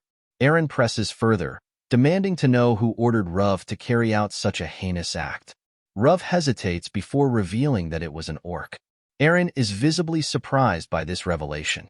Ruv continues, explaining that the orc was a hybrid, a cross between an orc and a human, and a fearsome pirate boss. That orc delivered the poison letter to Ruv, ordering him to eliminate the Count's guests. Ruv admits he was wary of the orc, but claims he couldn't resist the command. He finally divulges the orc's name, Tolio Orangus. Hearing this, Eren is stunned, realizing that the Orangus dukedom is involved. Tolio Orangus, the absolute ruler of the Southern Territory and head of the Orangus dukedom, was known as the Sea Dragon King. It becomes clear that this fearsome pirate, whom Eren encountered at Segunda's residence, is connected to everything. Jonathan, surprised, wonders what Eren and Ruv are talking about. At that moment, Isla approaches Eren, who informs him that they have likely identified the mastermind behind the incident. Meanwhile, Count Brescia, seething with anger, demands answers about what happened to his daughter. He realizes that when Eren defeated Balti's clone, those who were under Balti's spell were freed as well. Frustrated, Count Brescia blames Ruv Tylene and orders his soldiers to kill him. However, not a single soldier obeys his command. Confused and frustrated, Gus questions what Count Brescia is talking about. Eren calmly explains to Count Brescia that Captain Fillmore had been manipulated by someone, and it's possible that his daughter, Sophia, had also been under the same influence. Eren further elaborates that both Sophia and Fillmore must have exhibited unusual behavior, which led Count Brescia to start this meaningless war because he was deceived. Eren calls Count Brescia an incompetent fool, then challenges him by saying that if he believes Eren is lying, he should ask his soldiers why they have stopped attacking. Angered and frustrated, Brescia orders his soldiers to capture Eren and his group, but none of them move. Confused, Brescia demands to know why his soldiers aren't following his orders. At that moment, Eren speaks again, pointing out that Count Brescia's decision to start this meaningless war has led to the loss of countless villagers and soldiers, all while Brescia refuses to face the truth. Frustrated, Brescia yells at Eren to stop talking, proclaiming that no one knows better than himself. Hearing this, Isla's anger flares. In an instant, he unsheaths his sword and points it directly at Count Brescia. Filled with rage, Isla commands Brescia to shut up, declaring that he no longer has the right to speak. The Count, now terrified, remains silent. Eren then calls for Sol. Sol spreads her wings, beginning to reveal her true form. Everyone, stunned and confused, struggles to comprehend what is happening. Jonathan, Gus, and Scylla are left stunned as a majestic blue dragon appears before them. Everyone knows that this dragon possesses the power to destroy an entire city single-handedly, the mightiest living creature in existence, leaving Count Brescia utterly speechless as he realizes that Eren Pendragon stands before him. Sol lets out a powerful roar, and the sheer force of it sends Count Brescia flying in the opposite direction. He lands right in front of the villagers, who, enraged by his actions, waste no time in attacking him. Working together, they bring Count Brescia down. The scene then shifts to Isla, who turns to Eren and says, "It's finally over." Eren nods and replies, "Yes, and with this, we've managed to save Sisk, at least a little." The story transitions to a lively restaurant where Jonathan, Gus, and Scylla are seated together. Jonathan remarks that he never expected Raven to be Eren Pendragon, though he had always suspected Raven wasn't just an ordinary person. Scylla chimes in, commenting that Eren is both handsome and a strong young master. Gus, unimpressed, retorts that if Scylla wants to leave for Pendragon, she should just go. He reminds her that they are mercenaries who don't work under anyone. Gus then adds that it's unlikely they'll ever meet Eren again. Jonathan and Scylla grow visibly disheartened by this. At that very moment, the restaurant door swings open, and Eren walks in with Isla and Sol by his side. Spotting Gus, Jonathan, and Scylla, Eren smiles and says, "I knew the three of you would be here." Shocked, Jonathan asks, "Didn't you go to the Sisk noble's reception party?" Eren replies that he did, but he became bored from hearing all the flattery, so he decided to come here to meet with Jonathan and the others. Eren also mentions that he has a favor to ask Jonathan. The scene shifts a few moments later, where Eren is seen leaving the restaurant. Isla asks if the matter regarding the favor has been settled. Eren replies, "Yes, it's done." He continues, explaining that Isla was the one who made him fight again. Everything that happened was because of Isla. Ever since Eren woke up from his coma, he felt no reason to live and couldn't understand who he was. But after being struck by Isla, he finally understood. He is nobody else but himself. As Eren Pendragon, the ruler of the Pendragon dukedom, he swore to accomplish what he was meant to. Isla smiles upon hearing this and walks over to Eren. He tells him that if he ever strays from his path again, Isla will simply beat him back onto it. With a grin, Isla adds, "That's because I am your sword." Eren smiles as well, hearing this. The scene shifts to the next day, where all the villagers have gathered to see off Eren Pendragon and his forces. Thanks to Eren, Sisk was able to achieve peace. As Eren and his forces make their way forward, Scylla, feeling happy, shouts that she is the sole woman of the Pendragon cavalry, the Valkyrie of the battlefield. Seeing this, Jonathan tells Scylla to calm down, remarking that she's acting a bit too much. Eren, however, tells Jonathan that he doesn't mind, as it has made things livelier. He admits that he is usually stuck between two silent people, and it can get rather boring. Upon hearing this, both Isla and Sol remain silent. Eren also expresses his gratitude to Jonathan for accepting his offer to work under him. Jonathan replies that it's nothing, as this is everything he had wished for. On the contrary, Jonathan thanks Eren, saying that without Eren's help, capturing Ruv Tylene would have been impossible. Eren tells Jonathan that he and his comrades are strong enough on their own, and, more importantly, they've crossed the border of life and death together. The Valva's knights have also taken a liking to Jonathan and his comrades. Hearing this, Jonathan is left speechless. However, he then remarks that he never expected Gus, who despises nobles, to join as well. Gus replies that it's because he has ties with the stupid Jonathan and Scylla. Moreover, when Eren lowered his head and asked them to join him, Gus felt that Eren was different from the other trash nobles out there. That's what Gus thought. Meanwhile, an old man sees Eren and realizes he has encountered him before. The old man reflects that Eren looks just like Grey Valt, and moved by the memory, he begins to cry. Back with Eren, he tells his subordinates, "Let's go back to the Pendragon territory."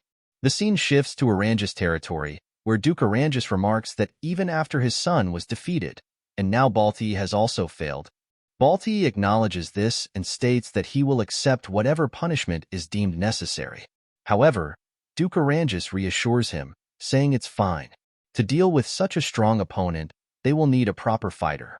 However, Duke Oranges states that they have already planned their next move. Hearing this, Balti smiles and remarks that he is pleased to hear it. Duke Oranges, the Sea Dragon King, then continues, saying that the name of the White Dragon Duke, Eren Pendragon, has been bothering him a lot recently.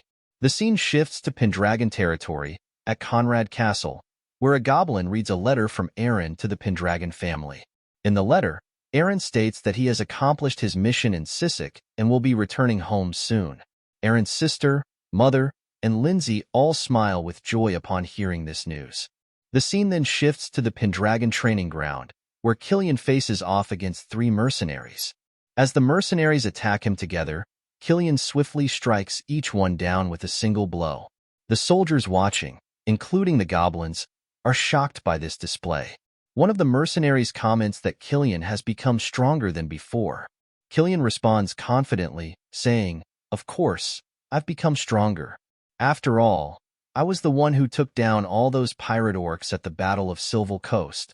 He then adds that it seems the mercenaries have finally recognized his true strength after serving under young Master Eren for so many years. With confidence, Killian states that his current self could even match Isla. The other soldiers cheer for Killian's display of strength. The orcs, however, know that Killian is simply spouting nonsense. At that moment, Vincent enters, clapping, and states that he failed to recognize someone of Killian's importance. He cannot believe that Killian was able to defeat 3 soldiers by himself. Vincent acknowledges Killian's impressive strength. Killian thanks Vincent for the compliment and remarks that he hasn't seen Vincent before.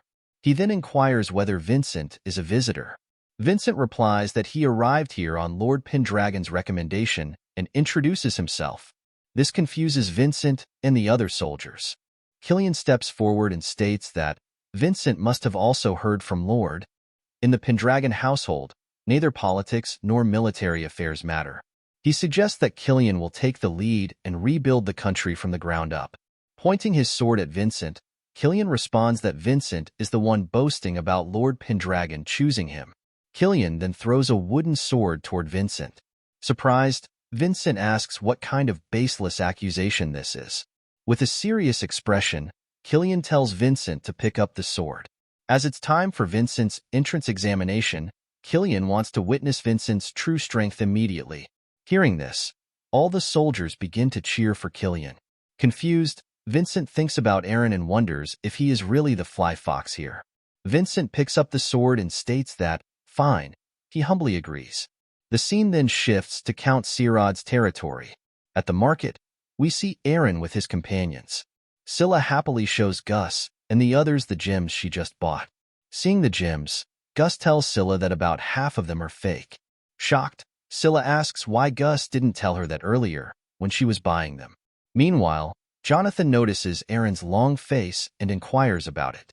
Jonathan further states that, for Eren, a big city like this should be a common sight. Eren replies that it's not like that. Jonathan then asks why they came all the way here. Eren responds that they came to greet Count Sirod. The scene shifts to the Sirod Palace, where Count Sirod and Luna are surprised to see Eren. Eren greets both Count Sirod and Luna. Seeing Eren, Count Sirod thinks to himself that he has heard the rumors, but he never expected Eren Pendragon to have changed this much. Luna also reflects on the change in Eren, noticing that after Luz, he underwent yet another transformation. As they sit down, Count Sirod tells Eren that he has heard about his activities in Sisk. He is surprised to learn that Eren caught the person behind the assassination attempt on the first prince. Eren replies that the person he caught wasn't the main culprit, and that there is someone far more significant behind them. Eren explains that he cannot reveal much at this moment, but he will soon make his way to the Imperial capital to present the matter to the Emperor, at which point everything may become clearer. Count Sirod nods, understanding Eren's explanation.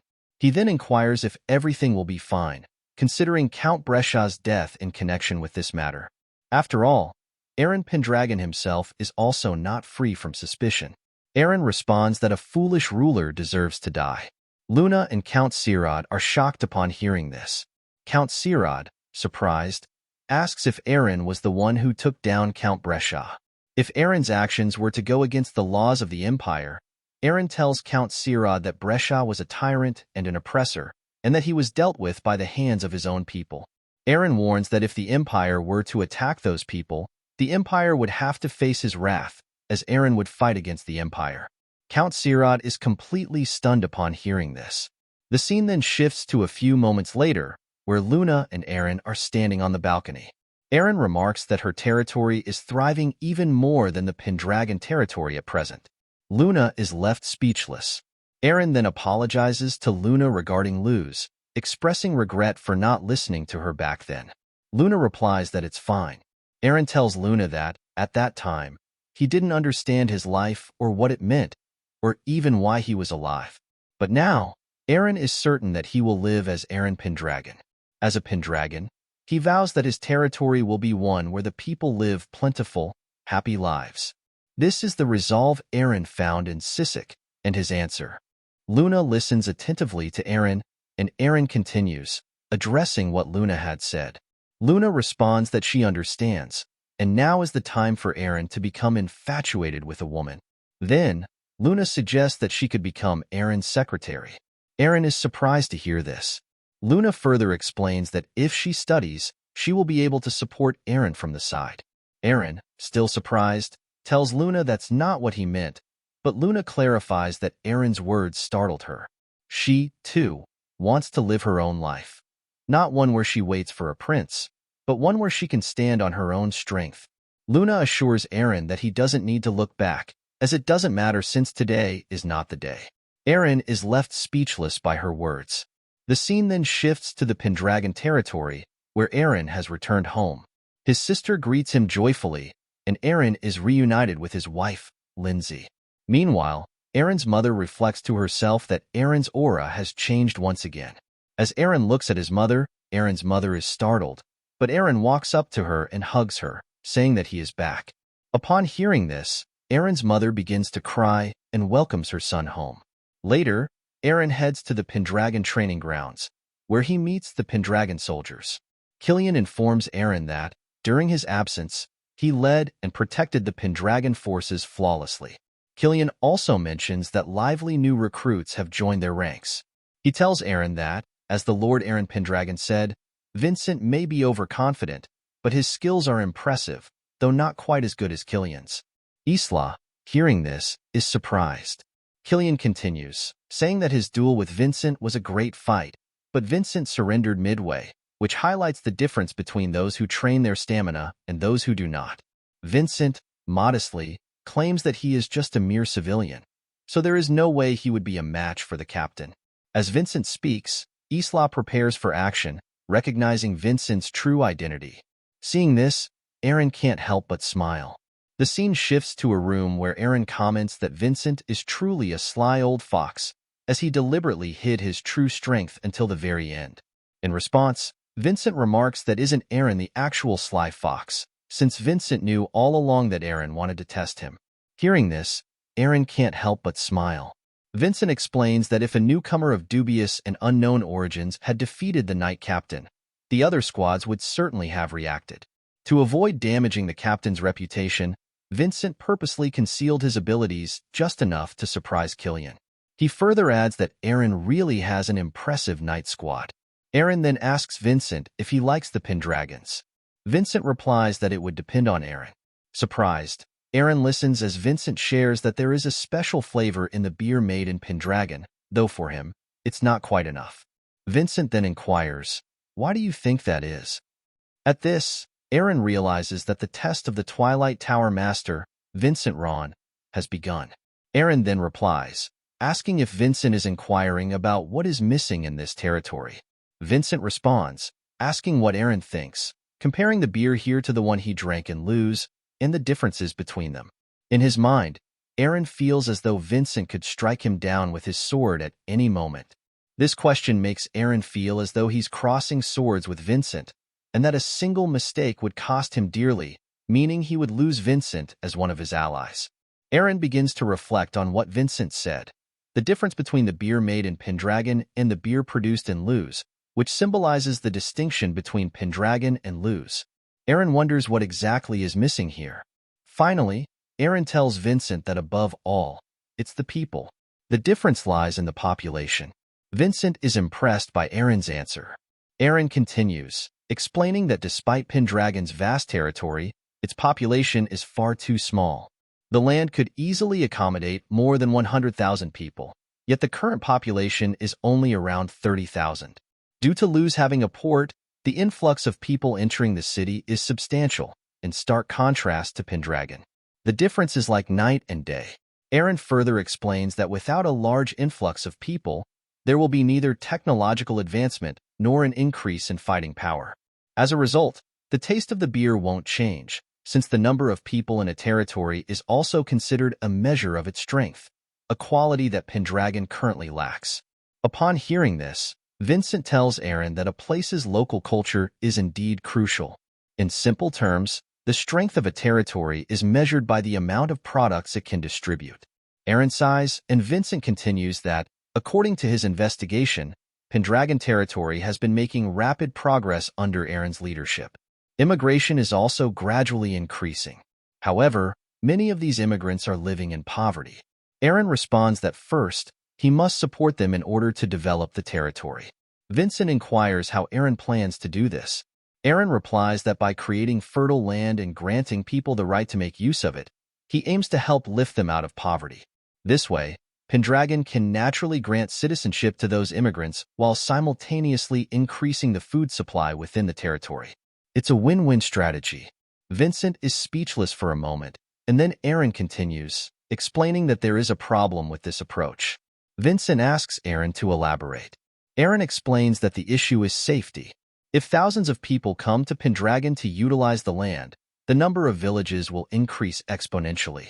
However, Pendragon doesn't have enough soldiers to protect all those people from bandits and monsters. Vincent suggests that Eren could send the griffins. Eren responds that, no matter how domesticated the griffins are, they are still beasts.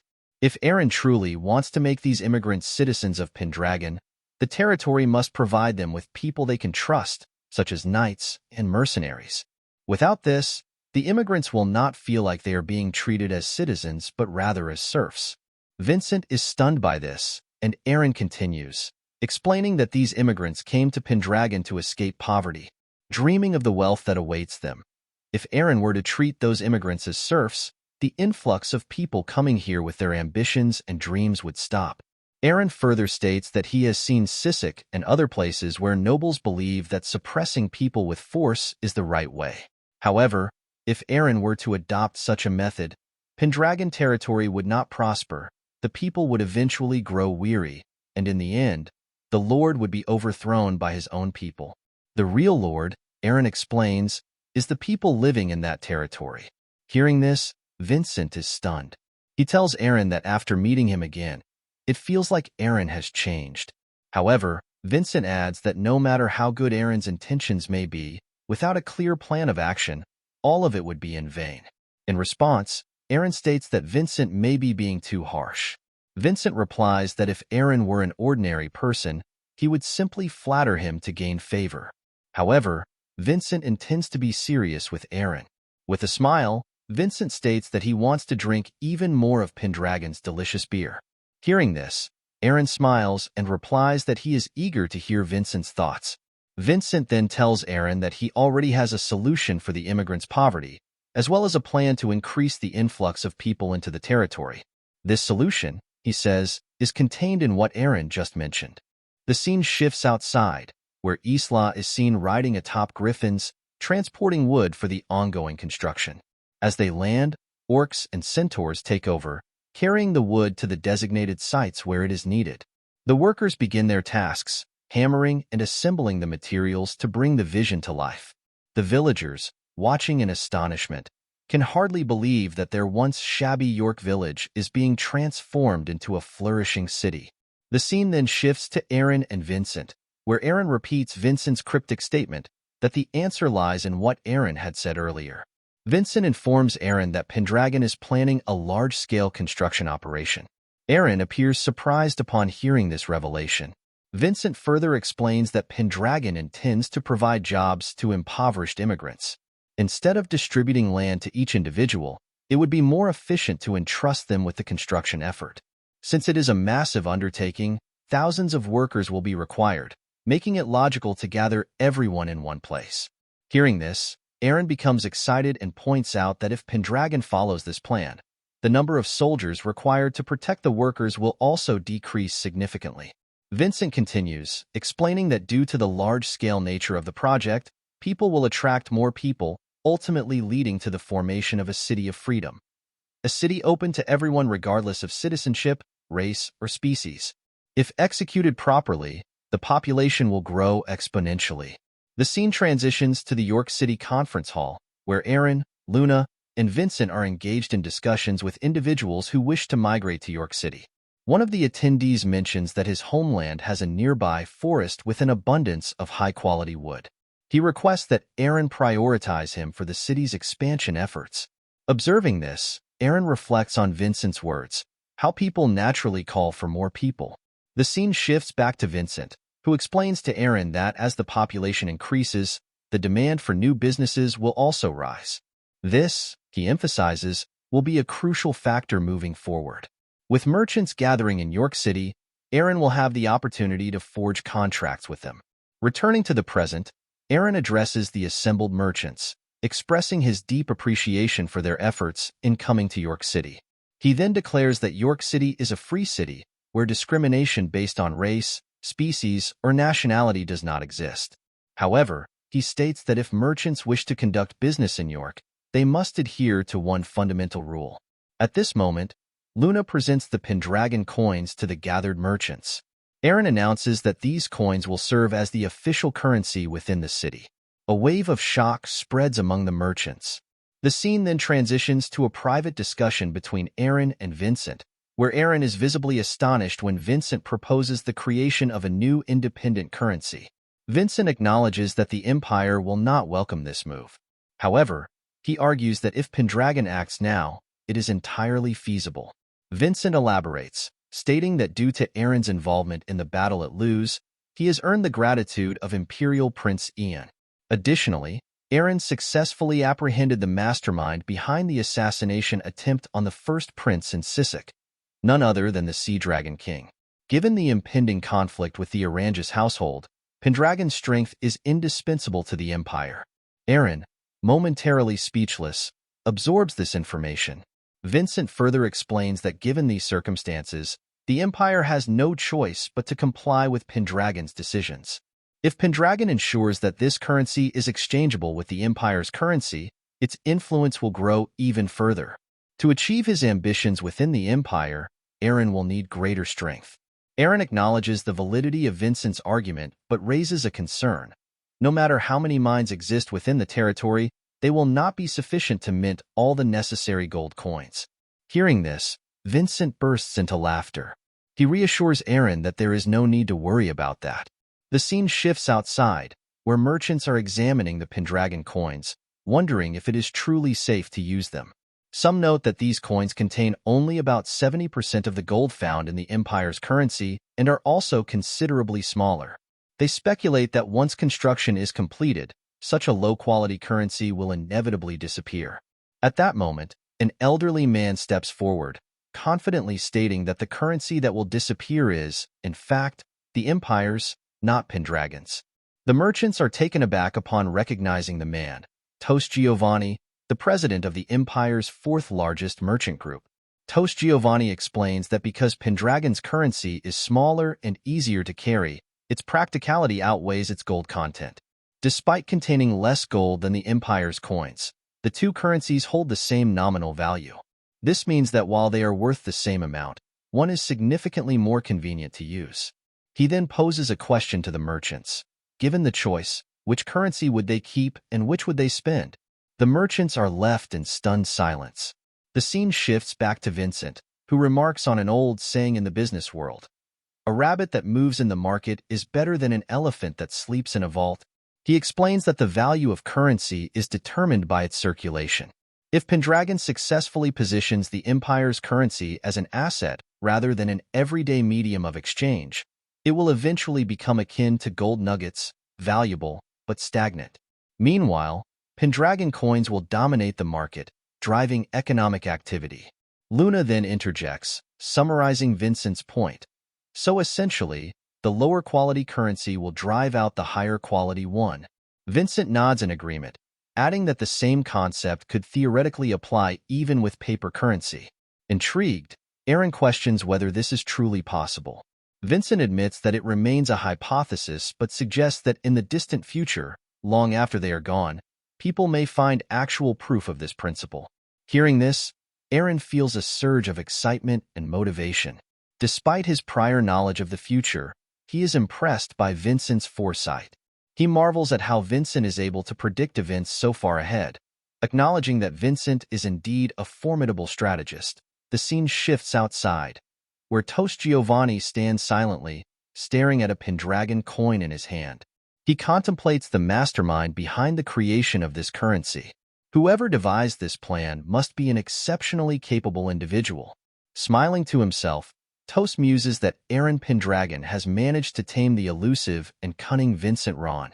With a glint of anticipation in his eyes, Toast predicts that within just half a year, York City will transform into something truly remarkable, a beacon of freedom, prosperity, and unprecedented economic growth. Just as the gray dusk settled, Vincent Ron's plan unfolded, and immigrants rapidly flooded York. Luna took charge of handling the incoming merchants. The scene shifts to the palace, where Luna presents reports to Vincent and Eren about the new businesses that arrived in York that day. After reviewing the reports, Eren remarks that everything is proceeding as expected. Vincent agrees, but further points out that Luna has an exceptional ability to discern merchants' business visions and true intentions. He praises her talent in this area, making Luna happy. Vincent then adds that with the exponential increase in businesses coming to York, he and Eren alone would not have been able to manage everything without Luna's assistance. Luna expresses her gratitude for the acknowledgement. As she leaves the room, Vincent tells Eren that Luna is truly an exceptional girl. Eren smiles and agrees. The scene shifts to the construction site, where workers collaborate on various tasks. Crudel hurls a wooden log toward the workers, and Eren, who is also working among them, barely manages to catch it. Annoyed, he scolds Crudel, warning that throwing so recklessly could cause injury. Crudel shrugs and explains that for orcs, such a throw is considered light. Nearby, Isla watches in surprise, noting Eren's active involvement in the construction. Meanwhile, Luna and Vincent sit on a bench observing the progress. Luna questions why Eren is so personally engaged in the construction. Vincent explains that it is part of an image strategy.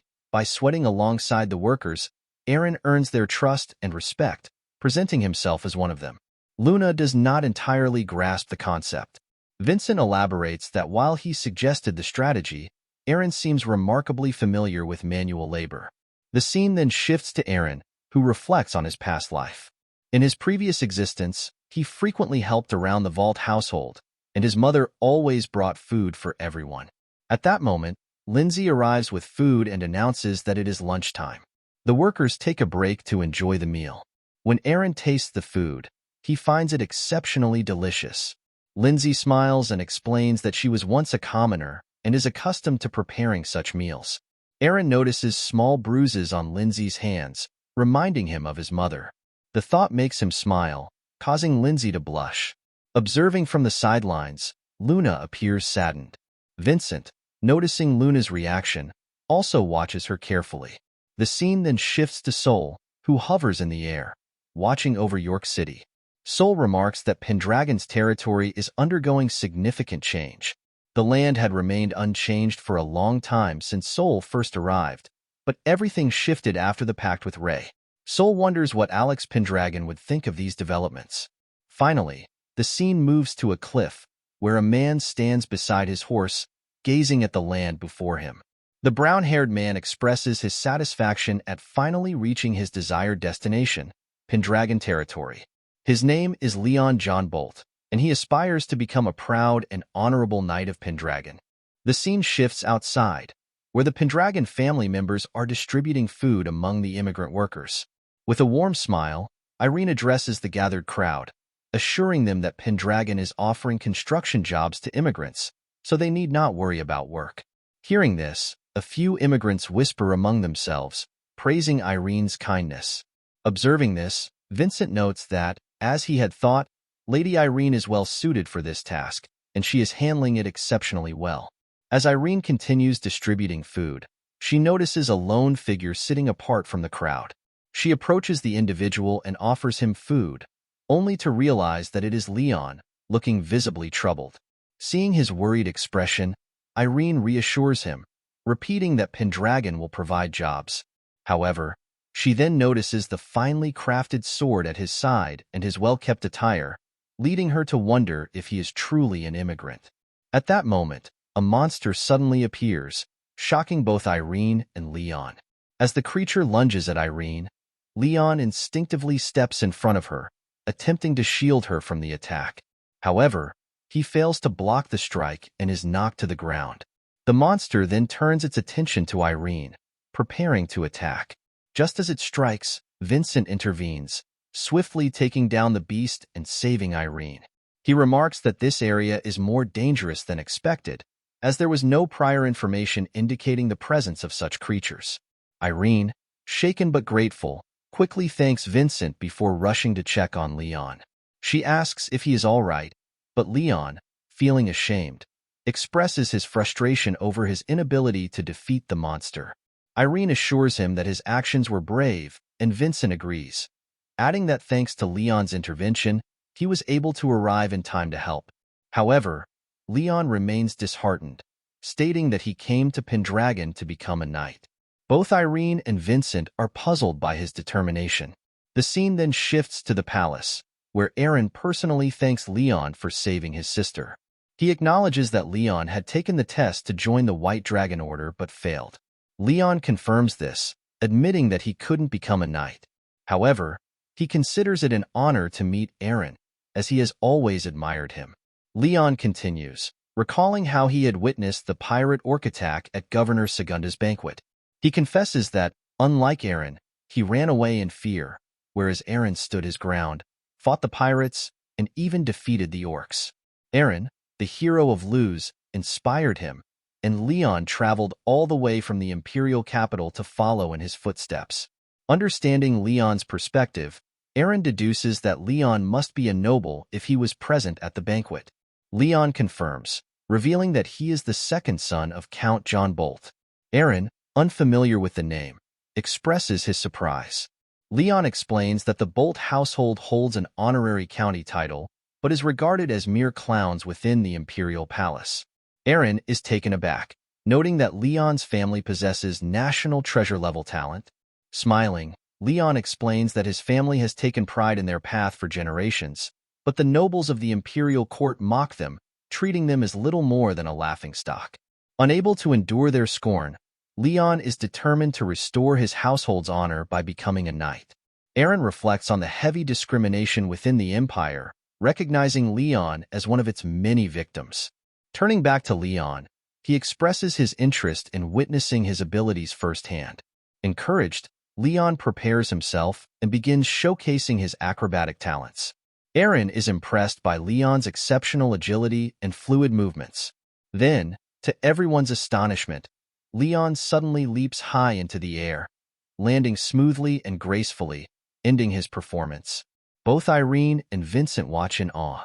Eren then stands and speaks, acknowledging that Leon may not fit the mold of a traditional knight. However, he knows someone who can develop Leon's unique talent. His words surprise Leon, Irene, and Vincent.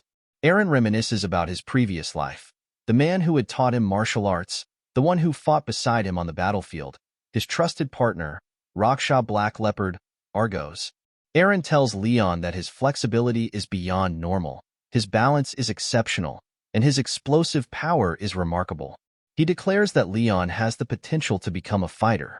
Overjoyed, Leon beams with happiness and admiration, finding Eren even more inspiring than before. The scene shifts to later that night, where Eren prepares for his journey to the Imperial Palace alongside Leon. Eren tells Vincent that during this trip, he hopes to find someone who can become Leon's master. Vincent inquires if it will be all right, as this journey is crucial for Pendragon. There are several objectives to achieve, such as securing the rewards for the punishment of Ruv Tylene, obtaining approval for the Pendragon coins, and escorting Ruv Tylene safely, an endeavor bound to be dangerous. Eren acknowledges this, but insists that they must also address another matter. He reveals that, according to Carta and the orcs, a portion of the zombies near the mausoleum, where Eren had previously fought, have come back to life. This suggests that the Lich Eren thought he had defeated is still roaming somewhere. Hearing this, Vincent is shocked and realizes that it was likely a zombie that attacked Lady Irene the day before. Eren agrees, but he adds that even after making a pact with the White Dragon, the Lich has retained its strength, leading him to suspect that someone is behind these events. Vincent is stunned at the thought that a creature could exist that rivals a dragon. The scene then shifts to Eren's room, where he lies on his bed before waking up to see Sol outside the window. As Sol enters, Eren notes that it has been a while since he last saw her and asks what happened. Sol explains that she was restoring her magic power in her lair, as staying outside the Pendragon territory in human form drains a significant amount of her magic. Eren is shocked to hear this and questions why she never mentioned it. Sol responds that she simply wanted to stay by his side. Seeing Eren's expression, she asks if he is upset. Eren reassures her that he is not and thanks her for taking care of him in Sisk. Sol dismisses the need for gratitude, reminding him that they are bound by a contract of their souls. She then reflects on the past, stating that it was partially her fault that Eren turned out the way he did in his previous life. Surprised, Eren asks if she truly has no idea about what caused it. Sol admits that she does not, as no magic capable of turning back time exists at her current level. Even if such a spell did exist, It would require an immense amount of mana and a special location to store that energy, such as a dragon vein. Additionally, the life of a dragon tribe leader would be necessary to make it possible. Hearing this, Eren recalls how the white dragon from his past life seemed as if she was not fighting seriously and willingly sacrificed herself, almost as if the previous Eren Pendragon had wished to return to the past. Sol then stands and announces her decision to return to the Lobten Prairie, where both she and Eren died in their previous lives. The next day, a carriage departs, and Luna watches it leave from her window, sadness evident on her face. Inside the carriage are Eren, Lindsay, Irene, and Leon. The scene then shifts to the Alice Territory Battle Festival, where the audience is shocked to witness the defeat of Count Louv's third son, also known as the Divine Eye, by an unknown fighter. The announcer declares the victor, Argos. Meanwhile, Irene and Lindsay admire the beauty of Alice Territory's Cosmos City. Eren, however, contemplates the city's rapid growth, believing that Alice's great territory and a city like this will soon rival the Empire. Irene remarks on the large crowd, and Leon explains that the festival is an annual event, making Cosmos City a hotspot for tourists. He also mentions that he has visited often to train his skills. Hearing this, Irene and Lindsay urge Leon to showcase his abilities. He picks up half a dozen apples and begins performing acrobatics, impressing both of them as well as a growing crowd. Without using his hands, Leon executes flawless tricks before leaping into the air and launching an apple across the marketplace. However, the apple accidentally strikes an adventurer, who glares at Leon in fury. Realizing his mistake, Leon quickly apologizes. Just then, Eren approaches and reprimands Leon, reminding him that food should not be wasted. Embarrassed, Leon apologizes once more before they continue exploring the city. Irene tries to cheer him up while Lindsay observes the many strong individuals around them. Eren explains that it is because today marks the annual battle festival. Hearing this, Leon remembers and excitedly asks if his future master will be participating. Eren confirms this but privately wonders whether Argos will actually listen to him, as he had heard stories about Argos in his previous life. The scene shifts to the palace of Count Louv, where the Count is furious. For generations, the Louv household has been known for producing remarkable warriors, and Eder, who has undergone rigorous training since birth and is renowned as the Divine Eye across multiple nations, has now suffered a humiliating defeat against an unarmed old man. Enraged, Count Louv demands to know if Eder feels any shame. Eder quickly apologizes. Frustrated, the Count declares that if that old man wins the festival, it will bring disgrace upon the Louv household and the Cosmos Knight unit. At that moment, Count Louv's eldest son, Morgan, steps forward. He confidently asserts that he is the strongest knight in history and will reclaim their honor. The scene then shifts back to the arena, where Argos has just defeated another opponent. Meanwhile, on the opposite side of the ring, Morgan also emerges victorious. With both fighters advancing, they are now set to face each other in the finals. The scene shifts to Dawson Barony Palace, where a few knights enter Lord Dawson's chambers. One of the knights asks what Lord Dawson thinks about the fighter Argos and suggests hiring him as a guard for the Dawson household. The knights continue praising Argos, emphasizing his impressive skills. However, Lord Dawson interrupts, ordering them to stop. Despite this, one knight persists, speculating that Argos might even have the ability to defeat Morgan. Angered, Lord Dawson commands the knights to leave his room. As they exit, they wonder about their master's unusual behavior. Despite being a knight himself, Lord Dawson neither spectates tournaments nor engages in training. It is as if he has abandoned his noble duties, and the knights struggle to understand how he earned his title in the first place. Once alone, Lord Dawson appears devastated, staring endlessly at a picture of his daughter. The scene then shifts to an inn where Eren and his companions stand outside. Leon confirms that this is where his master is staying. In his past life, Eren respected Argos as a great teacher, so he believes that this must be Argos's inn. At that moment, Leon notices defeated knights lying on the ground and wonders what happened. One of the knights explains that they came to recruit Argos, but he refused to listen.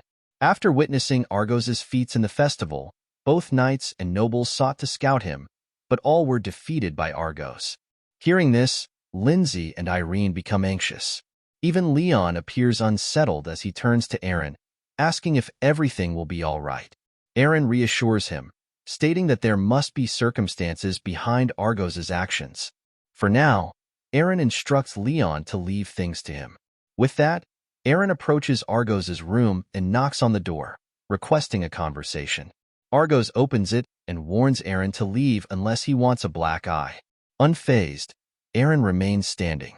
He then mentions that he knows about the incident involving Jor and Raja. At the mention of these names, Argos's expression darkens with fury. Without hesitation, he swings at Eren. Barely managing to dodge, Eren realizes just how fast Argos is. Wasting no time, Argos launches a kick, but as Eren raises his arm to block, Argos skillfully manipulates his movement and strikes again with his left leg. Eren evades the attack just in time. Smiling to himself, he marvels at the technique he once admired so much. He anticipates that Argos will now use his third move, Kickaxe. As expected, Argos executes the technique, but Eren swiftly dodges and counters with a punch to Argos's face. Surprised that Eren managed to land a strike, Argos quickly regains his composure. Eren follows up with a kick, but Argos blocks it with his arm. However, Eren mimics Argos's own technique to shift his opponent's arm aside before delivering another kick. Argos barely manages to evade it and quickly steps back.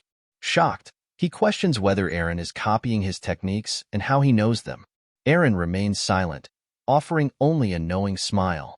Argos demands to know Eren's true identity and how he knows about his daughters. He accuses Eren of being an ally of the despicable Morgan Louv. However, Eren calmly explains that he has come to change Argos's fate.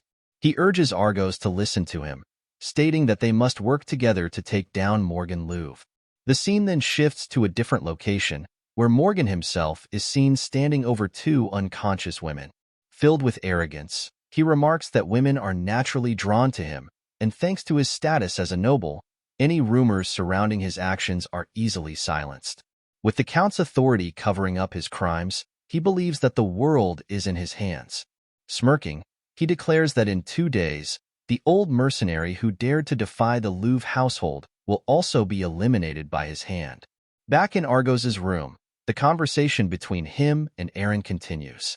Argos scoffs at Eren's claims, questioning why he should believe anything he says when they are complete strangers. Eren responds that he has only come to save Argos. At this, Argos lets out a bitter laugh. "Save me? That's nice to hear," he says.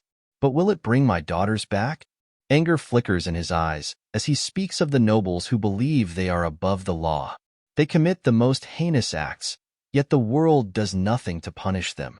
As his rage intensifies, his aura begins to exude an overwhelming force. Gritting his teeth, Argos declares that if the world refuses to enact justice, then he will. Eren tells Argos that what he is saying is true, but if he continues to seek revenge in this way, then Argos won't be able to punish Morgan. Instead, he will be branded as a criminal and sent to the demon unit. If that happens, Argos will be forced to drink muddied water and crawl on countless battlefields, fighting in endless, meaningless wars. In the end, he will have nothing left to hope for but death. Hearing this, Argos remains silent. After a moment, he speaks, noting that from the way Eren is talking, it sounds as if he has already seen the future. Argos then comments on Eren's backhand counter earlier, pointing out that his timing and reaction speed were flawless. He asks again if Eren knows his techniques and, once more, demands to know Eren's identity. Eren replies that he cannot reveal that information, but assures Argos that he is not lying. He emphasizes that this is his greatest sincerity towards Argos and asks him to trust him. Argos falls silent, deep in thought. After a moment, he tells Eren to speak and explain what he means. The scene shifts to the next day at the arena, where the crowd is cheering as Argos and Morgan face each other. The announcer declares that Alice's strongest knight, Morgan Louv, will be fighting the tournament's dark horse, Argos, an unknown contender with a clean record. The Knights of Lord Dawson are surprised at the intensity of the crowd's cheers, and even their master, Lord Dawson himself, has come to watch. In the audience, Eren and his companions observe the match. Seeing Argos, Leon asks if this is the same Argos they know, as he appears unusually calm. Lindsay then asks Eren if he was able to speak with Argos properly. Eren nods and adds that he has also laid some groundwork. The trio is confused, but Eren simply tells Leon to pay close attention to the match. Meanwhile, Count Louv is seated in the arena, watching the match. He notes that the audience is cheering for Argos, unaware that Eder and Morgan's skills are on a completely different level. He confidently states that Morgan will soon demonstrate the vast difference between nobles and peasants. Back in the arena, Morgan confronts Argos, remarking that Argos had defeated his younger brother quite brutally the previous day. Argos remains silent. Morgan then releases his aura and declares that Argos will die today. His aura begins to spread around him, shocking Leon, Lindsay, and Irene. Eren thinks to himself that aura is something possessed only by a select few. Brimming with confidence, Morgan proclaims that the festival will end with Argos' demise, and that Argos should not blame him, as it is simply the law. Finally, Argos speaks, stating that he is glad to hear those words, because it is Morgan who will die today. Argos adds that he will take Morgan down with peace of mind. Enraged, Morgan charges at Argos with his sword. However, Argos effortlessly dodges the attack and counters with an aura-infused punch to Morgan's ribs. The audience, unable to grasp what just happened, watches in confusion as both fighters suddenly stop moving. Meanwhile, Eren, understanding the situation, smiles to himself. In the arena, Argos tells Morgan to keep his promise. A moment later, Morgan collapses to the ground, having been defeated by a single strike from Argos.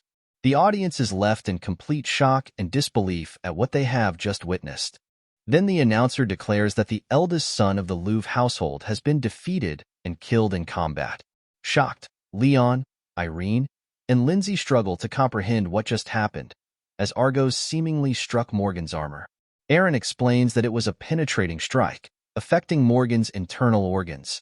Argos' attack flowed through his palms like waves, bypassing Morgan's armor and devastating his internal structure. Leon, astonished, questions if such a technique is truly possible. Eren responds that it is a skill passed down to the holy fighters of the Tarami's temple, a sacred form of combat. Hearing this, Leon finds it incredibly impressive and thrilling. Eren reflects to himself that the technique Argos just used is something even he cannot replicate. As expected, Argos is indeed the strongest fighter. Enraged, Count Louv refuses to accept this outcome and commands his knights to capture Argos immediately. If they fail, he threatens to handle it himself. The Count's forces surround Argos, demanding how he dares to do this to Morgan. Argos calmly responds that the festival dictates that a fight only ends with the opponent's death, as per the law, something Morgan himself had proclaimed earlier. Now, Count Louv is refusing to abide by his own rules. Argos sneers, stating that nobles are nothing more than spoiled children after all.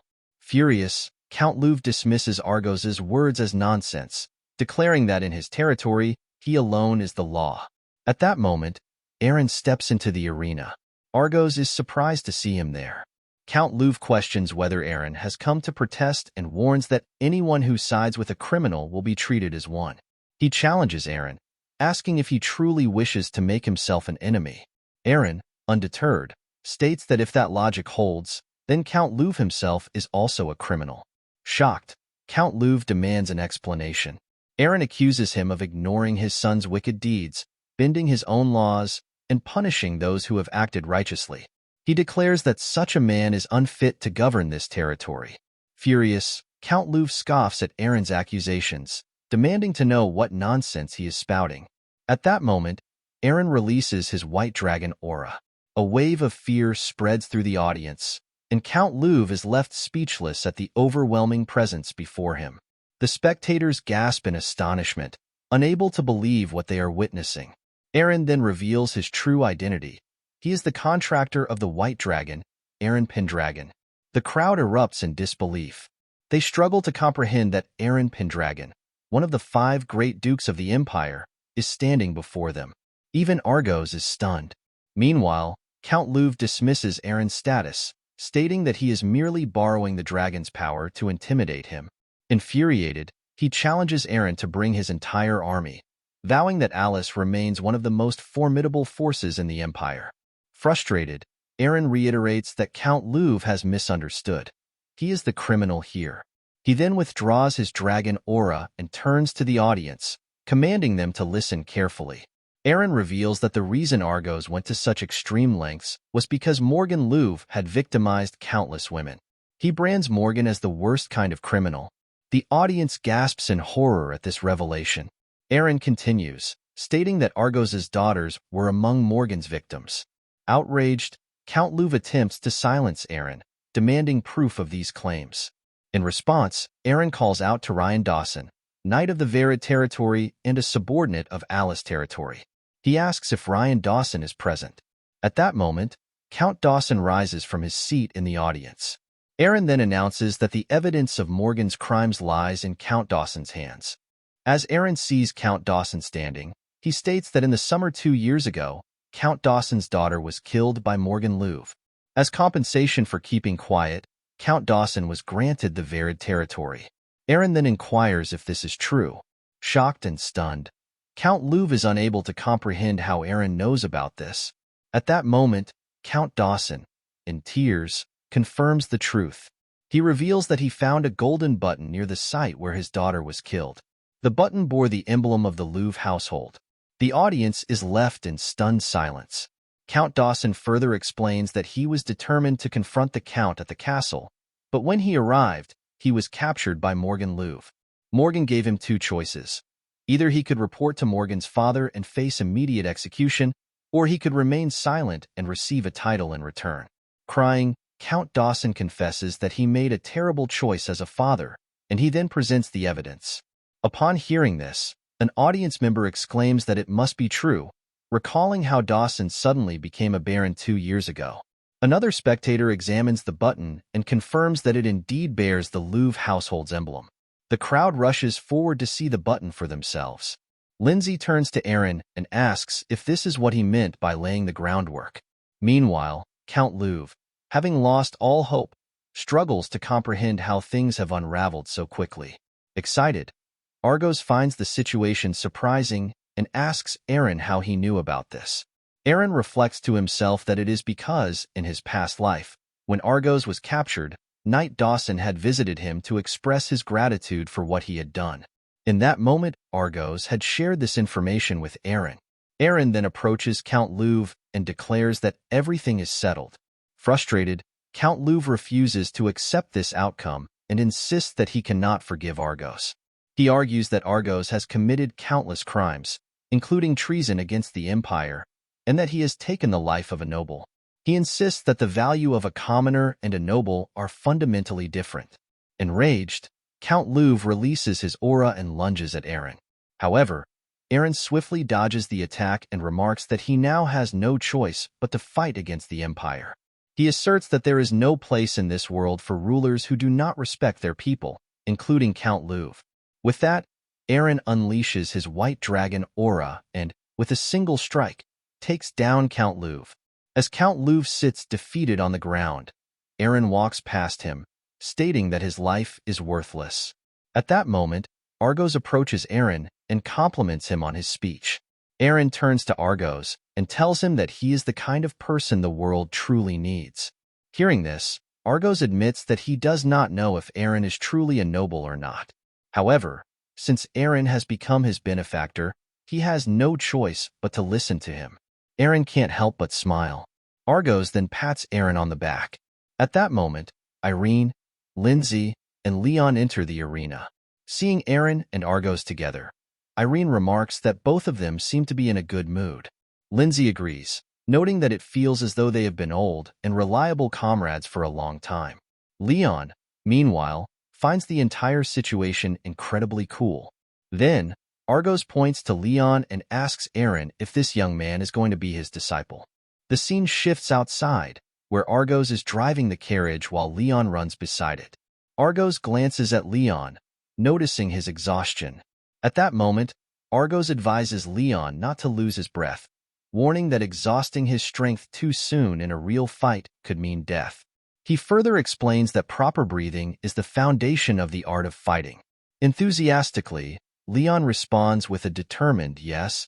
However, Argos corrects him, saying the proper response is yes, sir. Leon immediately shouts, yes, sir. Inside the carriage, Irene remarks that Argos's training methods are excessively harsh. Lindsay, concerned, wonders if Leon will be all right. Eren reassures them, stating that Argos's skills as a teacher are unparalleled and that Leon has the talent to match him.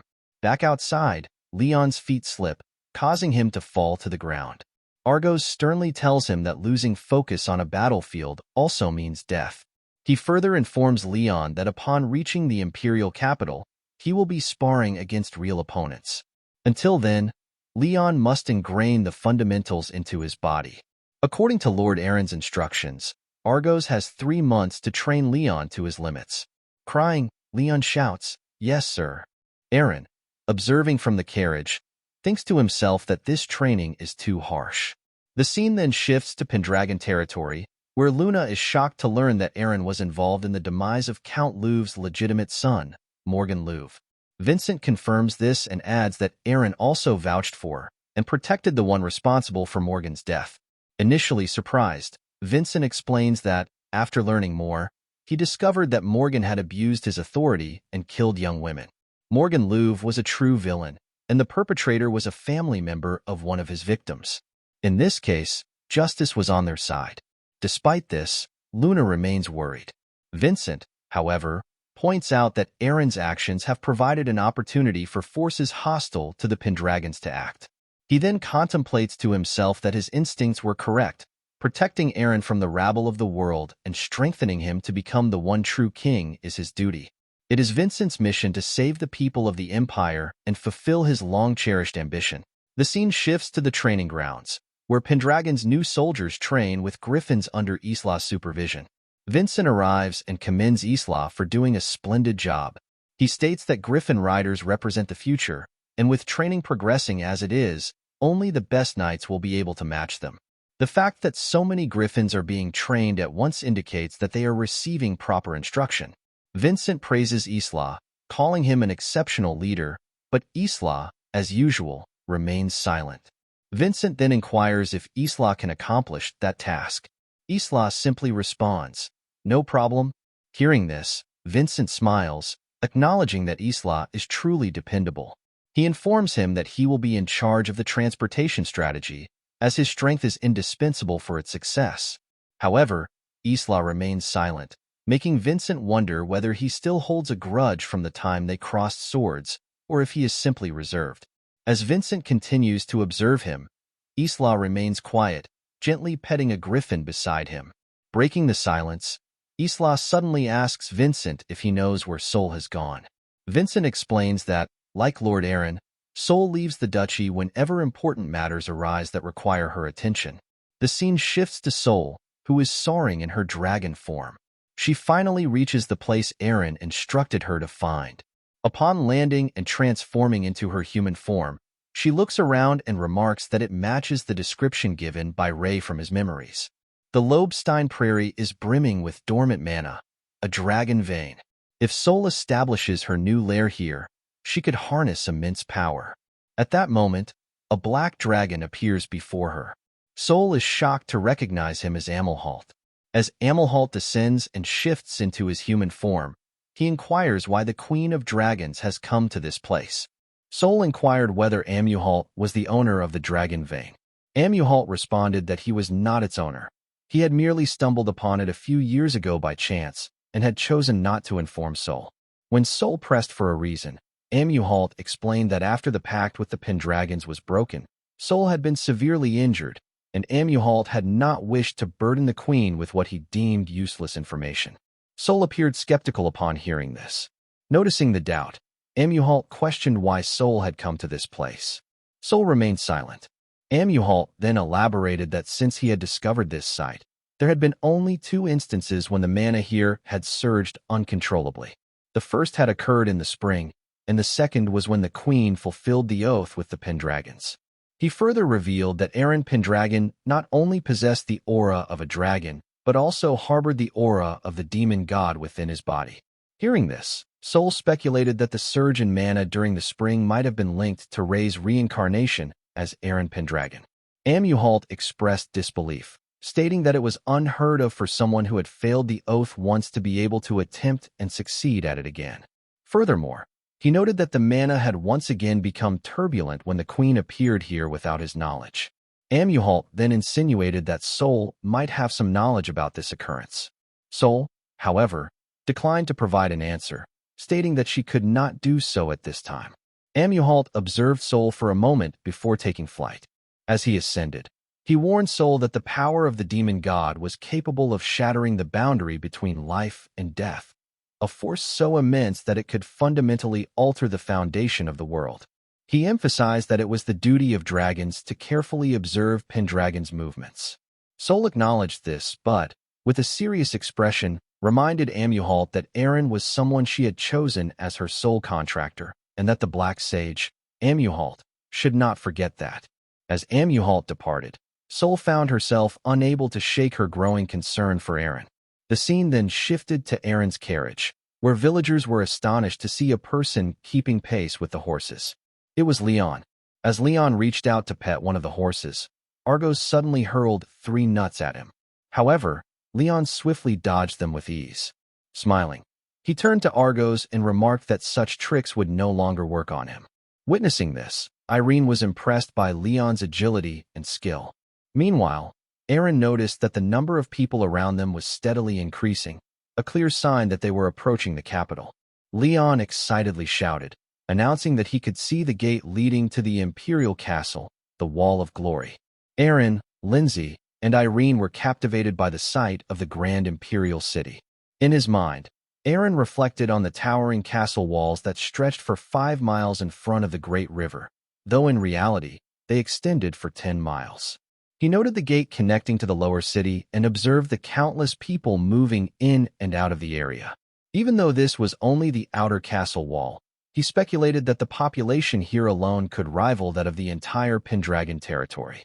As always, Argos remained indifferent, stating that he disliked crowded places. Leon reassured his master not to worry, pointing out that the gate they were about to pass through was the first gate. Irene, however, was surprised to find the entrance so empty. As the carriage approached, a guard halted them for inspection. The guard loudly proclaimed that the first gate was exclusively reserved for nobles ranked count or higher, as it was a royal road. He instructed them to proceed through another gate instead. Not wishing to engage in unnecessary conversation, Argos simply called for Eren to handle the situation. As Eren stepped out of the carriage, the soldiers were momentarily stunned into silence. Before they could react, a loud noise erupted from the other side of the gate. Shocked, Eren and Argos instinctively covered their ears, barely able to comprehend the sheer volume of the sound. Inside the carriage, Leon explained that trumpets were sounded whenever a direct descendant of the royal family or a duke of the empire entered. At that moment, the first gate swung open, revealing a grand carriage emerging from within. From the carriage stepped Prince Ian. With a smirk, he greeted Eren, commenting that the White Dragon Duke remained as energetic as ever. Eren retorted that Prince Ian was as boisterous as always. Following Ian, Princess Ingrid emerged, blushing as she greeted Eren. She noted that this was their first meeting within the Imperial castle. Eren remained silent, offering no response. Soon after, Irene and Lindsay exited the carriage to greet Ian and Ingrid. Irene, in particular, expressed her honor at meeting them. Upon seeing Irene, Ian's face lit up with excitement. He eagerly approached her and, in an overly familiar manner, remarked that she had grown even more beautiful since the last time he had seen her. Meanwhile, Ingrid, standing beside Eren, found herself feeling self-conscious. As for Eren, he could only think about how chaotic this city was turning out to be. Observing the scene, Argos dryly noted that they were being ignored. Leon agreed. The scene then transitioned to the interior of the palace, where Eren and Irene sat together with Ian and Ingrid. Prince Ian addressed Eren, noting that he had recently become the talk of the moment. In response, Eren observed that Ian looked quite exhausted. Irritated, Ian shot back that it was Eren's fault. Wherever Eren went, he seemed to cause nothing but trouble. Eren caused trouble in Sisk and Alice, prompting Ian to remark that Eren had no idea how worried Ian's lovely sister, Ingrid, had been. Hearing this, Ingrid couldn't help but blush. Eren responded that, as a duke, he had simply done what was necessary. This surprised both Ian and Ingrid. Princess Ingrid then mentioned the culprit Eren had apprehended in Sisk. Eren confirmed that it was Love Tyrene and stated that one of his subordinates would bring Love Tyrene later. Hearing this, Prince Ian inquired about the possibility of Love Tyrene being attacked on the way. Eren reassured Ian, stating that his subordinates were more than capable of handling any threats. Ian pointed out that Eren currently had many enemies, including the Count Luv Alliance and Governor Segunda, whose influence extended throughout the Empire. However, Ian revealed that for the upcoming award-granting ceremony, the Lindegor and Oranges households, two of the Empire's 5 great dukes, would be attending. Eren was shocked to hear this. Ian further mentioned that the Bear Duke and the Sea Dragon King, who almost never visited the Imperial capital, would also be present. Ian wondered what could be drawing them to the event. Eren then asked Ian for a favor. He wanted Ian to gather the strongest knights of the Empire. The scene then shifted to Argos and Leon. Leon was ecstatic as he had just managed to crack a nut using only one hand. Seeing this, Lindsay was pleased. Argos then called Leon closer and instructed him to break 3 nuts at once. Leon, confused, responded, "Yes, sir." Argos gave him 10 days to accomplish this task. Leon immediately replied, "Yes." Seeing this, Lindsay wondered to herself whether that was supposed to be a question. Argos then demonstrated his own strength by effortlessly crushing 5 nuts with a single grip. He told Leon that a fighter without grip strength was like a knight who couldn't ride a horse. Leon was shocked by the display of strength and responded with a somewhat disheartened, "Yes, sir." Observing this, Lindsay thought to herself that it seemed as though Leon had already given up. At that moment, Ian and Eren entered the corridor. Ian inquired about the 2 men, to which Eren replied that they were Argos and Leon, fighters who had joined the Pendragons. Upon hearing Argos' name, Ian realized that he was the man who had defeated Alice's strongest knight. Ian also vaguely recalled the other man, Leon, the jester of the Imperial palace from the Johann Bolt household. Eren clarified that Leon was no longer a jester. He had now become a warrior of the Pendragon house. Though still an apprentice, Eren believed Leon would become a powerful ally in the battles to come. Hearing this, Ian remarked that such high praise from Eren was noteworthy. Eren smirked at Ian's comment. Eren then called for Leon and Argos, informing them that they had received permission to visit the training grounds of the Golden Lion Knight Order, the elite force that would serve as the Empire's sword and shield. The scene then shifted to the training grounds, where soldiers were engaged in rigorous training with wooden swords. Observing this, Argos smirked and remarked that the Imperial palace indeed had an interesting place. He then told Leon that he would allow him to face some of these knights. Leon confidently replied, "Understood." Count Granite then stepped forward to greet Prince Ian and inquired about the others accompanying him. Ian introduced Eren as the current lord of the Pendragon barony and explained that the others were Eren's subordinates. Ian further stated that Eren had asked if his subordinates could train with the Golden Lion Knights, so Ian had invited them here. Count Granite acknowledged this and assured them that he would treat them with due respect. As the training continued, Eren carefully observed the soldiers and noted that they were trained in sharpshooting, cavalry, and even griffin riding. It was evident that the Imperial soldiers were receiving the highest level of training. Ian then asked Eren for his thoughts on the pride of the Empire, the fighting strength of the Golden Lion Knights. Count Granite added that every knight here came from a noble or knight household, and, through diligent training, had become an elite warrior.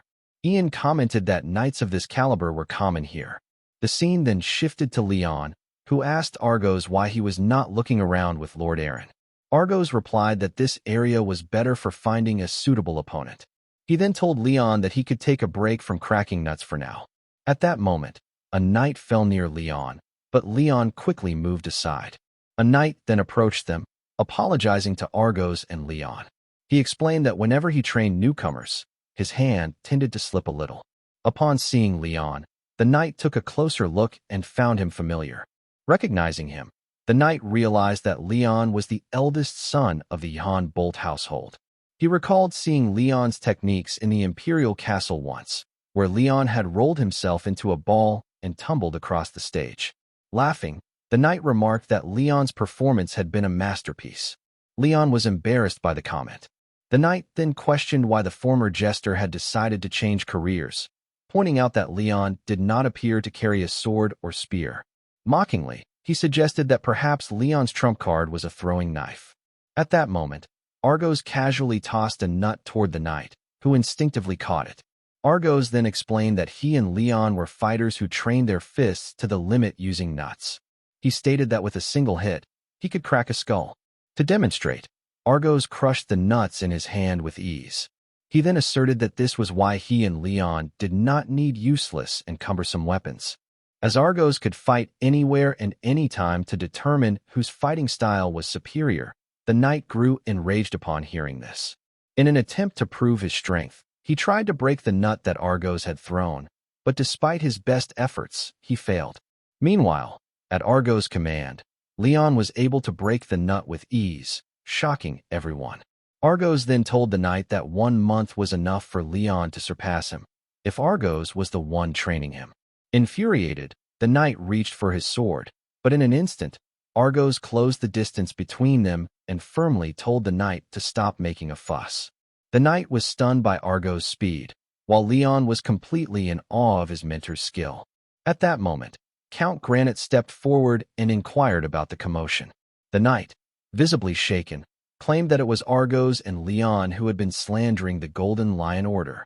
Argos, unfazed, retorted that the knight himself was an embarrassment and a disgrace to the order. Enraged, the knight prepared to fight Argos, but Count Granite intervened, stating that the situation would go no further. At that moment, Ian stepped forward and suggested a way to settle the dispute. Since neither side was willing to back down, why not have their commanders duel to determine who was right? Everyone was surprised by Ian's suggestion. Count Granite wondered what Prince Ian was planning, while Eren smirked, realizing that Ian had orchestrated this from the very beginning. Seeing this unfold, Argos remarked that it seemed they were not the only ones eager for a challenge. With that, Count Granite and Eren faced each other. A knight then formally announced that, in the presence of Prince Ian, a sparring match between Count Granite, the captain of the Golden Lion Order, and Eren Pendragon, the representative of the Pendragon duchy, would now commence. As they stood face to face, Count Granite told Eren that once the sword was drawn, it no longer mattered whether one was a peasant or a monarch. It was simply a matter of life or death. He declared that he would ensure Eren never forgot that lesson. Raising his sword, Count Granite unleashed his aura. Observing this, Leon commented that Count Granite was even stronger than Morgan. Argos, pleased with Leon's growing insight, acknowledged his observation. Leon expressed gratitude for Argos' training, which had sharpened his awareness. Meanwhile, Ian analyzed the situation, realizing that Count Granite was 5 times stronger than himself. Not only was he more skilled, but his battle experience far surpassed Ian's own. This brought back a memory of Princess Ingrid questioning Ian about why Eren had changed so much from his past self. At the time, Ian had remained silent. Now, watching the duel unfold, Ian wondered what Eren would do next. Eren, smiling, pointed his sword at Count Granite and declared that he would fight seriously. With that, he released his blue dragon aura. Count Granite wasted no time and lunged forward to strike, but Eren swiftly dodged. Realizing that his opponent was incredibly quick, Eren remained focused. Count Granite continued his relentless assault, striking multiple times, but each time, Eren managed to evade. Leon was shocked to see Lord Eren being pushed back. Argos, however, calmly remarked that Count Granite wasn't just quick, he was truly fast. Ian, deep in thought, observed that Eren was making no unnecessary movements or preparatory actions. It was pure swordsmanship. To an outsider, Count Granite's technique might seem like nothing more than a quick thrust, but in reality, he had taken Imperial swordsmanship to its absolute peak. Count Granite struck again, but once more, Eren dodged. Seeing an opening, Eren moved to counter, but Count Granite immediately closed the gap between them, preventing Eren from landing a blow. Argos was surprised by this, realizing that Count Granite was skilled enough to neutralize his opponent's counterattacks by closing the distance. Count Granite then swung his sword again, but Eren leaped into the air, dodging the strike. In midair, Eren delivered a kick to Count Granite's face, causing him to lose his balance. Without wasting a second, Eren used his momentum to bring his sword down upon his opponent, landing a direct hit. Count Granite was momentarily stunned, unable to believe what had just happened. But regaining his composure, he charged at Eren once more. Their swords clashed, locking them in place. The soldiers watching the duel were astonished by the display of skill, and even Ian found himself deeply impressed. Meanwhile, Argos thought to himself that, as expected, Eren's technique bore a strong resemblance to the Tarami's technique. Returning to the duel, Count Granite acknowledged that Eren's swordsmanship was unique, but insisted that such petty tricks were not enough to triumph over the Empire's supreme techniques. With that, he released his full aura, putting immense pressure on Eren. Eren was momentarily pushed back, but then, at the last second, he sidestepped, allowing Count Granite's momentum to carry him forward blindly. Everyone watching was left in shock. Count Granite barely managed to stop himself in time, struggling to comprehend what had just occurred. Meanwhile, on the other side, Eren couldn't help but smile. Sensing the shift in the battle, Argos remarked that from this moment on, things were going to be different. Then, Eren, too, began to unleash his blue dragon aura once again, signaling that the true battle had only just begun. Both Count Granite and Eren charged forward toward each other, their auras blazing around them. Their swords clashed in the middle once again. This time, Eren swiftly stepped away, causing Count Granite to move forward blindly, leaving an opening. Wasting no time, Eren delivered a powerful elbow strike, sending Count Granite to the ground. The Empire's knights were stunned by this display. Count Granite quickly got back on his feet, his anger evident as he released his aura aggressively. Both Argos and Leon were shocked to see that Count Granite's aura had grown even stronger than before. With renewed force, Count Granite charged at Eren, but Eren skillfully blocked his strikes. The knights watching the duel began cheering for Count Granite, and even Ian was left speechless. At that moment, Count Granite noticed something strange. There was no feeling of impact when striking Eren. Ian, watching closely, realized that this sensation was similar to what he had experienced back in Luz. Argos, intrigued, explained that it was a special technique from the south used to channel strength. He was surprised to see it being applied in such a manner. Meanwhile, Eren thought to himself that, in the short time he had spent with Isla, he had learned a variety of new tricks. As both fighters stood facing each other, their auras blazing, Count Granite seemed to be growing tired. Ian, observing the duel, thought to himself that Eren had not only become stronger, but something else about him had also changed. He wondered what it was. Then, as Eren glanced at Ian stepped forward and told Count Granite to stop. He acknowledged that both Eren and Count Granite had displayed incredible skill, and he was satisfied with their performance. Eren then extended his hand to Count Granite, admitting that he had underestimated him. Count Granite calmed himself and shook Eren's hand. Seeing this, Argos turned to Leon and remarked that their master was truly something else. Leon, curious, asked what he meant. Argos explained that Eren understood the rules of a duel well. Ian, watching this interaction, realized that Eren had preserved Count Granite's pride by ending the duel with respect. Ian then told Eren that it felt like he had changed even more. Eren replied that a lot had happened. He then turned to Count Granite and expressed his admiration for the strength of the Golden Lion Knight Order.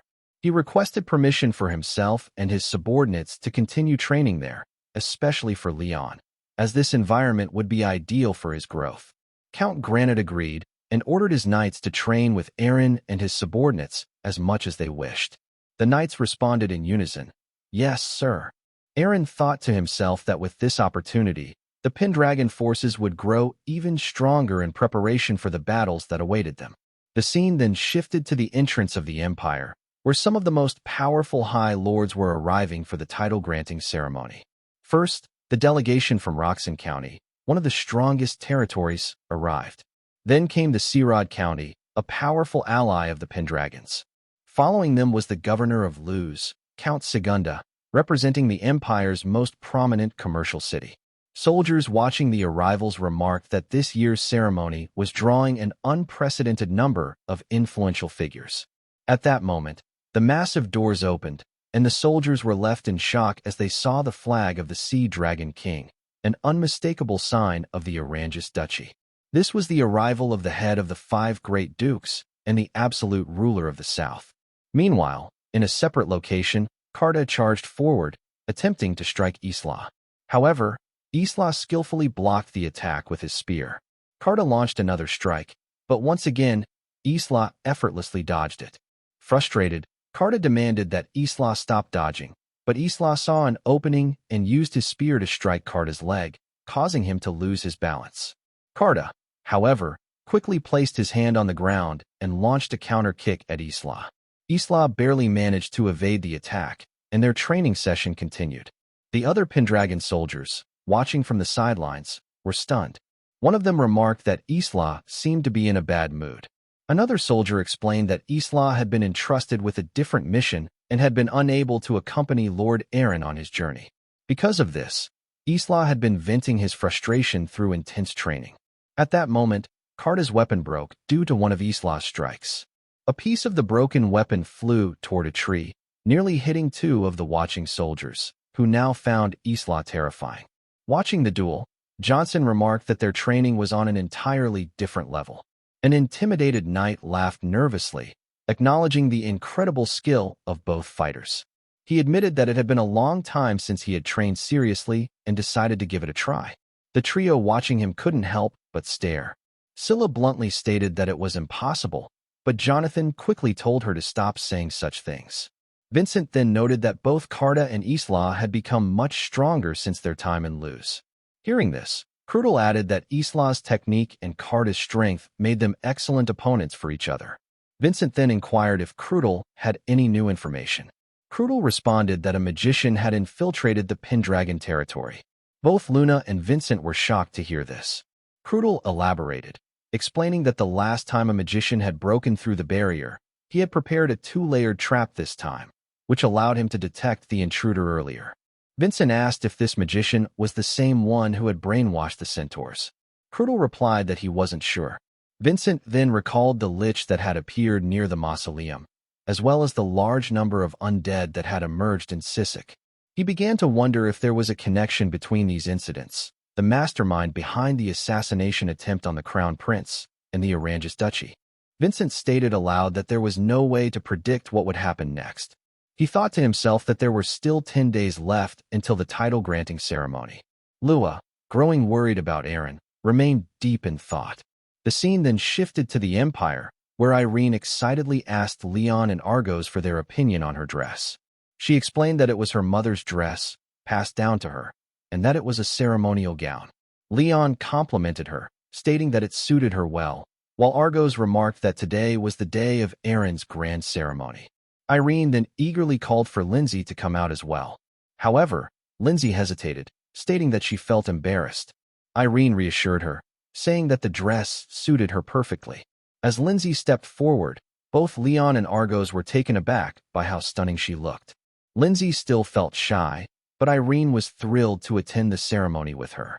Outside, Eren took a deep breath and stated that the long-awaited day had finally arrived. Ian agreed, and Eren added that the mastermind behind the assassination attempt on the Crown Prince would soon be revealed in front of Love Tyrene and the Emperor himself. Ian reminded Eren that he had said before, Eren had far too many enemies. He warned that Governor Segunda had likely schemed extensively for this day, urging Eren to be prepared. Eren nodded, acknowledging the warning.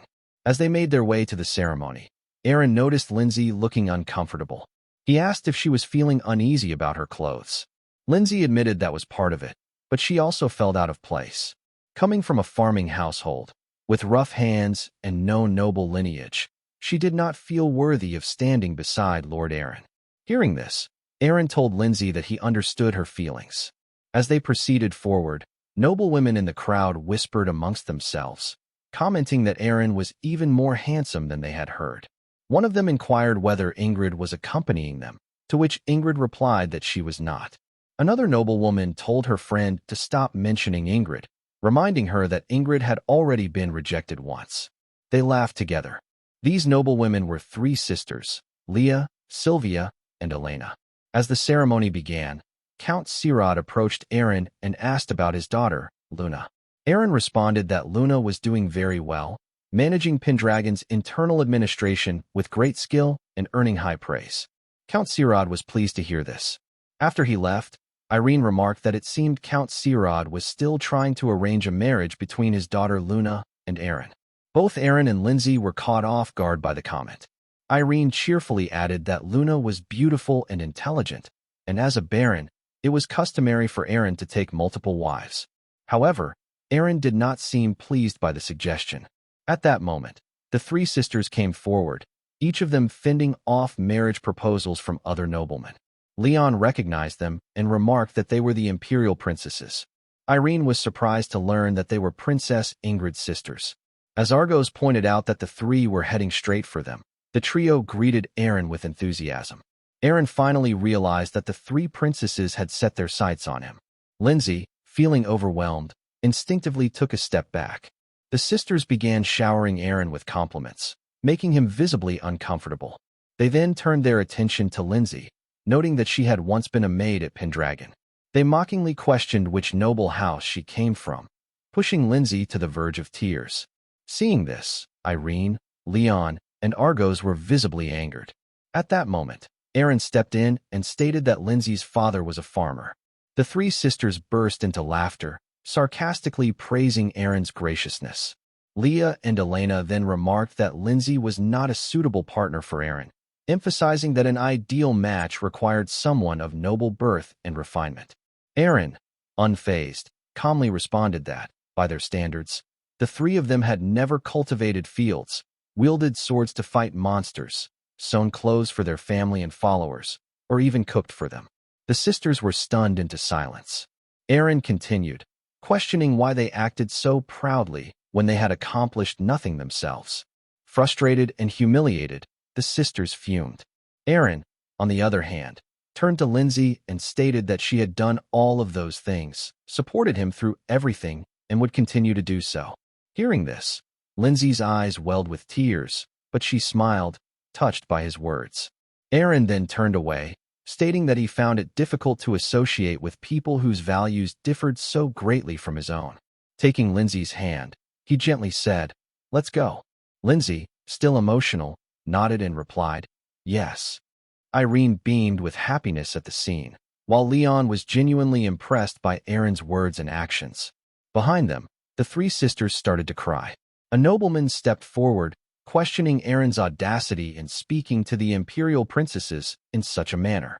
He accused Eren of going too far. Other noblemen joined in, surrounding Eren and confronting him. Leon, observing the situation, remarked that it was just as Prince Ian had said. Lord Eren had far too many enemies. Lindsay, feeling guilty, apologized to Eren for causing trouble.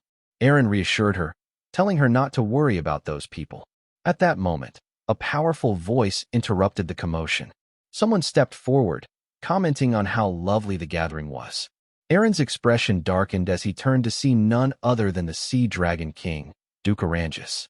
Duke Orangus, with an air of amusement, addressed the noblemen, reminding them that they were under the Emperor's care and urging everyone to calm down.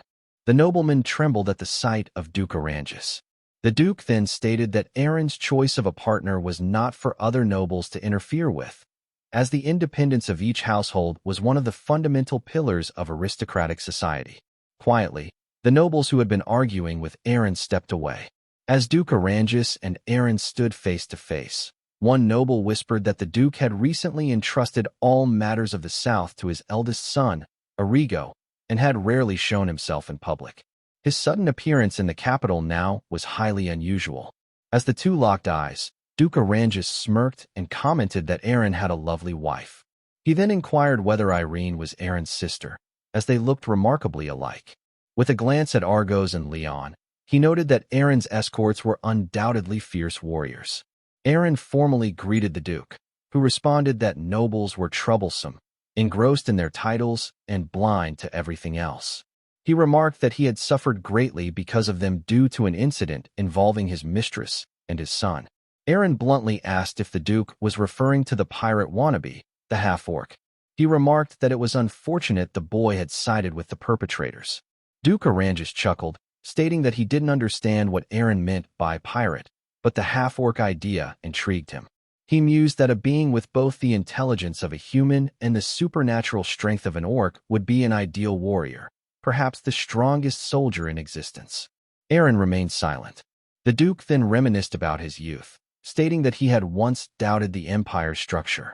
He had believed it should be a meritocracy, where any race or lineage could rise to the top purely based on ability. He asked whether Eren agreed with him. Eren responded that a society where the best rose to the top was an interesting concept. Duke Oranges then remarked that an old and rusty sword could never slay a dragon. With that cryptic statement, he turned and walked away. Watching him go, Irene remarked that he was truly the absolute ruler of the South. Lindsay added that he had an undeniably powerful presence. Leon noted that the Oranges household was once considered the kings who ruled over all the southern lands, meaning their origin was entirely different from that of the nobles who served the first emperor. He admitted that, despite living in the Imperial castle for years, this was his first time seeing Duke Oranges in person. At that moment, Argos turned to Eren and stated that no matter how much killing intent he had directed toward the Duke, Oranges hadn't even flinched, a testament to the hardships he had endured. Leon, exasperated, told Argos to lower his voice, at least while they were inside the Imperial castle. Argos shrugged, remarking that for a martial artist, the battlefield was everywhere. Eren, deep in thought, recalled that Duke Oranges was not only the father of that monster, but also the mastermind behind the assassination attempt on the Crown Prince and the destruction of the Valt household. Clenching his fists, Eren silently vowed that today he would expose all of Oranges' crimes. As the ceremony continued, Duke Oranges noted that, as expected, Count Segunda was far more intelligent than the other nobles. Segunda, smirking, responded that it was only natural. He added that, now that Duke Oranges had left that place, exposing him as an enemy of the Empire would be challenging. Duke Oranges instructed Segunda to carry out their mission before facing the Empire. Segunda confirmed, stating that he had stationed assassins all along the route from the Duke's territory to the Imperial capital. He noted that thanks to what the White Dragon and Eren had done in Sisk, the noble society was deeply dissatisfied with them. Most nobles throughout the Empire were now their enemies. He further revealed that Jaime Roxon, heir to one of the Empire's largest territories and a rival to the Alice household, was cooperating with them. Even the Bear Duke of the Lindegor household, one of the Empire's 5 great dukes, seemed to be on their side. Hearing this, Duke Oranges smirked and praised Segunda's extensive connections. Segunda confidently declared that Eren was completely surrounded by enemies in the royal palace. Duke Oranges expressed deep gratitude to his comrade, and Segunda, pleased, reveled in his influence. The scene then shifted to the palace, where the official announcement was made. The grand title-granting ceremony of the Empire was about to begin. The nobles rose in anticipation as the pride of the Empire, the 5 great dukes, were introduced. First to enter was the Sea Dragon King, Duke Oranges, accompanied by his soldiers. Next came the Lindegor Duchy. The nobles whispered among themselves, discussing how the patriarch of the Lindegor family was rumored to possess the power to fulfill wishes and how their forces had never been defeated in war for centuries. The Lindegor family head had also lived for an unusually long time, further adding to their mystique. Then came the Pendragon Duchy. As Eren entered, whispers filled the hall. He was now known as the young White Dragon contractor, the hero of Luz. Count Segunda, upon seeing him, clenched his fists in frustration. Meanwhile, Jaime Roxon, standing in the crowd, smiled ominously. Finally, the Aragon Imperial family entered. Prince Ian and Princess Ingrid made their way through the Grand Hall, followed by the treasured child of Baroness Elin, Goofly Aragon. Eren was taken aback at the sight of Goofly. In his past life, this man had inherited the throne. As Goofly passed by, Eren studied him closely. If Ian was like fire, then Goofly was like water, calm, still, and unreadable. Eren found it impossible to discern his emotions. He pondered Goofly's age, estimating that he must be around 13 or 14 years old. At that moment, Goofly briefly glanced at Eren, catching him off guard. Then, without a word, he continued walking. Lastly, the highest authority of the Aragon Empire arrived, the King of Kings, Emperor Aragon himself. Eren's attention was drawn to the Emperor's escort, led by none other than Count Granite. Eren thought to himself that this was quite an escort. He wondered what the Emperor would be like and braced himself for the moment of revelation. As the Emperor stepped forward, Eren's eyes widened in surprise. Eren was surprised to see how old the Emperor appeared. As the ceremony began, the Emperor took his seat on the throne.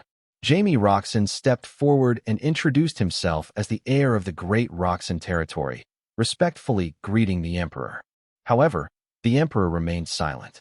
Jaime then attempted to engage him in conversation, but before he could continue, Count Granite stepped forward and stated that the Emperor acknowledged Jaime Roxon as the heir of the Roxon household and, therefore, granted him the title of Count.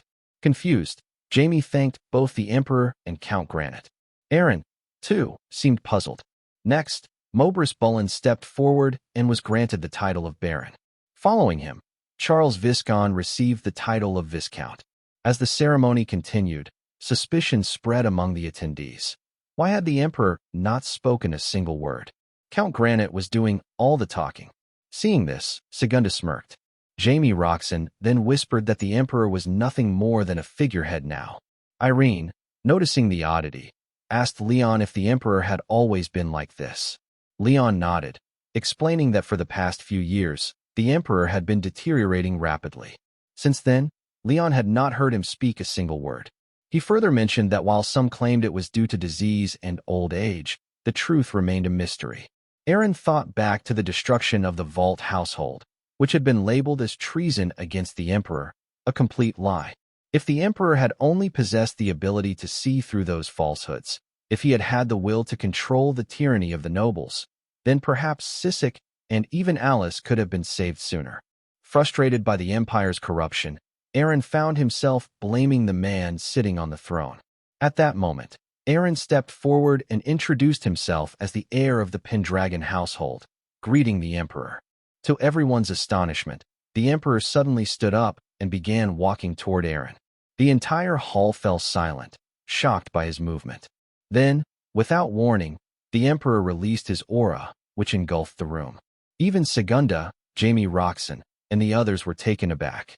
Standing before the Emperor, Eren immediately recognized the immense power radiating from him. He realized that the Emperor's aura was at least twice as strong as Ian's. It was incredible to think that such a powerful presence belonged to an aging man like the Emperor. Eren prepared to respond by releasing his white dragon aura. However, just before doing so, he caught sight of the Emperor's eyes and suddenly recalled Isla's words, "Do not simply clash with your opponent. Be in harmony without collapsing." Eren had once questioned Isla's meaning, and he had explained that he needed to synchronize with his opponent and yield to the flow rather than resist it. Returning to the present, Eren decided to merge his aura with the Emperor's rather than oppose it. A hush fell over the hall as everyone watched in shock. The Emperor and Eren stood facing each other, their auras blending seamlessly. After a moment, their energies receded, returning to normal. Duke Arangis, observing from the sidelines, was visibly surprised. Then, with a smile, the Emperor finally spoke. "I have been waiting for someone like you." Both Count Granite and Eren were stunned. The Emperor then returned to his throne.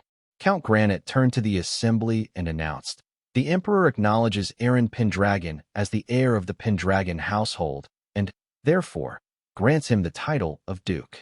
A wave of shock rippled through the room. Eren himself was left speechless. Count Surad, in particular, was astonished by the sheer power of the Emperor's aura despite his advanced age. Watching from afar, Duke Arangis smirked and muttered, "A lion is still a lion." Count Granite glanced at Eren, thinking back to what had just transpired. Eren's aura had not been threatening or forceful. Instead, he had yielded to the flow and assimilated with it. That was not something just anyone could do. Ian, still in disbelief, tried to process what had happened. Meanwhile, Duke Arangis realized that Eren Pendragon was someone he would have to be wary of. Governor Segunda, however, was visibly frustrated by this unexpected turn of events. As Eren returned to his family, The ceremony continued. The hall transformed into a grand ballroom as the nobles paired off to dance. Ingrid approached Eren and asked if he would dance with her. Eren nodded, replying, "Of course." Watching this unfold, the three Imperial princesses grew visibly frustrated. As Eren and Ingrid danced, Ingrid thought to herself that, as she had suspected, silence was more valuable than gold. Elsewhere, Ian danced with Irene, while Leon mingled comfortably with other nobles. Sitting at the side, Argos observed Leon's interactions and remarked to Lindsay that Leon was far more popular than he had expected. Lindsay, watching the ballroom, then turned to Argos and asked if he would dance with her, as she was growing uncomfortable with all the nobles staring at her. Without hesitation, Argos took Lindsay's hand and led her toward Eren. With a smirk, he called out to Eren and declared, "It's time for you to dance with your lady next." Shocked and flustered, Lindsay immediately protested, saying it was unnecessary. Eren did not have to leave Lady Ingrid just to dance with her. However, Argos reassured her, saying, "You are Eren's wife, so you have no reason to feel embarrassed." Gathering her courage, Lindsay turned to Eren and asked if he would dance with her. Eren gently took her hand and replied, "It would be an honor." As the two danced together, warmth spread through the hall. Smiles appeared on the faces of those watching, pleased to see them together. At that moment, Jaime Roxon stepped forward toward the Emperor. Standing tall, he declared, "As someone who is now recognized as an official lord of a great territory." Jaime Roxon, having received the title of Count from the Emperor, stepped forward and stated that he had something urgent to report to His Majesty. Count Granite acknowledged this and granted Jaime permission to speak. Jaime then addressed the assembly, stating that several great lords who had long served the Empire as its swords and shields were now facing dire circumstances due to a certain individual, the Pendragon duchy. All eyes turned toward Eren. Jaime continued, accusing Eren Pendragon of involvement in the deaths of Count Brescia and Count Louv's eldest son, Morgan. He claimed that Morgan's death had occurred during the battle festival and that, despite Eren's so-called terrible crimes, only the Emperor had the authority to judge and punish him. Jaime insisted that this was an issue that threatened the very foundation of the Empire's aristocracy and accused Eren of unjustified abuse of power. Raising his voice, he called upon the nobles to agree with him, and the majority voiced their support. Jaime further stated that besides himself and the Louvre County, 6 other High Lords stood in favor of punishing Eren. Not only Count Segunda, but also the Sea Dragon King, Duke Orangus, were among them, all demanding that justice be served. Ian and the others were stunned by this revelation. Jaime then knelt before the Emperor, urging him to bestow judgment. Following his lead, the other nobles echoed the request. Observing the situation, Ian thought to himself that the Louvre household had not only secured the backing of half the High Lords, but they had also gained the support of the Orangus duchy itself. Given that his father had no real authority, the Emperor would not be able to intervene. If they succeeded in shifting the power dynamic here, they would overturn the balance of the Empire entirely. Ian's expression darkened as he considered that Jaime and his allies might be using this opportunity to push Goofly onto the throne. Meanwhile, Duke Orangus smirked, remarking, "Now what will Eren do?" At that moment, Governor Segunda stepped forward, declaring that this was a disgrace to the Empire. However, Eren suddenly started laughing. Taken aback, Segunda demanded to know what was so amusing. With a confident smile, Eren stated that it was obvious Governor Segunda was the true traitor. He further claimed that he had proof to support this accusation. Hearing this, Segunda's thoughts raced. He was certain that Love Tylene was not coming, as he had stationed assassins along every route leading to the Imperial city. Just then, a soldier rushed in, reporting to Count Granite about intruders. Count Granite was shocked by the news. The soldier continued, stating that the intruders had broken through from the Griffins. Suddenly, a squad of Griffins charged toward the palace, shattering the windows with a carriage in tow. The entire assembly watched in astonishment, especially Governor Segunda. As the carriage landed inside the hall, disbelief spread among the nobles. The idea that a carriage could be flown in by Griffins was beyond comprehension. The Empire's soldiers rushed to attack the intruders, but a towering figure emerged, Carta. He blocked a soldier's strike effortlessly. The nobles gasped, seeing that he was an orc. With a single push, Carta sent the soldier flying. However, before the soldier could crash to the ground, Duke Lindegor intervened, saving him. Duke Orangus narrowed his eyes as he analyzed the orc. He noted that this one was larger and far stronger than a typical orc. Meanwhile, more soldiers charged forward to subdue the intruders. From the carriage, Isla stepped out, swiftly taking down 3 elite royal guards with ease. Count Granite, witnessing this, was shocked. These were the best of the best, the Empire's elite guards, and yet they had been defeated so effortlessly. Duke Orangus studied Isla and quickly recognized him. His features, his technique, it all pointed to him being a Valva's knight. Then, Vincent and Killian emerged from the carriage. Governor Segunda's eyes widened in shock at the sight of Vincent. He recalled how Vincent had vanished without a trace and could not comprehend why he was now standing beside Eren Pendragon. Killian stepped forward and, with a respectful bow, apologized for their abrupt entrance. He then introduced himself and the others as knights of the Pendragon Duchy, part of the White Dragon Squad. He stated that they had come on a mission of great importance, one that concerned the fate of the entire empire. Confusion spread through the hall as the nobles struggled to understand what was unfolding. Eren then stepped forward and explained that his squad had taken the aerial route to evade assassins. However, what truly surprised him was Vincent's presence. Eren smirked and remarked that Vincent must have wanted to make a grand entrance. Vincent, still catching his breath, explained that they had been intercepted by a Griffin unit and hadn't even had the chance to explain themselves. He added that missing this night's events would have been too dangerous, and that he and the others had done everything to ensure Eren's safety. Hearing this, Eren fell silent for a moment. At that moment, Argo stepped forward and casually remarked that he felt they would all get along well. Leon, watching Isla, commented that he looked incredibly cool. Meanwhile, Killian turned to Eren and asked who these new arrivals were. Eren introduced Argos and Leon as skilled fighters who had recently joined Pendragon. He stated that they were preparing for a battle against those who sought to establish their rule within the Empire. As he spoke, his gaze locked onto Duke Orangus.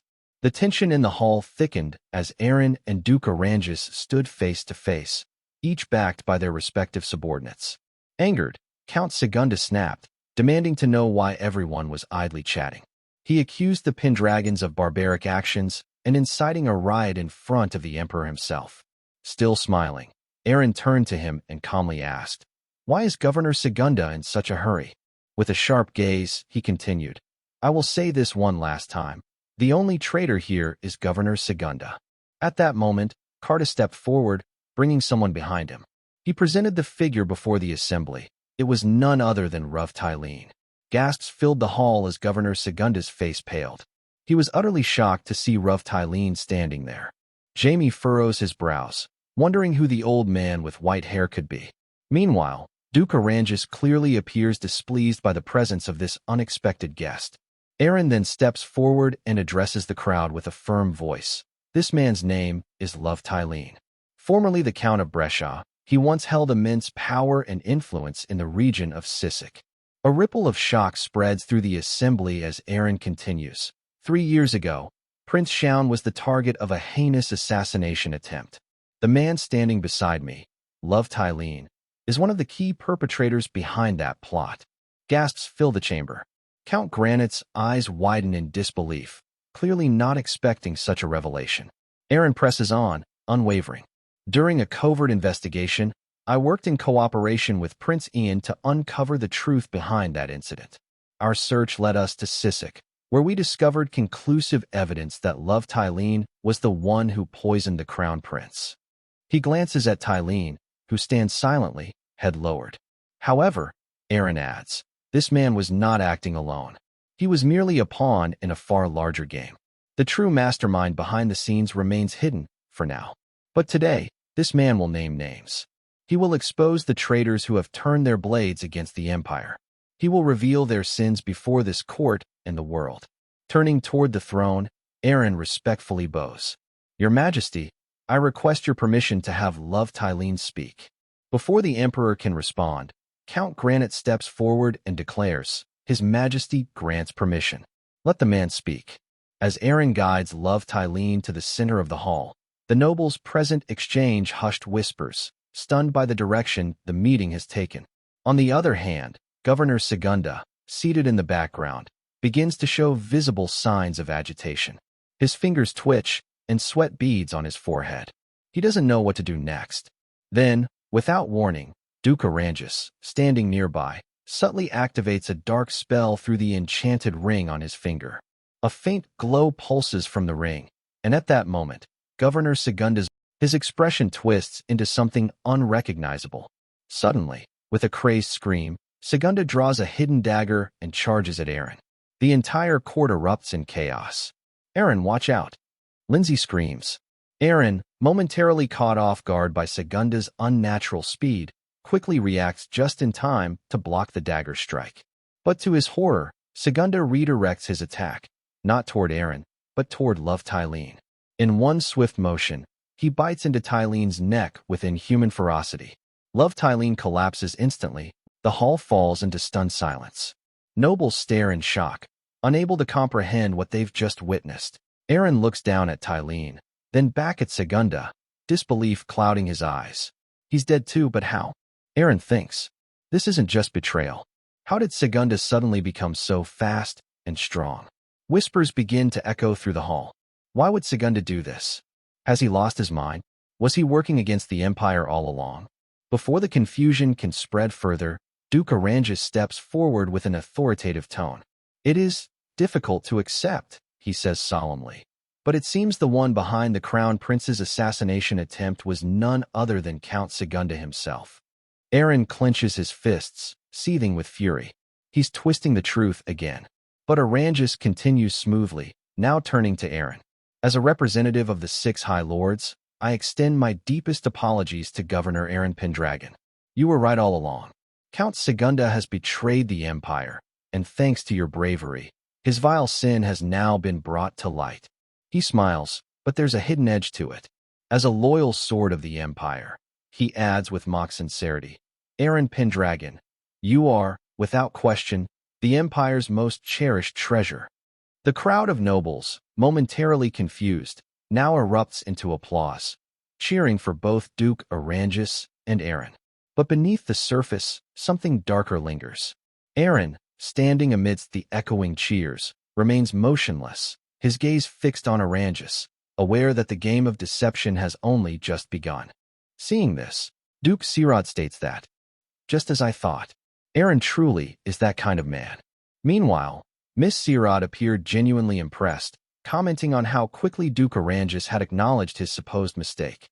However, Eren stood frozen, unable to accept what had just transpired. Anger surged within him as he shouted, "That's not right."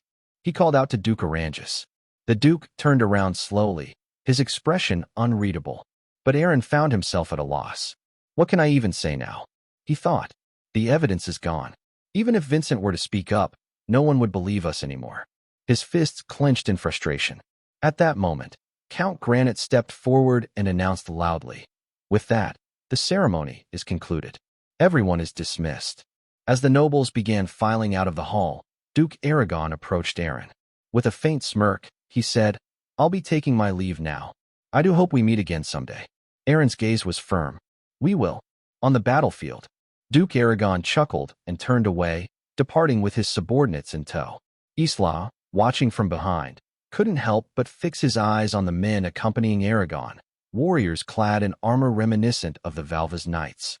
Outside the palace, Duke Arangis stood with his own Valva's knights. He looked at them and said calmly, "It seems our time has finally come." The scene shifts back inside, where Eren paces with frustration, angry at his inability to expose Duke Arangis. Prince Ian and several others exchange worried glances, clearly concerned about Eren's state. Just then, a royal attendant enters the hall and announces, "His Majesty requests the presence of Eren Pendragon." Everyone is caught off guard by the sudden summons. The scene transitions to a private chamber, where Eren now sits with Prince Ian and Emperor himself. The atmosphere is heavy. Ian breaks the silence.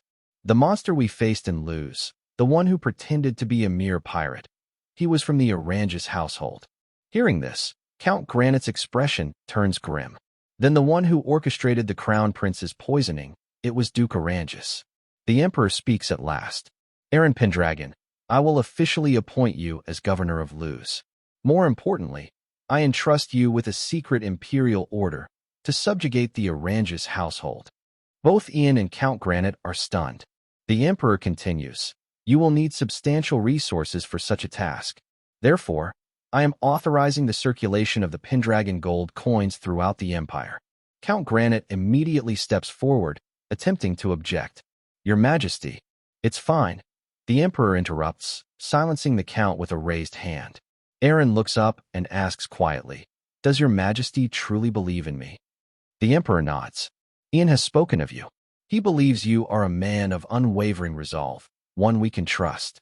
Then, the Emperor leans forward, but tell me, Eren, what do you think of the Empire now, after seeing the state of Sisk and the corruption in Alice? Eren remains silent, visibly troubled. The Emperor continues, I know I am lacking the power to truly govern this nation. I cannot root out the corruption within the nobility. I cannot challenge Oranges, the Shadow King who pulls strings from behind the curtain. He sighs heavily. During the ceremony, I released all the aura I could muster as Emperor. And yet, you didn't flinch. You didn't fight back. You accepted it, assimilated with it. Not even Ian or my eldest son, Crown Prince Shaun, has done that. Then, to everyone's shock, the Emperor lowers his head and bows deeply. I entrust the future of the Empire to you and to Ian. Eren closes his eyes, taking in the weight of the responsibility. After a moment of silence, he drops to one knee and replies, I humbly accept, Your Majesty. The scene shifts again, this time to a balcony overlooking the night sky. Duke Lindegor stands alone, gazing silently into the stars. A voice behind him breaks the silence. Did you truly consider cooperating with a man like that? Without turning around, Duke Lindegor responds, the Sea Dragon King never expected anything from me or Segunda. I realized that the moment I saw him. He pauses, then adds with a smirk, you said you weren't coming. Then scene shifts to reveal the figure in the shadows, an ethereal presence clad in white robes, wings barely visible beneath his cloak. It's none other than the Archangel Seal. Seal responded calmly, I intended not to involve myself. But something interesting happened in the Losten Prairie. Soul Drake and the Black Dragon crossed paths there. He paused, his voice thoughtful. It made me wonder, why would those two meet in a place that doesn't even belong to either of their dominions? Hearing this, Duke Lindegor narrowed his eyes. Are you suggesting that there's something hidden there? I'm not certain, Seal replied. But dragons are notoriously territorial. For them to appear together in a neutral land suggests that something significant has occurred. Something monumental. Duke Lindegor crossed his arms. Could it be related to the current Emperor's aura? Seal nodded. The aura passed down through the Aragon household, and especially that of the Emperor, was originally a divine blessing granted by goddess Ileana herself. Its purpose was to maintain balance in the human realm. But now, Lindegor said with a sigh, it's teetering on the verge of collapse, ever since the attempted assassination of Prince Shaun. The scene transitions to Eren and Ian, walking through a quiet hallway. Ian speaks in a low voice. The aura of the Aragon bloodline is fading rapidly with each generation. My father was supposed to abdicate long ago and pass the throne to my elder brother, Shaun. But because of that incident, everything changed. The Emperor's health was ruined, and his body became like that. Eren looks over at him and asks, how old is His Majesty? Ian responds, he's 55 this year. Eren's eyes widen slightly in surprise. The scene shifts to Duke Lindegor's palace. He speaks softly. Of all the princes, the one who possesses the strongest aura is Prince Ian. Seal, who stands behind him, replies, perhaps, but Ian is still young, immature. It's too soon for him to inherit the throne. Interestingly, Goofly's aura has been growing rapidly as of late. Soon, it might surpass even Ian's. Back with Eren and Ian confides, I did what you suggested and looked into Goofly. But honestly, he seems like a normal boy. Other than having a gloomy atmosphere, there's nothing remarkable about him. Eren remains quiet, but in his mind, a memory resurfaces. In my previous life, the one who inherited the throne was none other than Goofly. We return to Duke Lindegor's palace once more. Seal's gaze drifts toward the heavens. Goofly, Ian, and the Pendragon. They are the ones who will shape the future of this empire. Perhaps even defy the logic of this world itself. Is that a prophecy? Duke Lindigor asks, raising an eyebrow. Seal shakes his head. Just a hunch. But I can feel it. The karma of this world is being distorted, tampered with by a force unlike anything I've seen. The scene transitions to the Pendragon training grounds, where Leon is sparring with a seasoned knight. With agile footwork, Leon effortlessly dodges each strike. Then, in a display of confidence, he sits atop the knight's blade mid-swing and lands a swift kick to his opponent's face, knocking him to the ground. Count Granite raises his hand. That's enough. The winner is clear, Leon. Watching from the sidelines, Vincent nods in approval. Leon's progress is remarkable. Eren smiles. He's exceeded all my expectations. Argos grins and chimes in. Well, what do you expect? His teacher's the best there is. It's all thanks to me. Killian laughs nervously. As captain of the Pendragon forces, I have to admit, getting stronger is never a bad thing. That night, under the dim glow of lanterns, Eren and his party prepare to leave. He turns to Count Granite and bows respectfully. Thank you for everything. Count Granite waves him off with a smirk. I should be thanking you. It was a good challenge, even if it was a little too easy for both of us. Suddenly, Eren's expression shifts, and he speaks with a more serious tone. Tell me, Count Granite, do you know about the demon unit? Granite's eyes narrow. Of course. They're that squad mostly composed of criminals and misfits. Honestly, I sometimes wonder why they're even part of the Empire's military. Do you know where they are now? Granite nods. Last I heard, they were in the south, at the Great Sea of Trees. They're on a mission to subjugate a monster called the King of Beasts. Eren's eyes widen slightly. The King of Beasts, that must be the Troll King. That means history hasn't changed yet. Or rather, Baltai was the one behind the Sisk incident. And now, the Empire is unknowingly cleaning up after him. But is the Empire truly capable of dealing with that old fox? Even if they remove him from the demon unit, won't tracking him become even harder? Granite notices his silence. Is something wrong? Eren shakes his head. No, it's nothing. Soon after, Eren, Irene, and Lindsay board their carriage, bidding farewell to Ian and Ingrid. As the carriage rolls away under the starry sky, Eren thinks to himself, it seems the real fight is far from over. Baltai, Tolio, Aranjus, when the time comes, I'll be the one to bring you all down with my own hands. Then the scene shifts to Pendragon territory inside Eren's room, where Eren is getting ready for the ceremony. At that moment, Irene entered the room excitedly and informed Eren that his parting ceremony had already begun. The scene then shifted to the grand hall downstairs, where the butler proudly announced that their lord, Eren Pendragon, had been officially appointed as the governor of Luz. The room erupted in cheers and applause as Eren and Lindsay walked toward the front, shyly holding hands.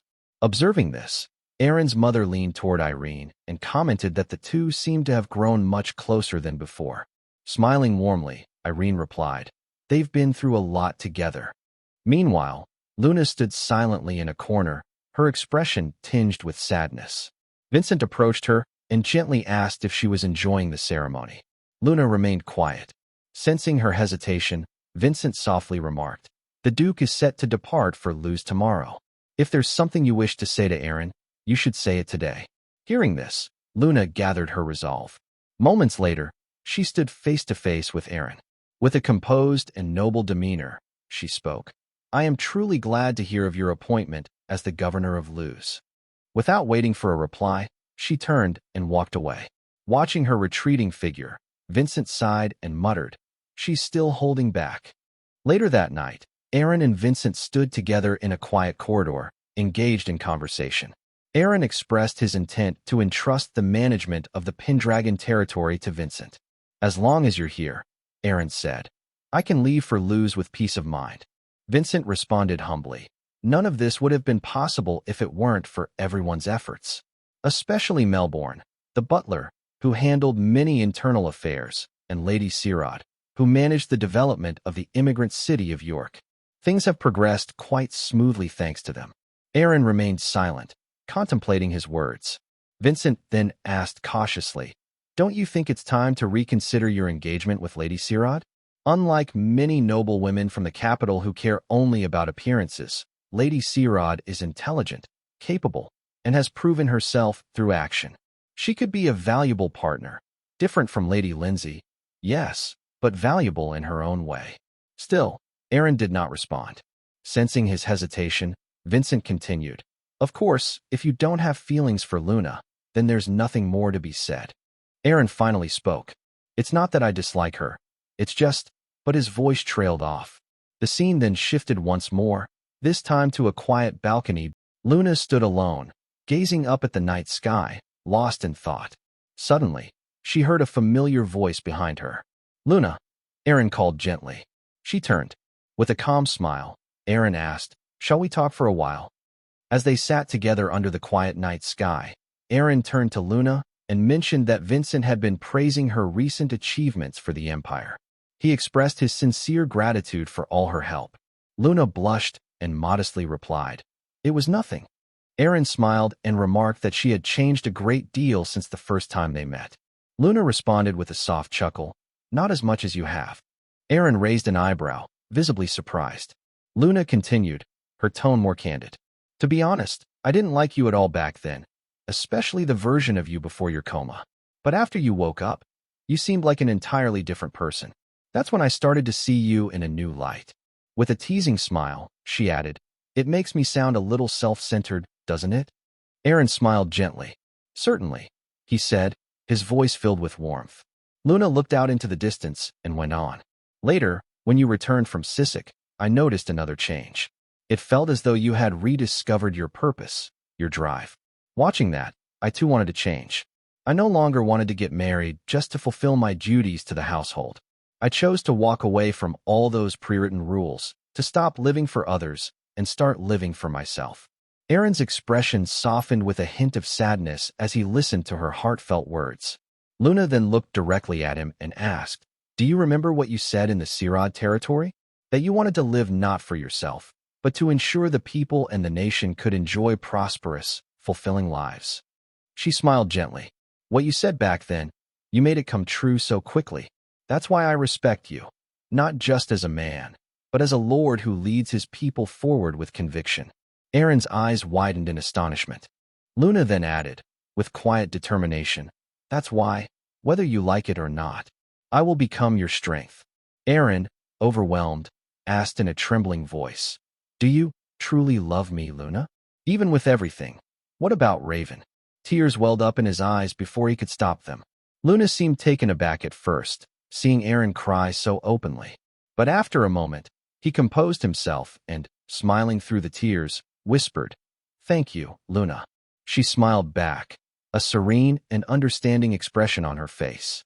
In that moment, Eren thought to himself, This is enough for now." The scene then transitioned to the next day, far away at sea, where chaos erupted.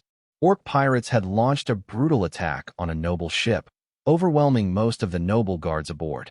Amid the clamor of battle, a fierce voice rang out. Tolio, commander of the Orc pirates, declared himself the apex predator of the ocean.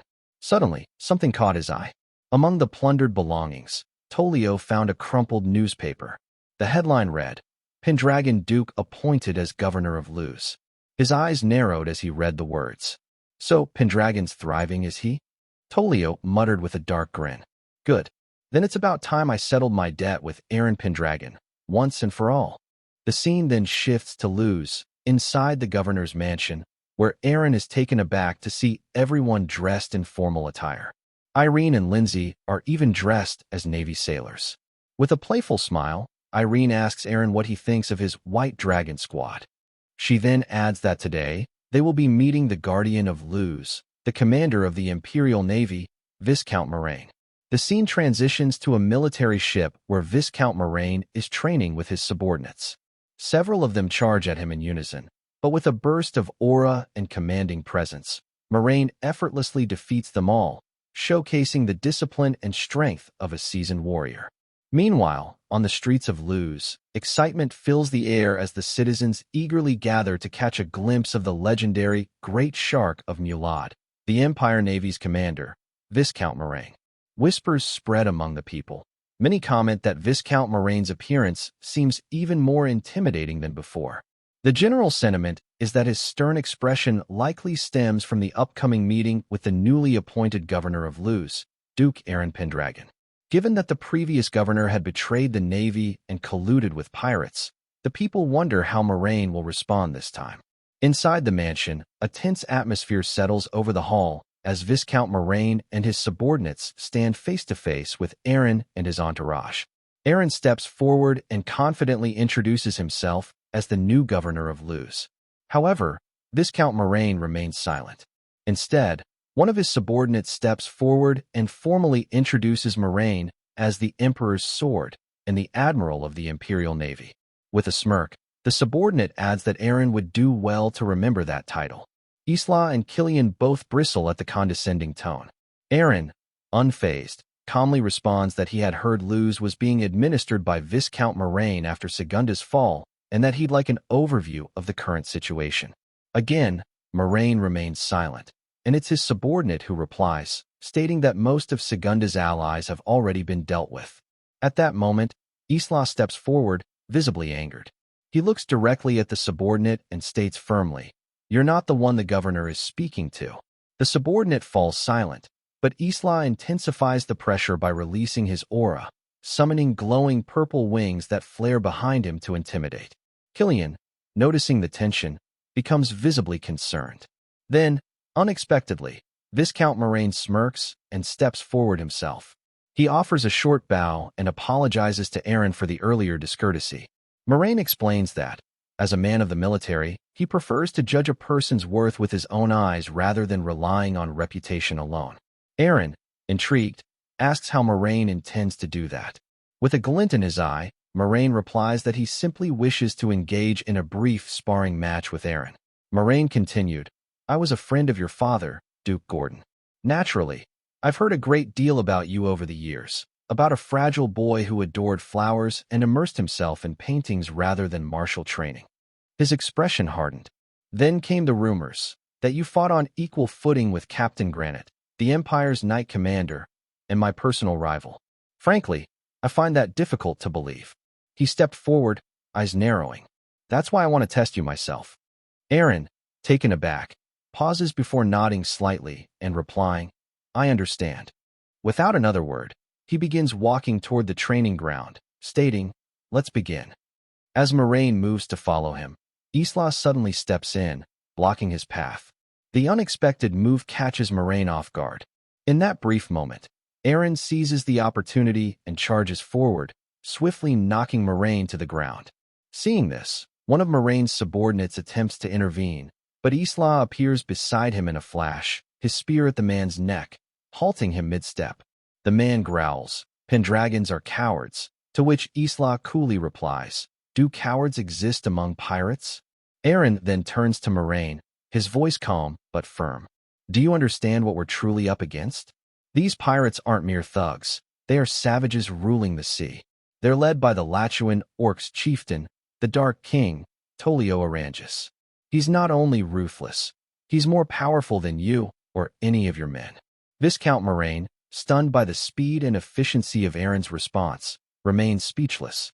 Eren rises to his feet and continues, "I don't have time to waste on meaningless power struggles. We have a real enemy to face." Moraine's subordinates grit their teeth in frustration, but Moraine himself chuckles, finally acknowledging the truth in Eren's words. "You're right," he says, smiling for the first time. "Governor of Luz it is, then." Isla and Killian are visibly surprised by Moraine's unexpected concession. Eren, seizing the moment, adds, "To subdue the pirates, the strength of the Imperial Navy is essential. That's why I would like your cooperation, Viscount Moraine." He extends his hand. Moraine steps forward and shakes it firmly. "Yes, of course. Let us work together." The scene then shifts to the open ocean, where a group of orc pirates spot a ship on the horizon. Eager for plunder, they prepare to attack, but as they draw nearer, they realize it's not an ordinary vessel. It's a warship belonging to the Empire's navy. One of the orcs scoffs, claiming the navy still wouldn't be able to defeat them. However, before they can act, a sudden shadow passes overhead. The orcs look up, shocked to see griffins soaring through the sky.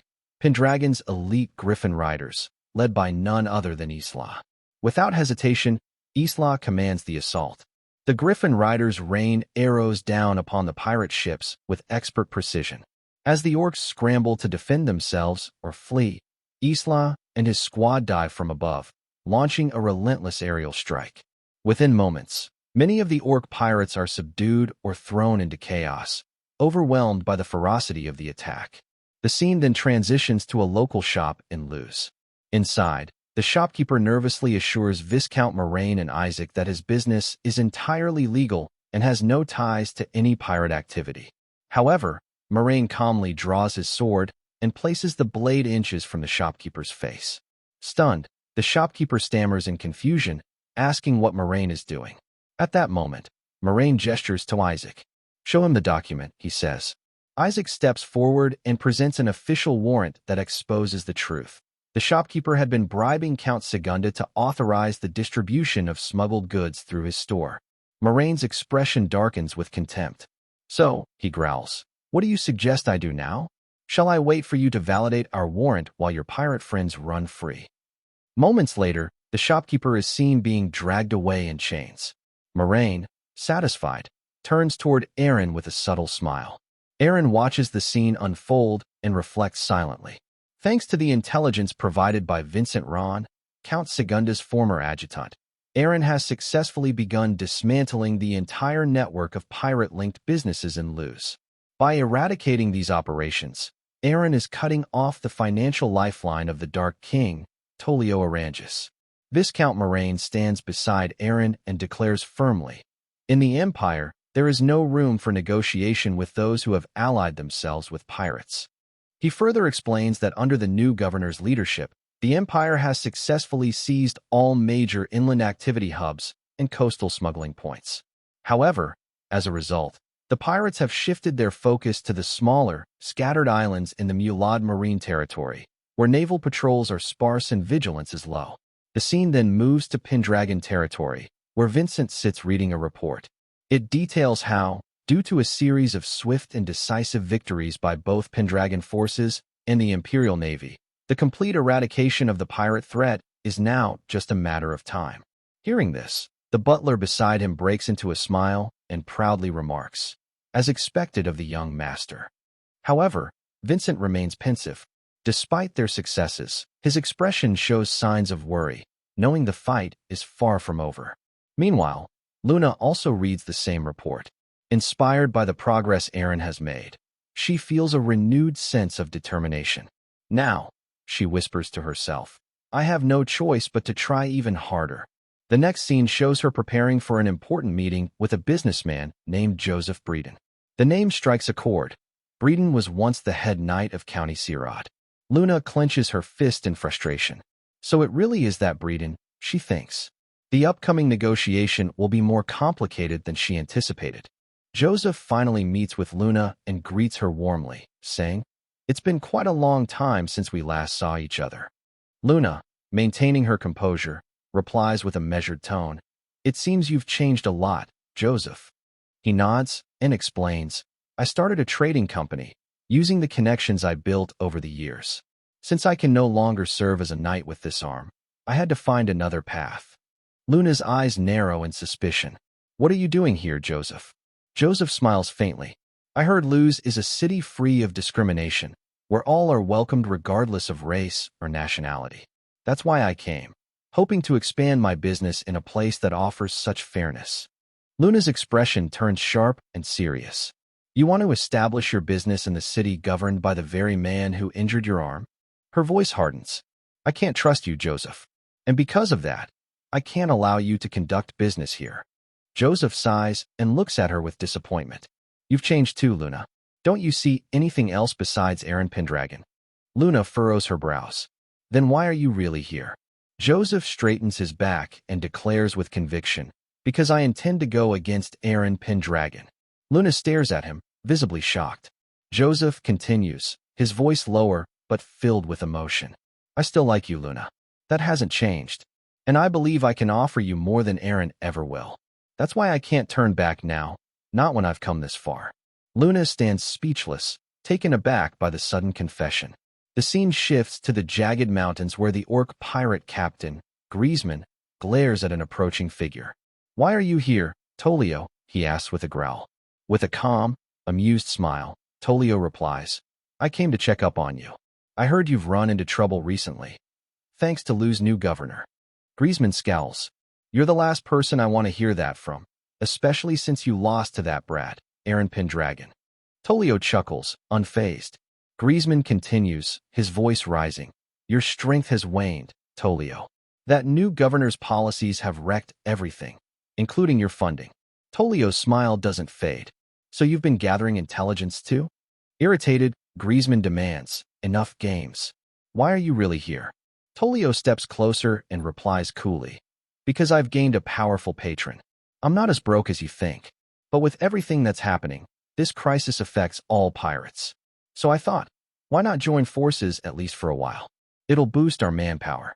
Griezmann pauses, considering the offer. "That's not a bad idea. But there's a problem." Tolio tilts his head. "And what would that be?" Griezmann grins menacingly. "We still need to decide who gets to be the boss." Tolio's expression hardens. "How would you like to settle it?" Without warning, Griezmann flips the table at Tolio and lunges forward with a heavy punch. But Tolio blocks it with ease. One of his eyes begins to glow intensely as he grabs Griezmann's fist and starts to crush it with overwhelming strength. Griezmann roars in pain, caught off guard by Tolio's raw power. The surrounding orcs gasp in disbelief. Two of Griezmann's subordinates rush in to assist, but Tolio leaps into the air. In a swift motion, he unsheaths a large sword that crackles with a fierce aura. As he lands, the blade releases a massive wave of energy that engulfs the area in blazing flames of power. Everyone freezes in shock, staring at the sword, awestruck by the sheer intensity of the aura it emits. "This sword," Tolio declares, "is a gift from my new patron. And since I am the strongest, it's only fitting that I wield the strongest weapon." His voice rings out, confident and commanding. "There's no one left who can stand as my equal now." The scene shifts to the following day, where we see Isla and Eren training together. Their movements are swift and powerful, and they appear to be evenly matched.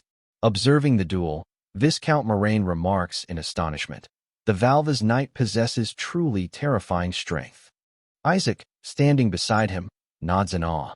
Viscount Moraine can hardly believe that Governor Pendragon is able to stand on equal footing with Isla, someone known across the Empire for his prowess. Elsewhere on the training grounds, Leon is shown defeating one of the Empire's navy knights with ease.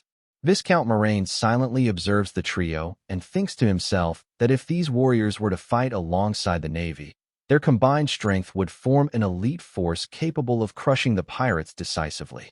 Later, Eren and Isla are seen resting after their sparring session. As Eren sips water, he reflects quietly. 3 months have passed since I arrived in Luz. During that time, he had cracked down on pirate factions, shut down their illegal businesses, and targeted their financial resources. Yet Tolio, their leader, still hadn't made an appearance. Why? Eren wonders. What is he waiting for? Calling for Killian, Eren inquires. Still no word from those three? Killian shakes his head. The scene then transitions to a distant island, where the leaders of the 3 major inland pirate factions, Red Skull, Zagiekla, and Winter Storm, have all gathered. Among them is Scylla, who glances around and scoffs. None of these pirates look any different from one another.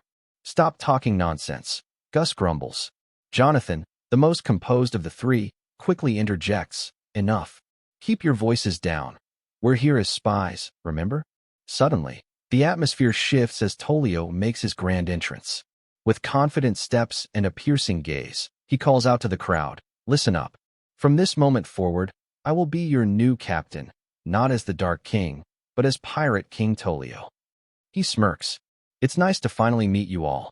Jonathan, Scylla, and Gus are stunned to see him up close. Tolio continues, "To celebrate this great unification, your new captain has prepared a gift." With a dramatic flair, Tolio hurls a large sack of gold coins into the air. Dozens, hundreds, of shimmering coins rain down upon the crowd. Chaos erupts as pirates scramble and shove to grab as much as they can. The entire beach descends into a frenzy of greed and cheers. Jonathan watches the scene in disbelief. How does Tolio have this much gold? He wonders. If their coffers are this full, then the financial damage from shutting down their inland operations would be meaningless. His thoughts grow darker. Could this money be coming from the Arranges household? Scylla nudges him and asks if they can take some too, while Gus just laughs at the madness. The cheering reaches a fever pitch as the pirates begin chanting Tolio's name. Standing proudly, Tolio raises a hand to quiet them and declares, "This is nothing. Providing for my crew is simply my duty as your captain. You've all been driven into desperation by the new governor of Luz. But now, as your king, I will lead you back to glory." He releases a wave of aura that pulses across the crowd like a crashing tide. "I will crush that Pendragon brat myself," he roars. The pirates erupt in thunderous approval, shouting his name with renewed fervor. At that moment, John Myers, the captain of the Winter Storm Pirates, steps forward. "We know you're strong, Tolio," he says. "But our real problem is that Griffin Rider squad. The ones led by the Valva's Knight. Fighting those guys in the sky, especially over water, puts us at a huge disadvantage." Tolio chuckles and replies, "Well, they say an eye for an eye, and a tooth for a tooth." With that, he signals his men. The crowd parts, revealing a new squad standing proudly behind Tolio. Jonathan, Scylla, and Gus are visibly shaken as they realize what they're seeing. Tolio has assembled his own Griffin Riders. Even more shocking, they are former Valva's Knights. The tides of war were shifting. The scene shifts to the vast ocean, where a group of nobles aboard a ship converse among themselves, discussing how pirate sightings have decreased significantly in recent weeks, all thanks to Governor Pendragon's efforts. However, their relief is short-lived. Without warning, the sky darkens as a squad of Griffin Riders appears above them. It's none other than Tolio's Valva's Griffin Knights. In a sudden and brutal assault, the Knights descend upon the noble ship, striking down the passengers one by one and destroying the vessel completely. Meanwhile, on another part of the ocean, a ship belonging to the Windstorm Pirates is being pursued by an Imperial Navy vessel. The Navy commander shouts determinedly, "We won't let these pirates escape." Hearing this, John Myers, captain of the Windstorm, smirks and mutters, "Why's the Navy so worked up?" Displaying incredible skill, John expertly maneuvers his ship toward a narrow passage through the rocky reefs. With precise handling and unmatched confidence, he guides the ship through the tight channel and escapes. The Navy commander, shocked by the maneuver, hesitates but then orders his crew to follow. However, their ship crashes into a massive rock and sinks into the sea. From a distance, the pirates cheer in victory. Among them, Gus, Scylla, and Jonathan watch in disbelief at John's navigation skills. "He actually pulled it off," Scylla whispers, awed by how John utilized such a dangerous route to escape pursuit. Shortly after, reinforcements arrive. Another Navy ship and Governor Pendragon's vessel appear, but they are too late. The Navy ship has already been lost, and the Storm Pirates have vanished beyond the horizon. As Carta prepares to give chase, Killian stops him, saying, "Rescuing the Navy crew is our first priority." Later, we see John standing aboard his ship, now docked near an uncharted island. He looks around and declares, "This will be our island. Gather every pirate you can find. We're fortifying this place." The following day, grim headlines sweep through the Empire. The news reports a devastating loss for the Navy and rising prices due to disrupted trade routes, leading to widespread poverty and economic instability in Luz. Governor Pendragon is said to be under immense pressure, the situation described as one of helplessness. The scene transitions to a private chamber where Viscount Moraine, seething with anger, slams the report onto the table.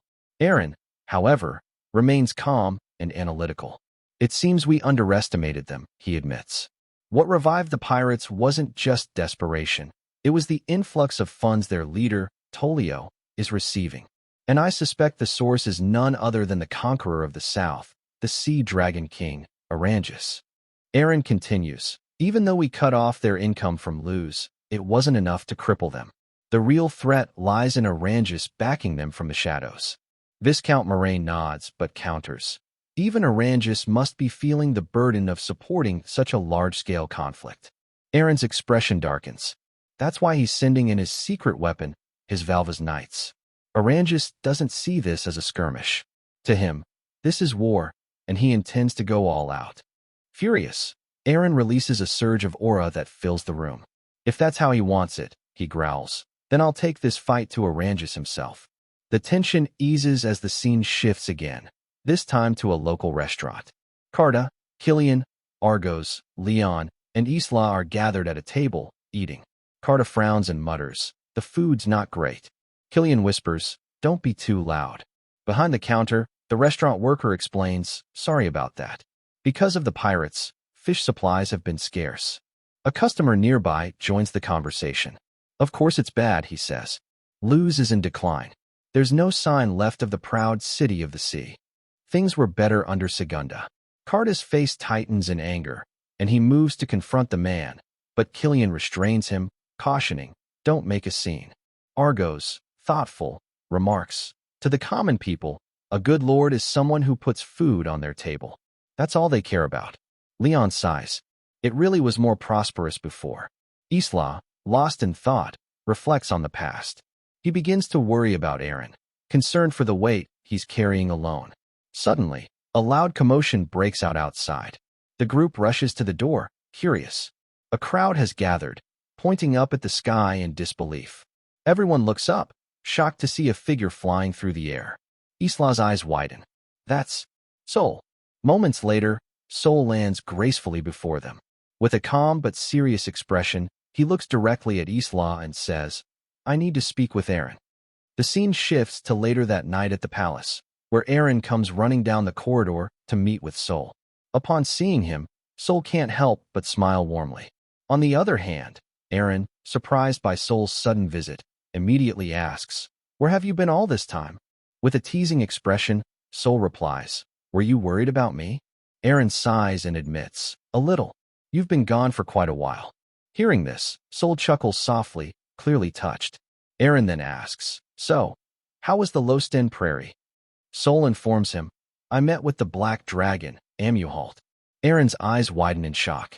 One of the 6 dragons from the mausoleum? Sol nods. Yes. Amuhalt said he has known about the existence of the dragon vein for a long time. Eren, puzzled, asks, the dragon vein? What is that exactly? Sol explains, it's an essential source of life for dragons, a place infused with pure mana. It's where we draw our power from. Without it, we can't maintain our full strength. Eren then asks if there's one located in the Ancona Mountains. Sol nods again. Each dragon's lair is built over a dragon vein. That's why, if a vein is severed, the dragon loses the ability to exert their full power. Hearing this, Eren remembers how Sol once told him she needed to return to her lair to recover her mana, how staying in human form outside the Pendragon territory consumed enormous magical energy. Now it all made sense. Reflecting on the past, Eren says, the day we made our pact and overwhelmed those 6 dragons. Sol cuts in gently. That was because we were in my domain. That's just one of the reasons. Eren pauses, then continues thoughtfully. Back then, the Black Dragon said something about the dragons and the demon gods, that I carry the aura of both. Is that why Amuhalt came to Losten Prairie? Does it have something to do with me being reincarnated, with returning to the past? Sol's smile fades. She recalls Amuhalt's words, that dragons were closely monitoring the Pendragon's movements. Eren, growing frustrated, clenches his fists. Everyone I face, every plot I uncover, it all feels like I'm walking in someone else's game. Sol, please, just tell me the truth. But Sol remains silent. Answer me, Sol, Eren demands. Finally, Sol steps forward and gently takes his hand. Eren, I don't know everything yet. And even if I did, I couldn't tell you. But what I do know is this. I will protect you, even if it costs me my life. Our souls are bound. You are precious to me. As her words settle, Eren slowly calms down. He kneels before her and lowers his head. I'm sorry. I lost control. I didn't mean to make it sound like I was blaming you. He takes a deep breath and changes the subject. The problem right now is the pirates, the infestation spreading across the sea, and Oranges, a bitter enemy from my past life. Honestly, I don't know what to do. He looks up and asks, can't I just rely on your power? A dragon's power should be more than enough to end this war. But Sol shakes her head. That's not possible. Eren looks at her, stunned. Didn't you just say you would protect me? Even if it killed you? Sol replies, yes, but if I interfere directly, things will only escalate. The sea dragon, Viscula, guardian of the Orange's household, will react violently. He becomes uncontrollably enraged whenever another dragon enters the inland sea. Eren's expression darkens. Viscula, the one they call Orange's guardian deity. Sol nods solemnly. Viscula is the most frenzied among all dragons. A fierce combatant who has never recognized me as the leader of the dragon clan. If I fight him without access to a dragon vein, I can't guarantee victory. That's why I can't help you. Not right now. Frustrated, Eren slams his fist against the table. Sol steps in close, startling him. Eren takes a step back. What are you doing? You're not acting like yourself, Sol says firmly. You're not even seeing what's right in front of you. She points toward the window, where the city of Luz lies in silence beneath the moonlight. This city is in crisis, she continues. You once said you wanted your people to live abundant lives. Remember Sisk? That was your dream. Eren freezes. Her words strike deep. He closes his eyes, then slowly nods. You're right. Now isn't the time to fixate on revenge. He grabs a pitcher of water and pours it over his head, soaking himself to clear his thoughts. Sol watches him, startled. Eren chuckles and says, Thanks, Sol. I needed that. You brought me back to my senses. Seeing his smile, Sol finally smiles too. Eren straightens and speaks with renewed resolve. As a baron, as a ruler, there are things I must do. I'll give everything I have to protect this city, to protect these people. The scene shifts to the next day, where workers are seen repairing and assembling several boats near the docks. Among them is Eren, helping shoulder materials and assisting the laborers without hesitation. Watching this unfold, two men nearby observe in confusion. What's going on over there? One asks. The other replies, they're preparing for a full-scale offensive against the pirates. Governor Pendragon is overseeing the construction of more ships. The first man raises an eyebrow. But where's the money for all this coming from? Apparently, the second man explains, they're using funds directly from the Pendragon household. Just then, a member of the Pendragon forces steps in and begins distributing wages to the workers. One of the laborers examines the coins and asks, What currency is this? These are Pendragon coins, the soldier answers. The new currency now in circulation under the governor's authority. A notification appears across the city. Due to Governor Pendragon's new economic policy, Luz is beginning to recover. Impoverishment is gradually decreasing and goods distribution is improving. Upon seeing this, Vincent remarks, he's using what he learned from developing York City to his advantage. Luna looks at him, intrigued. Really? Vincent nods. Alongside strengthening the navy, Eren is implementing social and economic policies aimed at countering the pirates. He's employing the poor citizens of Luz, ensuring they have a livelihood. That, too, is part of his economic strategy. He continues, it's the same approach we used in York, where we employed the massive wave of immigrants for town construction. Eren is doing the same thing here. Luna looks impressed. So he's even paying them using Pendragon coins? Yes, Vincent replies. Even though Luz is currently in poor condition, it's still one of the Empire's central trade hubs. If Pendragon currency starts circulating here, Luna finishes the thought, then it'll spread across the entire Empire in no time. Vincent smiles. Exactly. It's killing 3 birds with 1 stone. Still, with Luz trade routes impaired and goods in short supply, just handing out money won't be enough. For the system to work, Eren needs support from Pendragon territory as well. The scene transitions to the port of Pendragon the following day, where Luna and Joseph are inspecting the transport arrangements. Joseph points toward the canal. Transporting goods from here to Luz using this route will be the fastest. Luna asks, what about escorts during the transfer? Joseph waves his hand dismissively. I've hired a group of mercenaries. There's no need to use Pendragon soldiers for this. Still, Luna looks hesitant. Seeing her expression, Joseph says gently, You still don't trust me, do you? Luna doesn't respond. If that's the case, Joseph continues with a smile. Then take me as a hostage during the transport. I'll stay here. If anything goes wrong, you're free to deal with me however you see fit. Luna narrows her eyes. Why are you going this far? Because I owe you? Joseph says simply. Isn't that reason enough? The scene shifts back to Luz, where the goods from Pendragon territory have arrived. Workers unload crates, and a sense of renewed energy fills the port. Isaac watches the activity and comments. The city's starting to feel alive again. Viscount Moraine nods in approval. I never expected you to be this skilled in politics, Governor. Eren smiles humbly. This plan was suggested by the Fly Fox, my counselor. We were only able to implement it thanks to York's earlier success. Moraine folds his arms. Now it's my turn. As a warrior, I'll do what must be done. It's time to finish the pirates once and for all. With Isaac and Viscount Moraine both preparing for battle, Eren quietly reflects to himself. Even if I strengthen the navy, we have no real counter against aerial attacks from the Valves. They've trained from childhood to fight atop griffins. Aside from Isla, our side lacks the experience to face them in the skies. But if I can't neutralize those griffin riders, I won't be able to restore Luz trade routes. And if this drags on, even Pendragon's finances could collapse. If only I had another option, another card to play. The scene then shifts to Isla, who is tending to the griffins at the stables. Eren walks up behind him and speaks. Isla, lend me one of your griffins. Isla turns to him, surprised. What?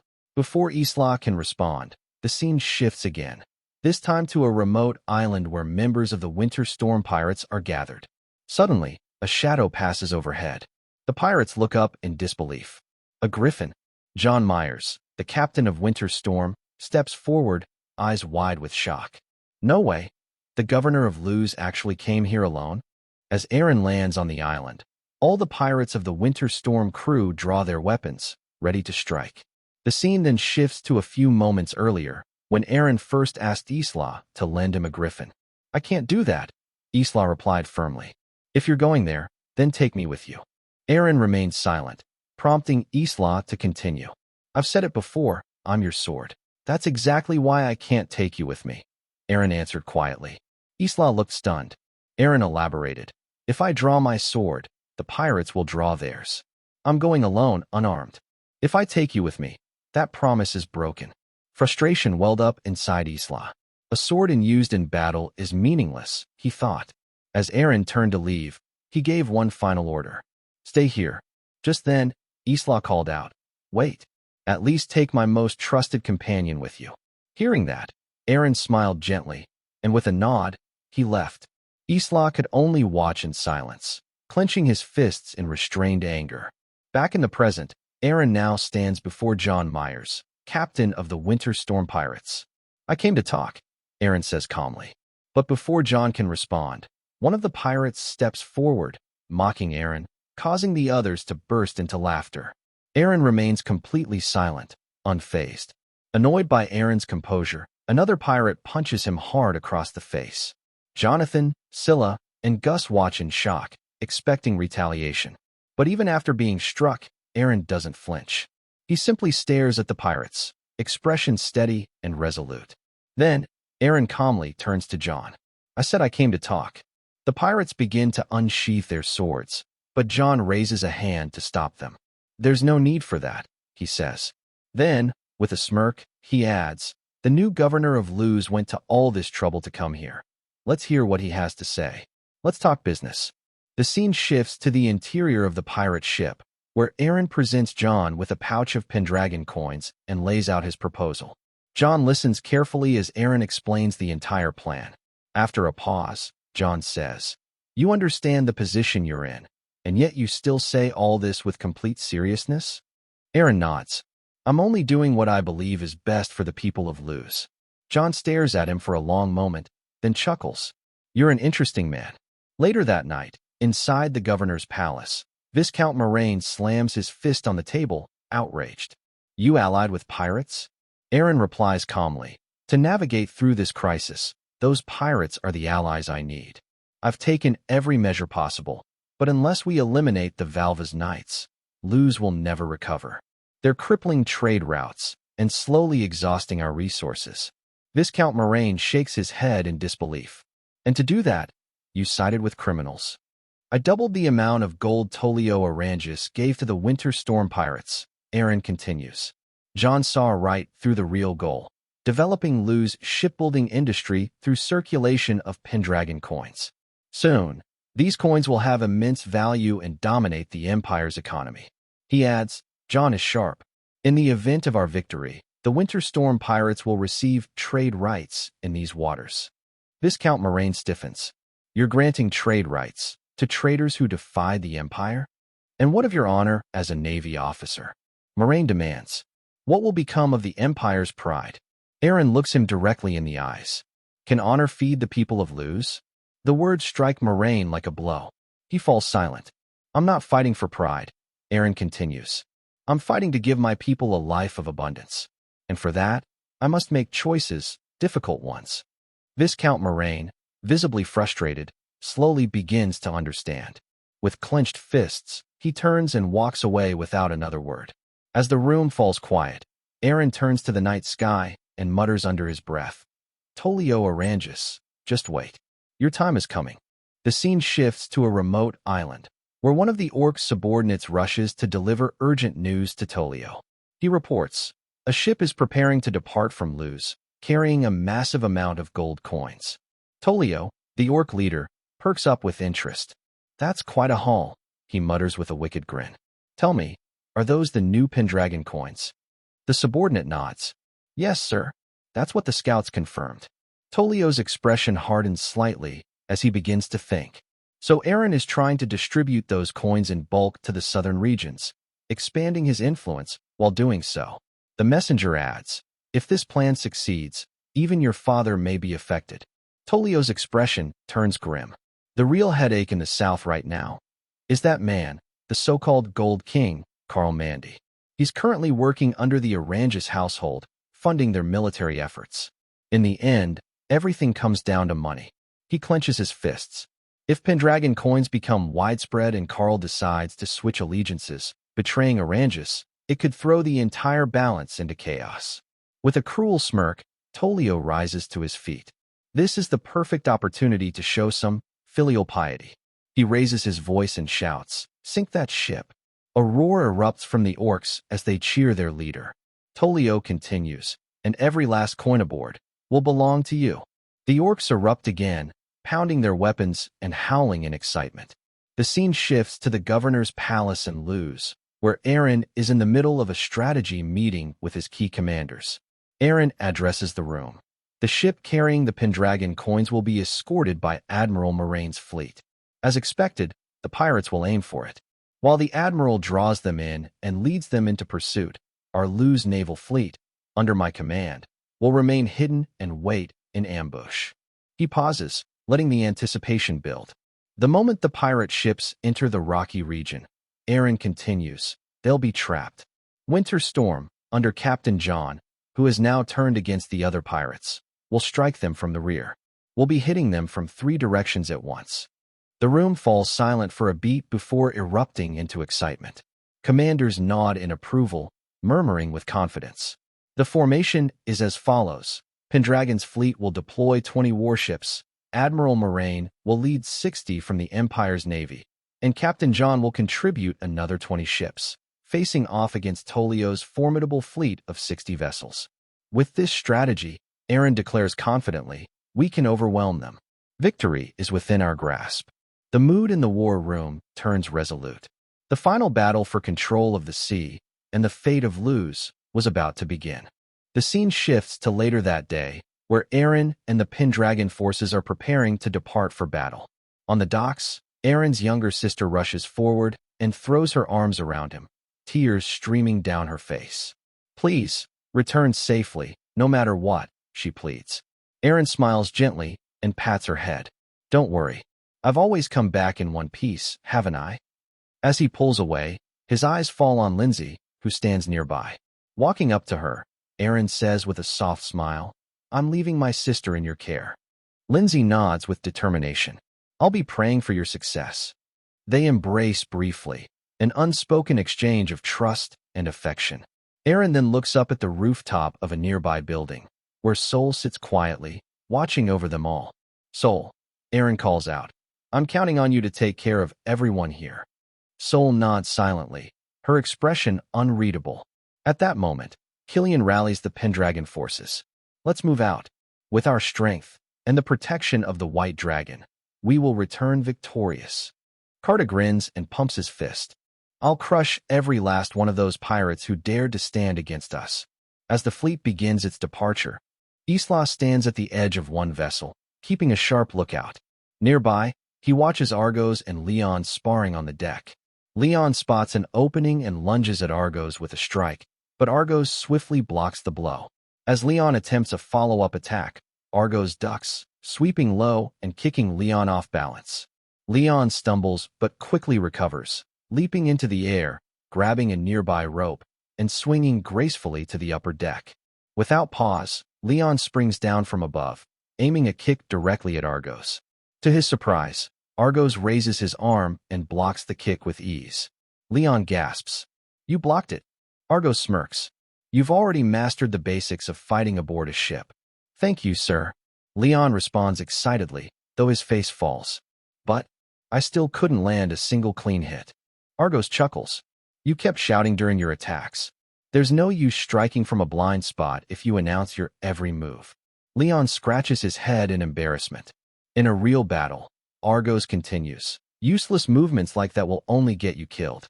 Still, if you hadn't shouted, you might have actually landed a hit today.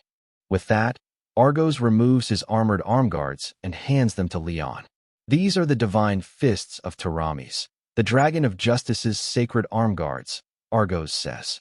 Tomorrow will be your first real battle. As someone who has learned my fist techniques, you must not bring shame to me, or to our lord. Leon, deeply moved, takes the arm guards and straps them on. I understand, sir. I'll make you proud. As the ships sail steadily toward their destination, the scene shifts to a distant island. Aboard a massive pirate vessel, Tolio stands with arms crossed. Beside him, a man wearing a black mask kneels respectfully. This will be your first battle, Tolio says, looking out over the ocean. Meanwhile, Sol gazes silently toward the horizon, worry clouding her eyes. Eren, be safe, she thinks. You're facing Tolio and his entire pirate fleet. The storm was coming, and the fate of the southern seas was about to be decided.